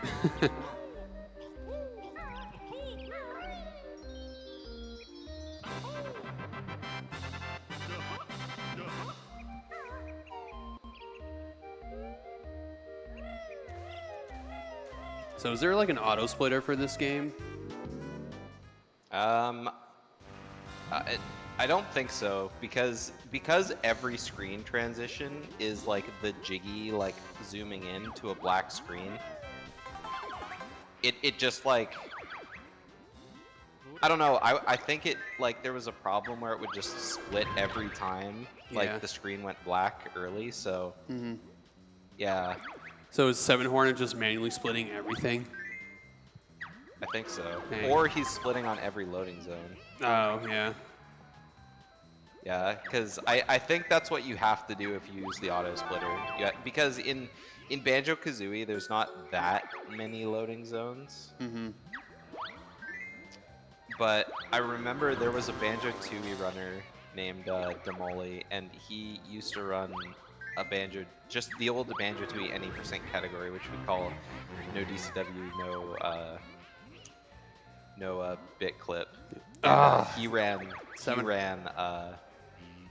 Go on. Oh, sorry. I was just exclaiming because 7 Hornet got a picture, but anyways. Oh. Yeah, yeah.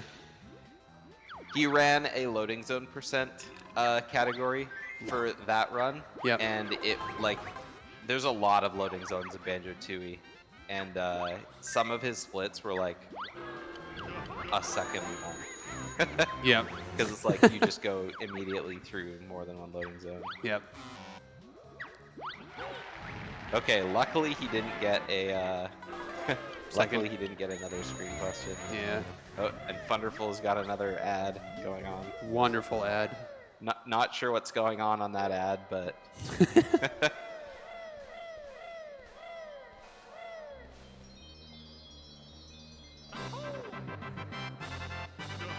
A picture dono goal.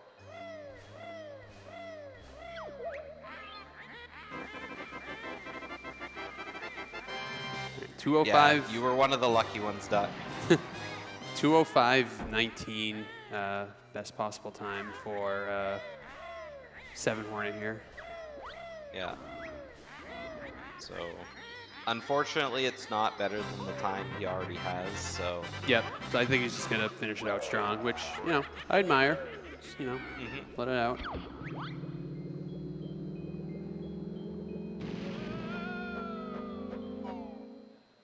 Yeah, if BMO gets another 2 picture questions in his furnace fun, he's just like, it's just a table flip. Yeah.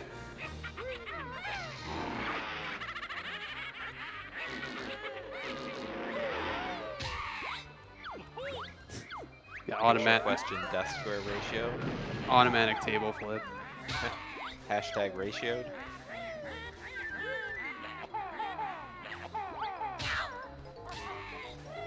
Pretty good egg section so far. Yeah, looking really good. Nice. Oh, spoke too soon. He's gonna be late on this one. Oh, no, he's not. I thought Granny was gonna fire one shot off. I got there some time. Dang. I thought that ground pound was way too early, but it was just enough time.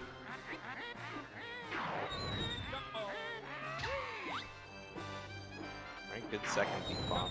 Yeah. Good third one. It's looking nice. Was that? Yep, now we're on fourth. Oh yeah, it was the third one. Yeah. I thought that was the second beat bomb. Oh, no. His second one after the first one. So it's double second one. Yeah. Yeah. Yeah, Got there it. was his initial one, then his first after, second after, and then Yep. the first after the third. Yeah, previous before the third, yes. Wonderful still got ads going on. Classic. Yeah, no vaping, people. Subscribe to Apple TV to watch whatever show is showing up here. These dinosaurs. Oh, no, never mind, it's a monster. 7 Hornets have problems with his aim on these Grummies ginger statues. Yeah. Very finicky from what Schlongster was telling me. You have to be like to the right of the hole because the hitbox is like on the left. Yeah, that's what I was trying to say earlier when the storm was here. I see. Like, I couldn't use my words.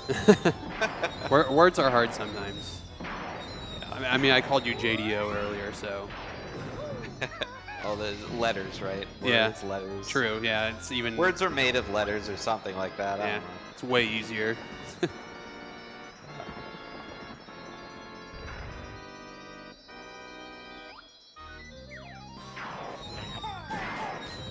Alright, 7 Hornet on his final egg shots.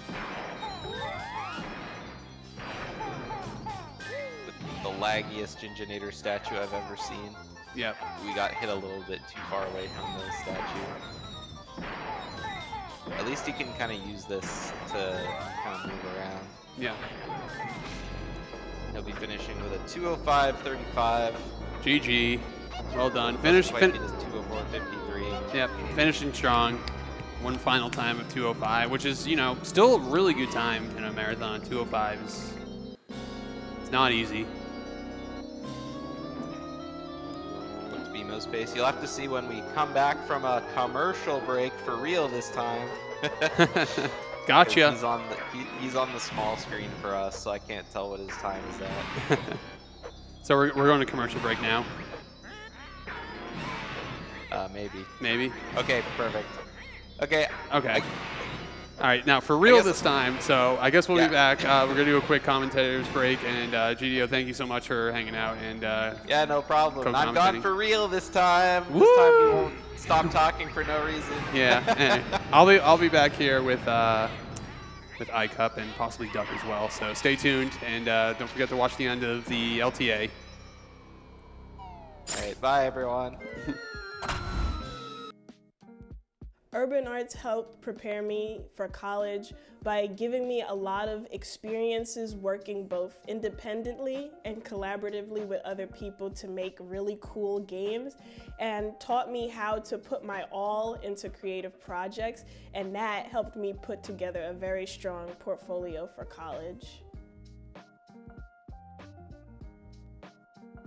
The best part about being in the urban arts community is the people that you meet. A lot of the people here have the same interests as me, so in the future, making friends here will benefit me and them and everyone around, because we all benefit from each other by gaining skills that other people had that I may need. Urban arts helped me see myself differently by showing me that I can be a good leader. In the studio program, I was assigned the role as project manager, and fulfilling that role for the first time actually helped me realize that I have good leadership skills, and it really helped me to develop them.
Welcome back to Pace Fall 2023, the Banjo-Kazooie 100% LTA tournament. I'm iCup Speedrun, joining back from the first half to commentate the finale and the final hour of this tournament, and it's good to be here.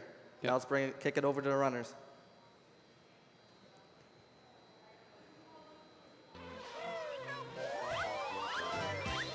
So, All right, final stretch. yeah, Trep seems to be on a pretty good pace so far. He's only a couple seconds behind.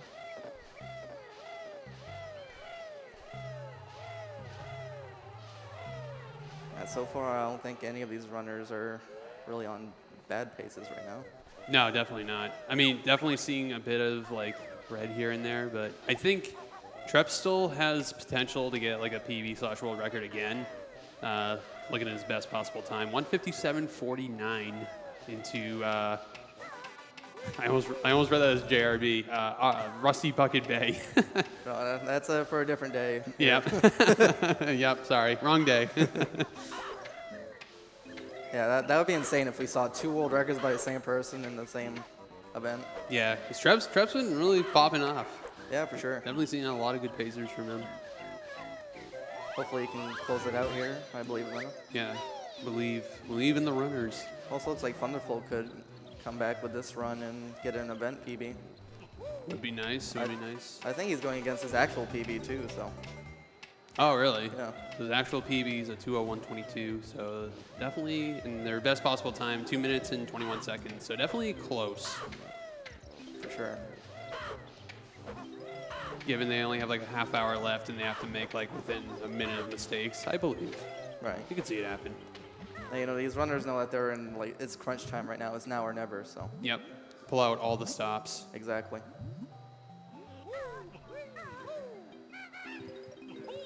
And I wish I could see BMO's best possible time, but it's cut off at the bottom. But out of my control. I can't really see any of the best possible times on the bottom, but I see a lot of red, unfortunately, which is never a really good thing. But. Yeah, Miam looked like 2 minutes or 2 hours and 19 seconds.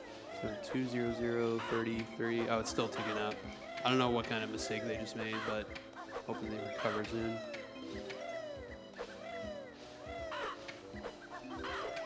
I know DD has been having a bit of a hard time with his last run here. Yeah,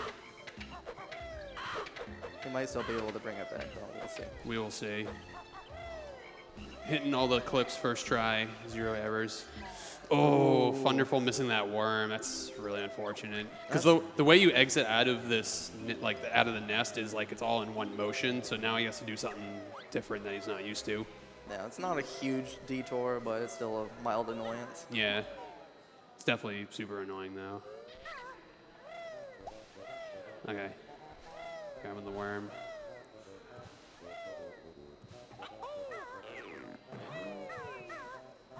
I know when I did Click Clock Wood, I always missed worms. That was like my biggest thing that I always kept forgetting. It was like, oh, I gotta grab those worms, man. Yeah, the worms also have pretty weird hitboxes. You kind of need to hit like the center of the worm, and like if you're like at the top or the bottom, I guess, of the worm, then sometimes it doesn't completely register that you collected it. It's kind of weird. Yeah, isn't it the hitbox like a dot or something? It's not even like. Yeah, it's like a dot near the center or something. Yeah. It's really weird. Yeah. Janky Nintendo game that's 3D. This game is a pioneer of its time, though. One of the first real 3D platformers. Very true. So it's understandable. Yeah. Speaking of janky hitboxes, these acorns here. Luckily, Thunderful's having an easy time with them, but sometimes you can definitely stand right in the center of the acorn and it still doesn't count. Yeah, you can just phase right through the acorn and just either like have to backtrack and grab it again. Tiny time loss. Especially the one in the center of that circle platform that you have to jump for. Mm-hmm. It looks like Thunderful got a Rusty Bucket Bay gold, which is hype. So Yeah. let's go. Gotta appreciate those golds. I saw quite a few golds earlier. I see DD also got a gold. I'm not sure if those are actual golds or just event split golds or what. Yeah, I'm not sure. And I think Duck got a TTC gold too, which is really nice. Yeah. I feel like that split's like you never gold TTC usually. Yeah, especially in a race. Yeah. This isn't necessarily a no reset situation, but. Well, now it is. But Yeah. Now it's unfortunate. now to you might as reset. well just finish. Yeah. It's really annoying that you have to feed the one worm at a time to Irie, so you have to sit and watch him throw 10 Yep. worms. It's a little bit of a break, but Yeah. One of the small few breaks you get in this game. I mentioned it earlier, but you want to make sure you're like to the left of the bird, or else if you are like in front of him and he gets bigger and he lays on top of you, you can clip through the floor and then just sometimes take fall damage and die, and it's unfortunate. yeah. I don't think I've ever even seen that happen, but I know it can happen. It's happened to me before in a run, and then I'm Oh, like, really? yeah, I was like, okay, I guess I know why people do that. But I barely know what I'm doing half the time in Banjo. Yeah. Looks like Thunderful's gonna end in Mumbo's skull here and do the big clip out. No, Ooh, nice backup. Very reacting towards that. It was really good, actually. Sure. Oh, Trep having a little bit of trouble with the backflip up to the leaf here. That jump can be really finicky. Yep, they got it though, which is good. Thunderful gets the bit clip. Yeah, Nice. very, very quick big clip. That was really good. Yeah, definitely the easiest that we utilize in the run. Mm-hmm.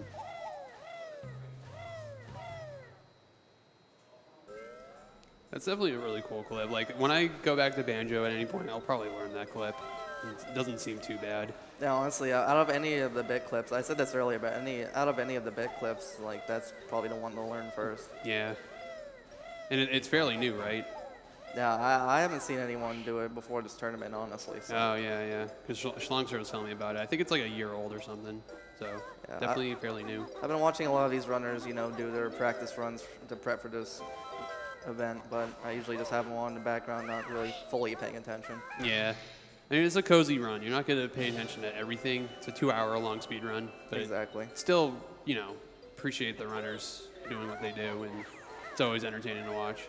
Yeah, I'm glad we were able to put this together. Sadly, not a whole lot of people were able to actually make it out to the event, but Yeah, I'm but- glad we were still able to do this. Yeah, we got people online doing this, which is really cool. I mean, we only have Dee and Duck, who are the only people here live, I believe, Yep. and everyone else is online. But it's still really cool, to pull this off at pace. Yeah, for sure. And the people who did come, we've been having a blast out here. So Yeah. hopefully someday more of us can get out here. Yeah. A 2E LTA. Ooh. Oh, I'd definitely be down for that. I don't know anything about that, so. That's like the only game I could do an LTA of. That's Oh, the really? only game I'm really good at that I could actually have a chance of winning money at. I Oh. believe. Okay. We'll see. It probably wouldn't be 100% though, because that's like over 4-hour run. Yeah, that's a very long run. Maybe any percent. Any percent is like, you could do that in under an hour, right? Yeah, either any percent or any percent no DCW, BC. Yep.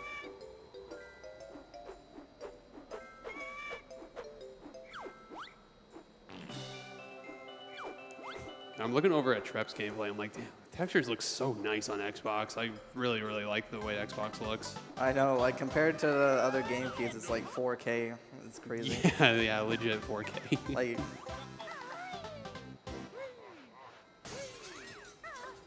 yeah, that rat tap wrap onto the window there that Thunderful just did, that can be really scary. Yeah. Definitely felt falling there quite a few times. Yeah. I said this before, like, I stay silent in case they're, like, hearing me, even though they know they're not hearing me. Oh, I don't care. They probably know I'm calling them out. They'll watch this back, and he's like, Yeah. oh, dang, I thought they didn't notice. Yeah. Good work, Thunderful. It was really hard. Did it really well. All of our runners are doing well. Yes. We just need to pick on you a little bit, that's all. All right, winter clip looking good. No, Missed the jiggy. commentator's curse. Yeah. Oh, Ooh, again. this is scary now because like it's so awkward to fly in there and. Okay, grabbed My it. God. Yeah, it's It's like, now they have to set this up like kind of quickly. that looks good. Oh, okay, nice. That was such a good backup. That Wow. was crazy. That's not easy. Thunderful is still in this. Doing a little pause to check and make sure he got everything. Yeah, can't hurt, especially in Click Clock Wood. He still saved time. Yep. That's all that counts. Yeah, definitely. Looks like everyone's in CCW now. Oh yeah, look at that. Click Clock Wood galore. Exactly. Is it all different seasons too? No. Actually, I think 4 of the 5 are in spring. That's kind of funny. They're at the beginning of spring or the end of spring. Meanwhile, Miam's chilling over in autumn. Probably my favorite season IRL. Yeah, fall. I was talking to Shalongster about that. Fall is arguably probably the best one. Movement-wise, tech-wise, everything about it is really cool. Oh. That- Die from the full. Yeah, that was scary. I know I always say that every time everyone does soft log, but like it's such a scary setup, and it's like late in the run too. Yeah, seriously.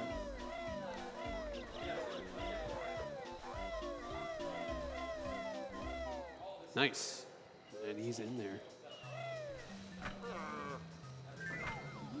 And no washing machine or T-Rex. We did get a washing machine earlier. Yep.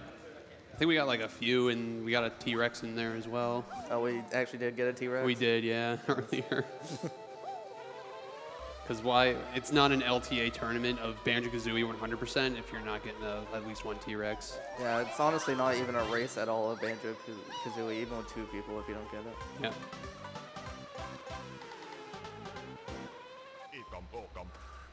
Nice B movement there. Thunderfall's about to exit CCW, enter the lair segment.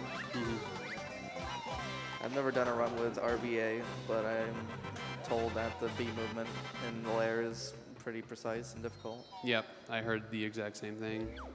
Not going to be doing RBA anytime soon Definitely not. until I get a sub 230. Yeah, I have a 217, and I want at least a sub 215 before I even go for that. Yeah. Oh. We'll struggle for a couple seconds with that clip, but It wasn't too bad. Yeah. Still pretty quick. oh, what happened to Trap? I missed it. I missed it too. Wow. Trap reset. GG's to Trap. He got a world record during Yeah. this tournament. Round of applause. 159.09. Yep. Unbelievable. I wonder what happened. Yeah, I'm like kicking myself for missing it. Yeah, me too. You really kind of, it's like hard to notice like all the runs happening all at once. Yeah, maybe he paused and realized he forgot an item or something. We'll have to Yeah. look at that one back. But Wow. Wonderful having a hard time getting this jiggy through this wall. It's usually free. It's like not too bad to grab. It's definitely strange. yeah, usually you can just like hold B to like fly headbutt into it and get it Yeah. immediately. But Yeah, it's not hard to get at all. this eye jiggy is honestly, oh no, he gets stuck in the eye. That's unfortunate. So now you gotta blast through. Yeah, he got out pretty got quickly. out, yeah, but that eye can be super annoying. Getting the jiggy was really fast though, but like that getting clipped into the eye is unfortunate though. Right, he didn't lose too much time from that, so he could probably come back from this. Mm-hmm. Although I'm not sure, it looks like he's losing a ton of time here. Yeah. 'Cause he lost time on the what do you call it too? Freeze Easy Peak. Yeah. Landing on the water too. It's unfortunate. Yeah, if you land on the water, this would be, as you just saw, you just immediately go into flight, and that's really slow. Yep. Yeah, he's losing a bunch of time here. That RBA was not nice. Yeah, at this point, Thunderfall's going to have a really solid end of the run here. Yeah, that was a good clip in the bubble gloop though. At least that can also be finicky. This could still be an event PB, though. I didn't realize he has a 202 flat. Yep. It'd be close. This is the last like big stage you got to do, but there's still like a plethora of things that'll happen in bubble gloop. No, for sure. And also, Furnace Fun and Grunty, we saw earlier in the tournament, runners losing runs to getting picture questions and Grunty questions. I've seen so many picture questions today. It's actually insane. Yeah, earlier we had grunty questions and picture questions and for the same runner. It's been tough out here. Yep. These runners go through a lot.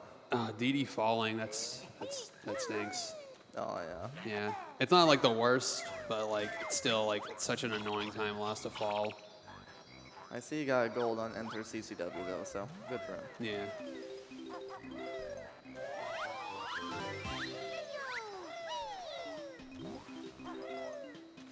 Niam's presumably gonna go for the big clip here. Yep.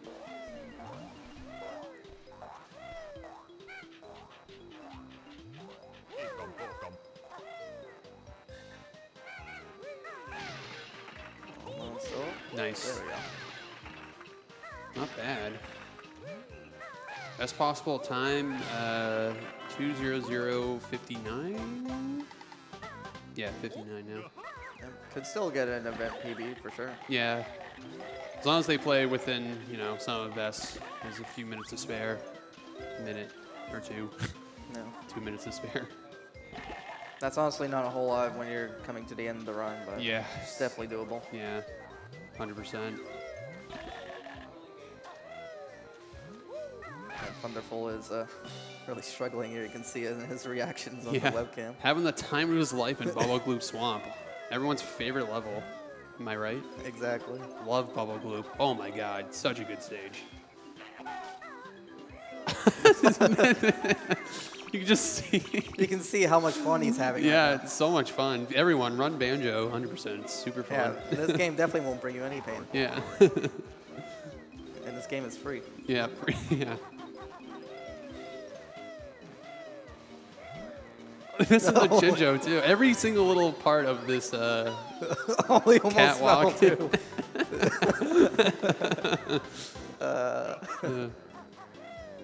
It's always fun. It's like it's good to have like fun in events like this. Can't always mauled all the time. Right. Also, I think he's low on gold feathers. So I don't think he's gonna have enough. Oh yeah, right. Oh, he might. The clutch Oh, my jump God, to just dude. barely have enough gold feathers That for was that. so close. That was insane. That could have been such a big time loss if you didn't have enough feathers there. It's like the one thing on this game too. You got to keep like track of your inventory, and you really don't realize that. Like, oh my god, I don't have any eggs. I got to get eggs somewhere. Yeah, especially eggs, but feathers too. Like you could be like perfect with your feather and egg management, and oh, you hate to see it. Yeah, that's super annoying. Man, That's probably gonna cost him that quite a bit. That might be it for Thunderful in terms of event PB. That was quite a big fall there. Yeah. I said it earlier. You have to stand on like the tip of those huts, otherwise you're not gonna make that jump. It's pretty precise. Yeah, I think the second one is technically the most difficult, but if you're not paying attention, you can definitely fail any of them. Yeah.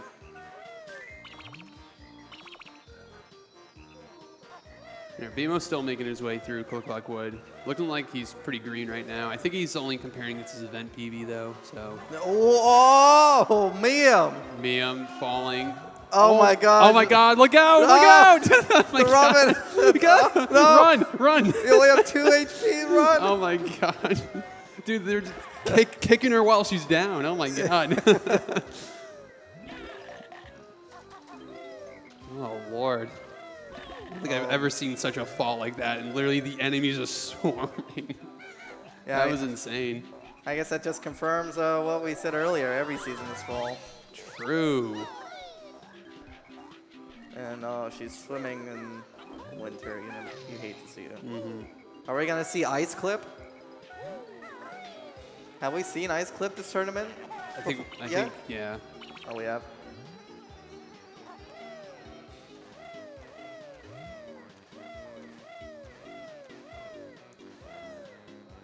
Never forget the people who died to Ice Clip. I'm definitely not on that list, by the way, for sure. Never, couldn't happen to me. Ice Clip is such a free trick. You literally just swim up into the corner. Yeah. Oh, that ice cube, though. Oh, no! Commentator's curse. That was really close. So many close calls in this freaking Yes. Click-Clock-Wood. Seriously. Wonderful waving hello to the nice mosquito who almost killed him. Hello.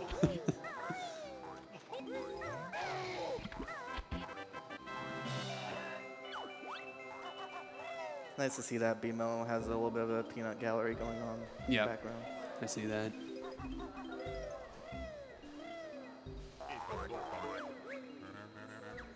Now let's see what pattern Thunderful gets here. I need to learn how to like get the recoil and how to time it so you can get that movement during the cutscene there. Yeah, I should do That the doesn't same. look too difficult. No, it doesn't. It's probably like a timing thing and then hitting the turtle at a specific spot. Yeah.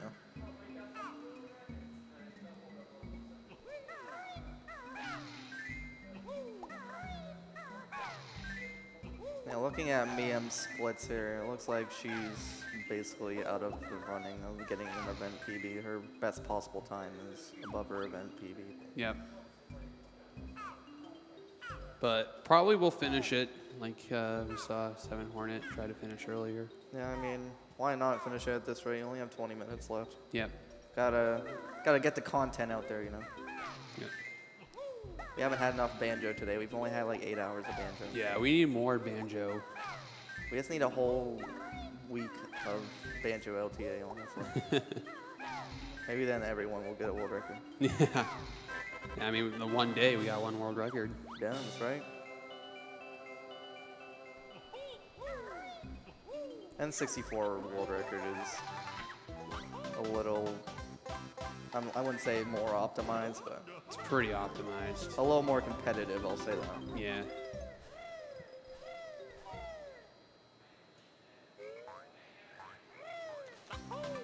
What's record now? 156 something?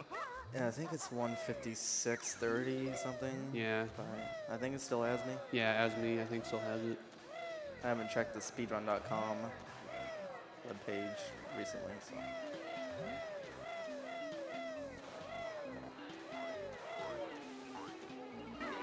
Oh, Thunderful grabbing the wading boots. He's having so much fun right now. Yeah. He's having the absolute time of his life. These boots are made for walking, and only walking, not running. I mean, they're there, might as well grab them, right? Yeah.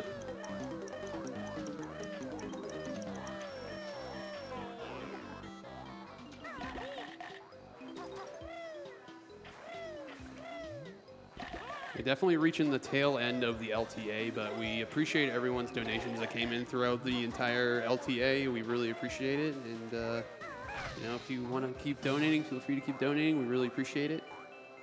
Yeah, of course. And I'm looking at the list of donations here. A lot of them have come in since I've been here in the commentary booth. So thank you everyone who's donated so far. Yeah, goes to a Great cause. Yeah, it goes to a really good cause. So much appreciated.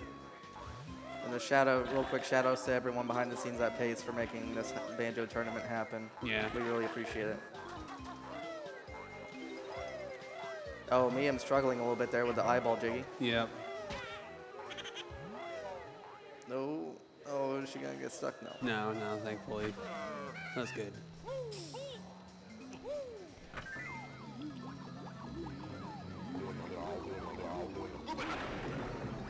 Wonderful, turning into the crocodile. Not the greedy crocodile, but just a crocodile. Mm-hmm. No washer machine. All right, BMO doing a winter clip here. See if he gets it. That looks good. Yeah, that's good. That clip is. It's not like a broken record, seriously, when I say this. It looks harder than it. Well, it looks easier than it is. Yeah, 100%. Like, all of those clips required just so much practice to get down. Yeah, it's not like incredibly precise, but you need to at least be like a Dee Dee falling down from the. Oh, no. My God. You know, we've seen falls, but I don't think we've seen any deaths from falls. No, thankfully not. No run-ending falls, but that's a big time loss. 'Cause you have to go all the way back to the flight pad, and sometimes you like don't have enough feathers to like finish the level. Yeah. Especially in winter, if you have a perfect winter, you're still low on red feathers. Yeah. Can definitely be scary. Mm-hmm. Looks like they're just going up the normal way instead of taking the flight pad, which I guess works. Gotta do what you gotta do to finish out the run, you know? Yeah. Don't want to reset when you only have 20 minutes left of the tournament. Yeah, seriously. Don't want to be that guy. Yeah. Oh my god, the snowman almost sniping them off the platform there. Emo going for soft block. It looks like he's on a pretty good run right now. Yeah, it's not looking too bad. He's going against his event PB, but still. It's like, I think he's over 2 minutes ahead. 2 minutes? Yeah. Oh yeah, 2 minutes and 43 seconds, I think. I'm seeing that right. Pretty crazy. Can definitely move up some spots if he keeps it up here. Yeah. Spimo is currently second place on the leaderboard for 100%. Yeah, the end of these tournaments is not about getting like a PB, an actual PB anymore. It's about getting an event PB, moving up the ranks. Yep. So you can get some more of that. Yeah. Like cold hard cash. Yeah. Cold hard cash. 'Cause that's what it's all about, right? Speedrunning, the money. No, it's the passion and the commitment that these runners put towards a video game from 1998. That's what we all say, but when when people are like, "Oh, if I win, I get $500," yeah, I'll do it. True, true. The money's a nice little additional bonus. Yeah, for sure.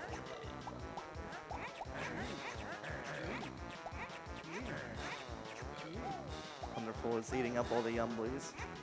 But don't any grumblies don't make you sick.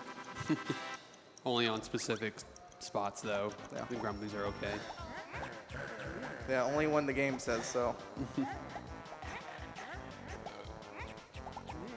Don't try out that advice, IRL, though. Yeah. Do not eat grumblies in real life, please. Not for the faint of heart. Definitely not.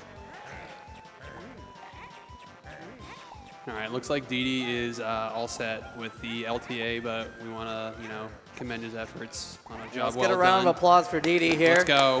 Actually coming out. Great to see him. Finishing with a 2:04.57. Can't scoff at a time like that. It's such a good time for a in-person event. Yeah, it's 7th place, last place, but at least he has a place. At least he finished the run. Yeah. Especially in an environment where you're not familiar with. A lot of these runners are at home playing, online. So. Yeah, Banjo-Kazooie is notoriously a difficult racing game because it's not a forgiving game at all. Yeah. So even just finishing a run in a no reset setting is Commendable. Yeah. Yeah. For sure.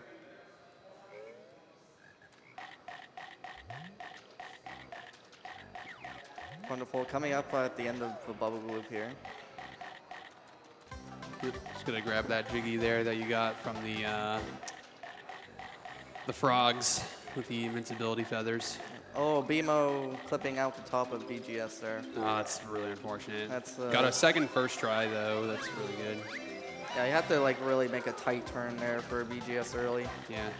Well, it's not really early at this point. It's at the end of the run, but still. Also, I meant to say a quick second try, not a quick first try. It's always first try. Yeah, true. It's first try on the 7th attempt or whatever. Yep, exactly. All right, 3 runners left. Yeah. Wonderful, Mium and BMO. I think Thunderful can still get a event PB if they play very close to their Summer Best. Yeah, it's going to be really, really close, so. Pointing at the camera, 2:01. He's calling it. Oh, really? Let's go. Well, if he says so, Yeah. let's go for it. Yeah. Let's just Goldie on the run here. Yeah, easy.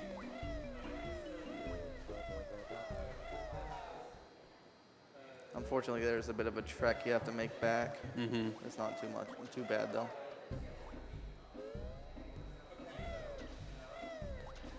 The other 2 runners are in Bubble Gloop. Bubble Gloop is definitely one of the longer levels of the run. Yeah, definitely. Just so many auto-scroller mini-games that you can really speed up.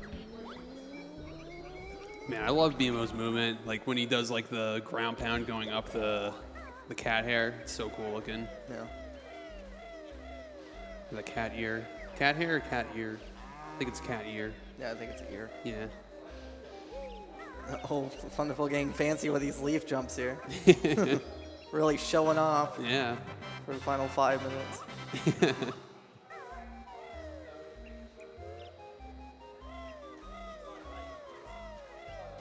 And all right.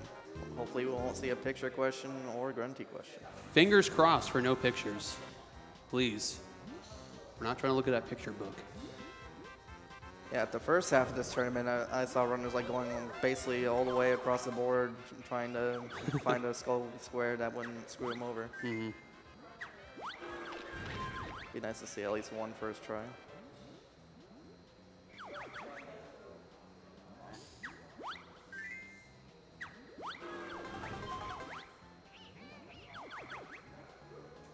Yellow and a red. It's not too difficult to memorize the answers to these questions. Yeah. The one I still have a hard time memorizing is like the Mott's hand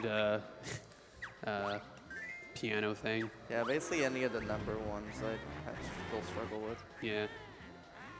Like the Mott's hand, I still have the cheat sheet up if I'm doing a run. Yeah, same here. All right, Thunderful gets a good question and a pretty good skip. Very good, very good. Looks like he's on his way. Yeah. Can he still get 201 though? That remains to be seen. This looks like it might be a Oh, gold split. a gold split. Okay, okay. He's gonna make it happen. We see you, we see you. 201.34, best possible time. It's just him and a grunty fight that stands in the way. Yep. Solidifying his third place just a bit more, unless he has like a secret gold split here in the grunty fight as well. Wow, not going for dog. And he said he's gonna get 201. Not with that attitude. Oh, he wastes his last gold feather. I don't think he actually used any gold feathers in the grunty fight, luckily. But. Yeah, you don't really need it. It's useful for some things, but.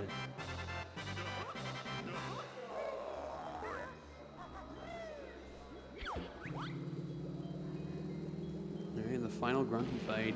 Getting an event PB here. Yeah, hopefully. Hopefully we'll see it. We will see. Break the 202 curse. Hopefully that gold feather didn't waste 6 seconds.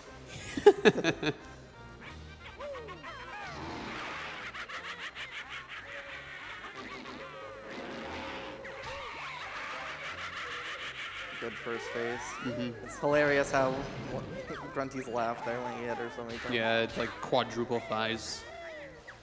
Oh. Oh. That That's- might be it. Yeah, I mean, I think a 201 can still happen, but it's definitely losing a bit of time. That was good. Yeah. You can kind of like shoot the eggs in like a spraying pattern horizontally there. Yeah. To kind of help with it. The double hit there, that was kind of cool. Yeah. Hardest phase, at least in my opinion. Yeah, I think this is the hardest phase too. I spent like a minute on this part. Yeah. Ooh, that looked a little bit close. Yeah, it was scary. You kind of have to lead your shots here a little bit. Yeah. Beak bomb is just such a weird thing to control. Oh, I think that's gonna be it. Unless this can hit. Oh no.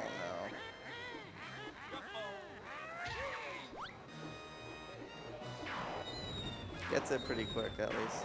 He's just going up to the heavens. Yeah. I don't think Arise. he's having a lot of fun right now. Yeah. They can still get a 201, maybe?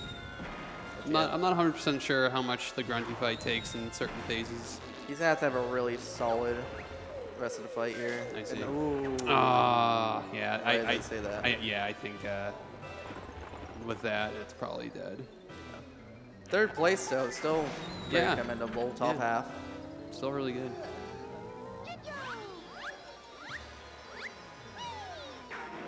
Glad he's finishing out strong at least. So it's hard to be like, oh, you know, this is my last run anyway. Why waste my time? But Yeah. gotta really shout out all these runners for making it happen. Yeah, exactly. Like, at this point, I think Miriam's gonna finish too. She's not too far from it. Yeah, very close to the end. Well, like everyone's basically got like 15 minutes left, so. Yeah. Really coming to the end of this tournament pretty quickly here. Yeah.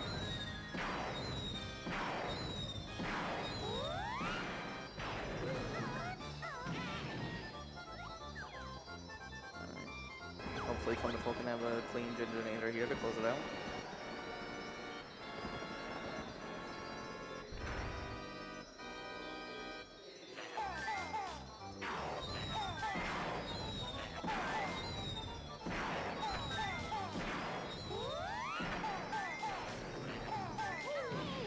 The laggy Gingerinator statue. For sure. And All right, time, a time. 2:02:02. GG. Very commendable effort. Grunty unfortunately had other plans to take away that 201, but still a magnificent run. So GG's to Thunderful. For sure. I mean, that's 15 minutes better than my PB, so I can't definitely can't say anything. Yeah, that's like 35 minutes better than mine. So. All right, we have 2 runners left. They're both in Bubble Bloop Swamp here. Yep. Oh, we got the Miam eating Grumbly. Told you not to eat those grumblies. She didn't take her advice, apparently. That's what happens.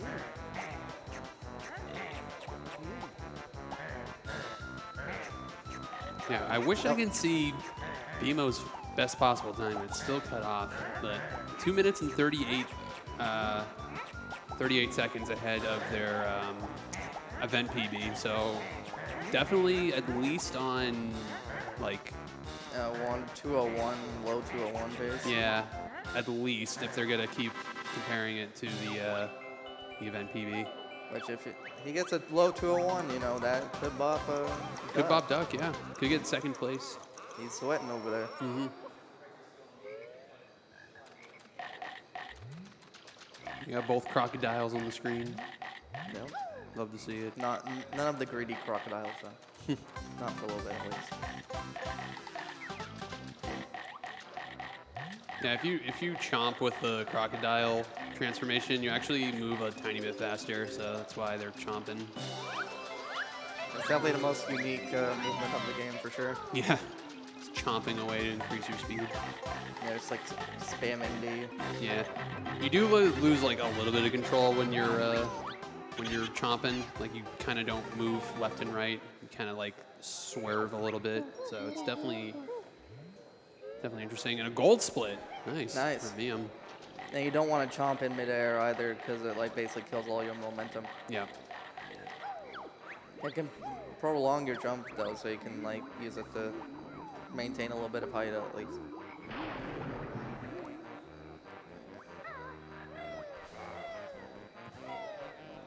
All right, final stretch for Miam as BMO still got a little bit left in Bubble Glue, but not too much. Still got to do Vile and then grab the remaining notes in Jiggy and Jinjo. Miam's best possible time is 2:02:25, so she's probably not going to move up a spot with this run, but No, shouts to her for finishing it out at least. definitely, yeah.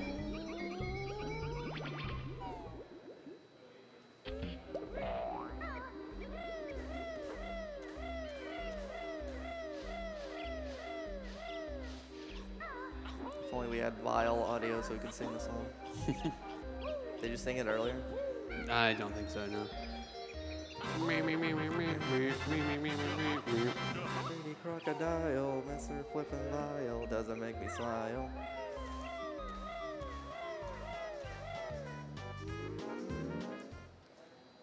All right, well, we'll see a, like, 20th picture for Grunty questions. Maybe. Now, hopefully no grunties, no pictures of grunty. Which of these is the odd one out? The green frog. Are there any green frogs in Banjo? I don't. No, there isn't. Not even in Tui. Interesting. Even though that's like the most common frog in the real world. Yeah. They're not in Banjo.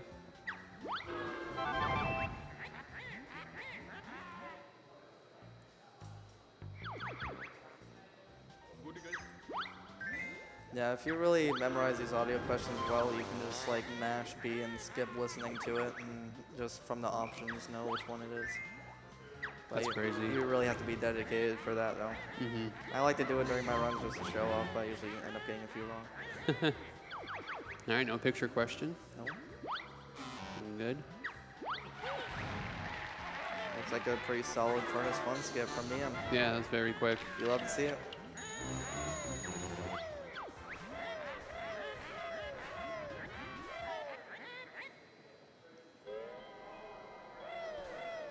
Oops, you forgot the split there, but. Or. I think they split when they go into the fight. Oh, yeah. Yeah. I think you're right.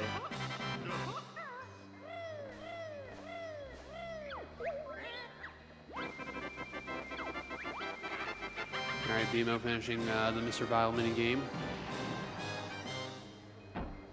And they're not too far apart right now. No, definitely not. We're at the home stretch. We're on like the final 10 minutes of this tournament. It's Oh. crazy. Feels just like a few minutes ago I was sitting here at the beginning, Yeah. and here we are. Yeah.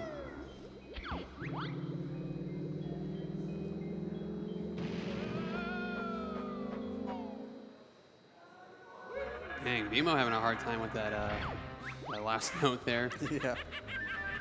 Speaking of janky hitboxes, notes themselves can kind of have tough hitboxes sometimes. Yep. Because the hitboxes in this game are just not great in general. Yep. Very abysmal. All right, lost a bit of time at Bubble Clue, but honestly, that's still like really good. Like 2 minutes ahead of the event PB, so can easily close out like a low 201. For sure, can definitely get an event PB here. Mm-hmm.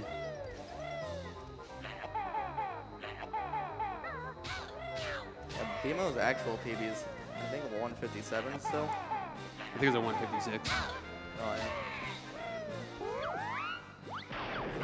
But you know, in no reset settings like this, it's definitely a lot more difficult to get those really good times. Yeah. Like really, it's an anomaly that Trev got a world record. Yeah, really is.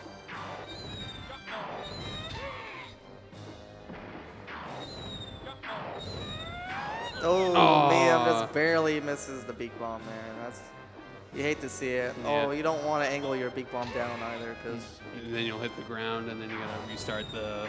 yeah, you might tumble off the edge too. Yeah, that too.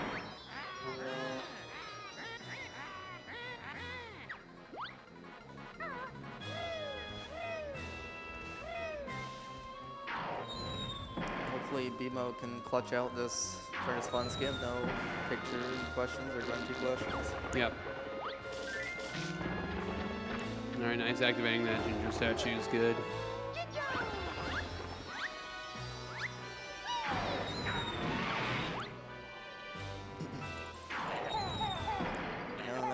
Yeah, that was a little too far to the right there. So hard to aim the eggs. There's like no reticle. Just kind of have to like guess. Yeah, you kind of have to aim. It's not like perfectly center of where you're facing either. It's kind of like to the side a little bit. You Yeah. have to adjust for that. Yeah.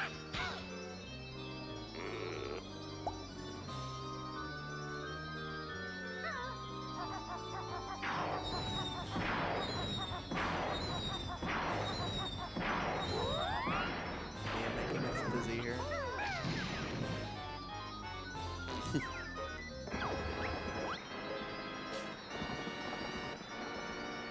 All right, looking at BMO. Any picture question here? No picture question, so that's good. Blog. Like some of their long choices there are so funny. And BMO gets a clean Furnace Fun skip that you love to see. Yeah, thank God. Because his run's looking really good for him. So I definitely want to see him get a very good time here. Yeah. That was a gold split. Oh, wow. He's 4 minutes ahead now. Yeah. What happened? Are we going to see a sub 2 from BMO? Probably at this rate. Are we going to clutch it out here at the boy. very end? This is crazy. Trep is sweating. Don't look. Down with Xbox. And Miam finishes it out with a 202.44. Give it a round of applause for Miam. Let's go, Miam. Good effort all around. 4th place. Finishing with a 202.02. Yeah. It's a very satisfying time. Yeah. A lot of twos. Yeah. Thunderful also got a 202.02. So it's just funny that that worked out that way.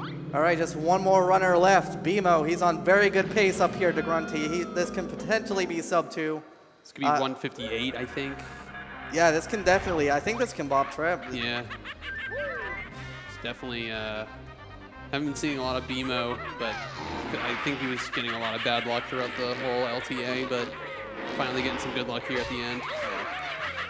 I think this is also for the first time Bino has used webcam, right? So this is also a face reveal. Yeah, I've never seen him with face cam before. Yeah, I've never seen his face either. So. I couldn't make it out here, but at least we can see what it looks like. 100%, yeah.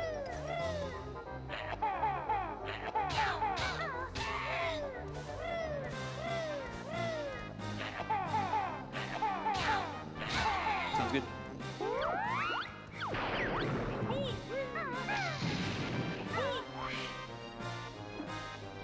Alright, 2 beak bombs here. All right. Nice. It's a little scary. God, I hate watching the beak bombs. Yeah, me too. It looks like it's gonna miss every single time. I know. Like they're so far to the left and then they just wrap it to the right somehow. Yeah. It's crazy. It's pretty difficult to aim your beak bombs, especially with how quick these runners do It's it. not easy. It's so janky, and like I'm surprised they're able to like pull it off every time.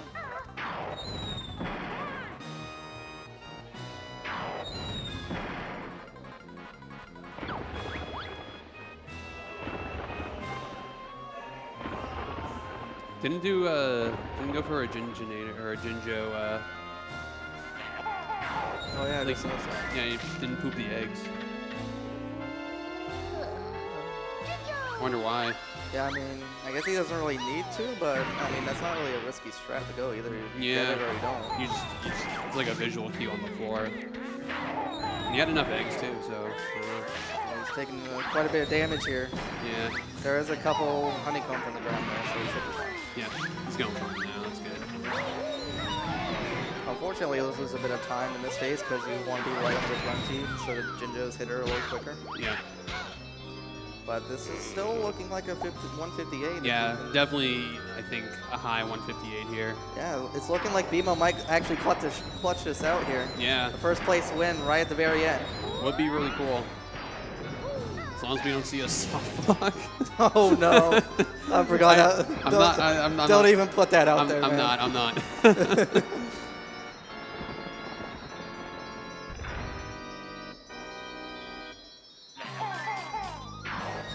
I think it's fine.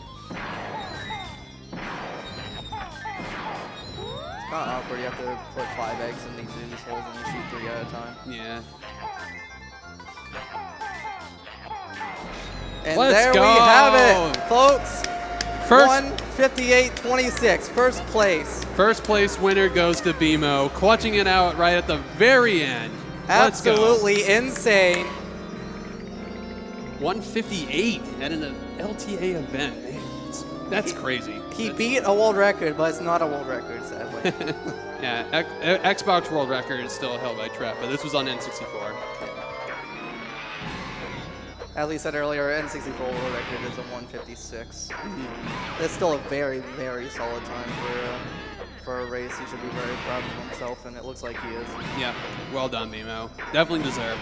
Absolutely. Working really hard. He put a lot of time and effort into preparing for this, so I'm Yeah. glad it paid off for him. Yep, I agree. Yeah, sure.